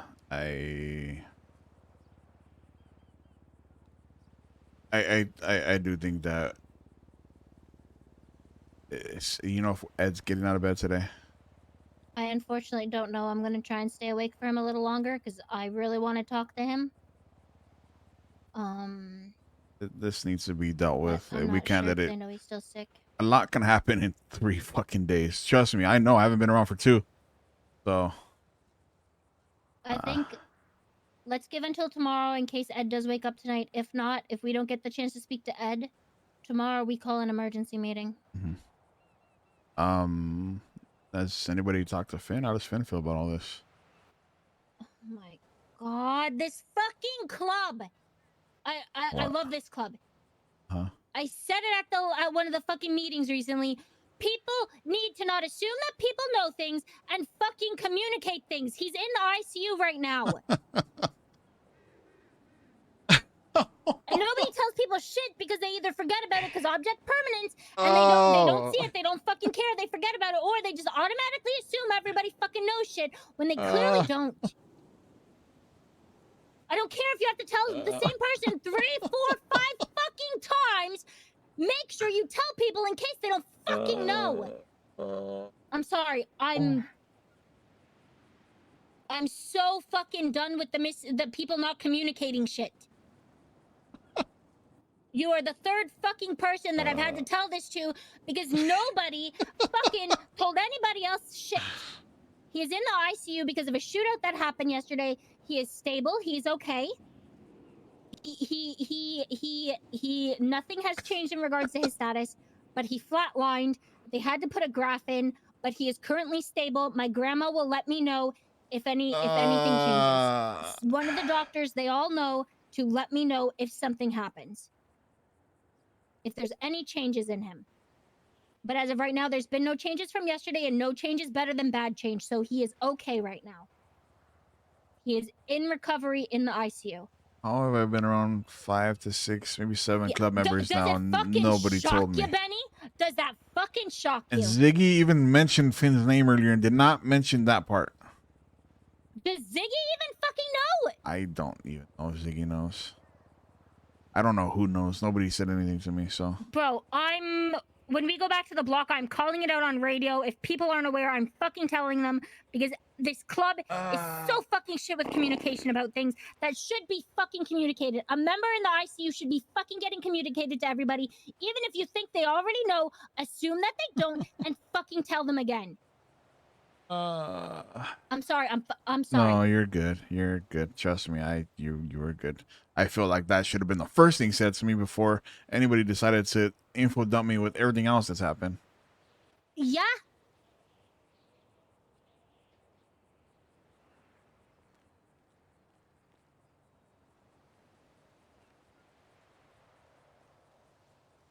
All right, I need to lay down. Go get yourself. I needed to have that talk with you because you're the only person that I can trust. Not saying I don't trust the club, but you're the only person I can trust that has the same mindset of me in regards to club first, not fucking picking sides. You're literally the only person that I feel like I can fully talk to about this, other than Edbert probably. Come on, and the thing is, people not even people, high command needs to stop telling people, oh, well, if you continue to talk about this topic, I'm just going to shoot you. That shit needs to stop. That pulling rank needs to stop. Because how are we as patches supposed to voice our opinion when we're not allowed to? Well, Sean told me yesterday that, say what, if you have stuff to say it. Give your opinion. And it's something I struggle with because even as a full member while in Rust, I didn't really feel like I could say shit because if I didn't have the same opinion as other people, then I was the fucking shit. I was getting the shit end of the stick. But, Sean said, say your fucking opinion. If you have an opinion on something, fucking say it. Yeah, but Sean's also been a person before to also say that. Yeah, and you know what? I'm still gonna I'm going for fucking enforcer. I don't care if people don't like what the fuck I have to say. If I feel a type of way about something, I'm gonna fucking say it. And if you got an issue with it, come and fucking talk to me about it instead of talking to other people. Tell me you got an issue with what I said, because I will always put this fucking club first. So when I say something, it is because I'm thinking of the fucking club. Yeah. We'll talk more about it tomorrow. Sounds Thank good. you, Nana. Yeah, of course, Benny. if I don't talk to Edward tomorrow tonight, I'll let you know, and we call an emergency meeting. Yeah, sounds good. Good night. Get some What rest. up, Dean? Have you been told about Finn? Yes, I already heard. Who's in radio distance See right ya. Good night, Dean. now? Night. Night. Night, Nana. Is anyone in radio distance? Chat. They might be having a conversation. Gotcha, okay. Yeah, I want to clarify, right? Everybody here right now, all you viewers, everybody. This is all roleplay. All of it's roleplay. This is all in-character stuff. Please, please, please do not go and bash other club members, other people, anybody involved in this situation. It's all roleplay. Enjoy it. Enjoy the spice. Enjoy the story. Enjoy the content. There's going to be people disagreeing. There's going to be people agreeing. This club was based off of roleplay first, and roleplay always should come first. Always. We're not like shooty, gang, fucking top shooters in the city, yada yada. That is not what ADMC is. ADMC is a roleplay first oriented group. And please, if you see any negativity anywhere, please report it to the mods, report it to streamers, anything, please report it. This happened back in the BBMC days where things started getting crazy and chatters over people overly invested started spreading bad rumors and stuff, and it got bad, chat. If you feel this is too much for you, please get up, walk away. Don't watch the stream. Read it in a meta chat somewhere. That's all I ask. Okay.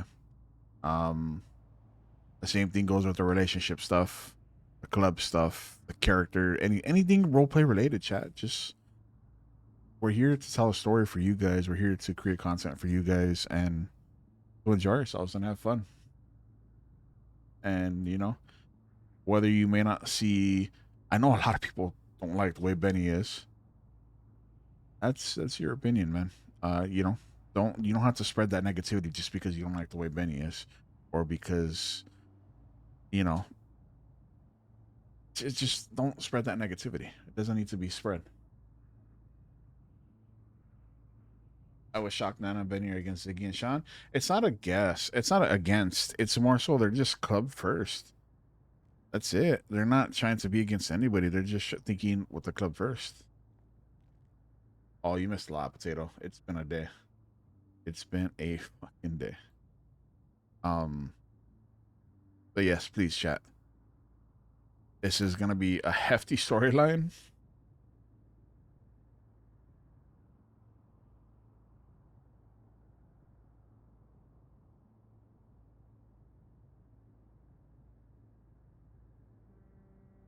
Gonna be a hefty storyline. There's gonna be a lot that happens around it, I'm sure.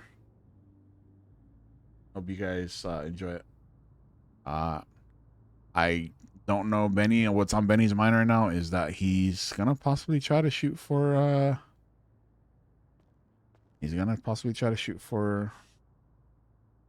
command. Because this club can't seem to get its shit together.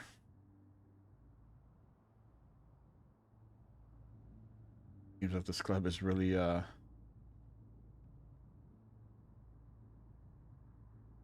I think the club just needs to sit down and have a chat.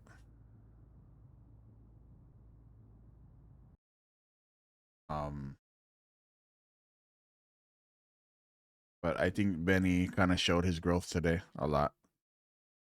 Like a lot. And I'm excited for what's to come. Definitely excited for what's to come.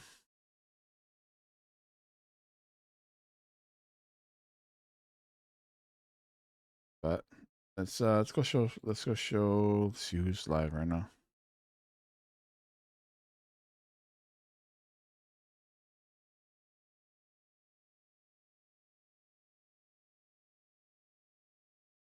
Oh, wait. Nitrix wanted to guide the raid. Chat, please stay with me until we raid someone. Nitrix said he guided the raid for somebody with 6 viewers earlier. Let me see if I can find somebody with 6 viewers.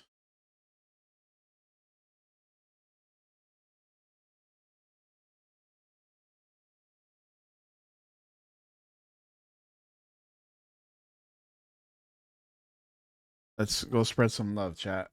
Go spread some love. Please stay with me for a second.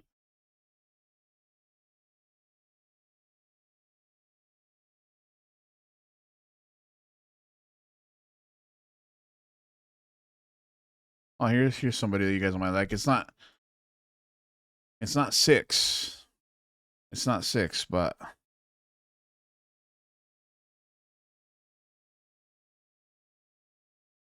7. We can't find anybody with 6. Is EJ live?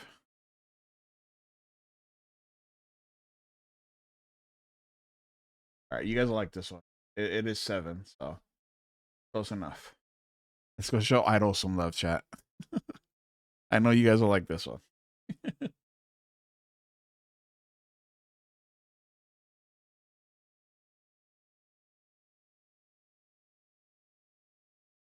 Let's go show her some love. Let's go support. Be nice, chat. Let's send the Benny Wazowskis in. Love y'all, chat. Tomorrow the drama continues. Spread peace and love, chat. Peace, love, positivity, no negativity, none of that.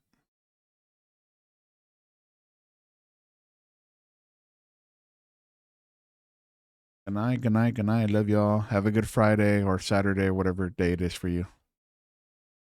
And then the Benny Wazowskis. Bye-bye.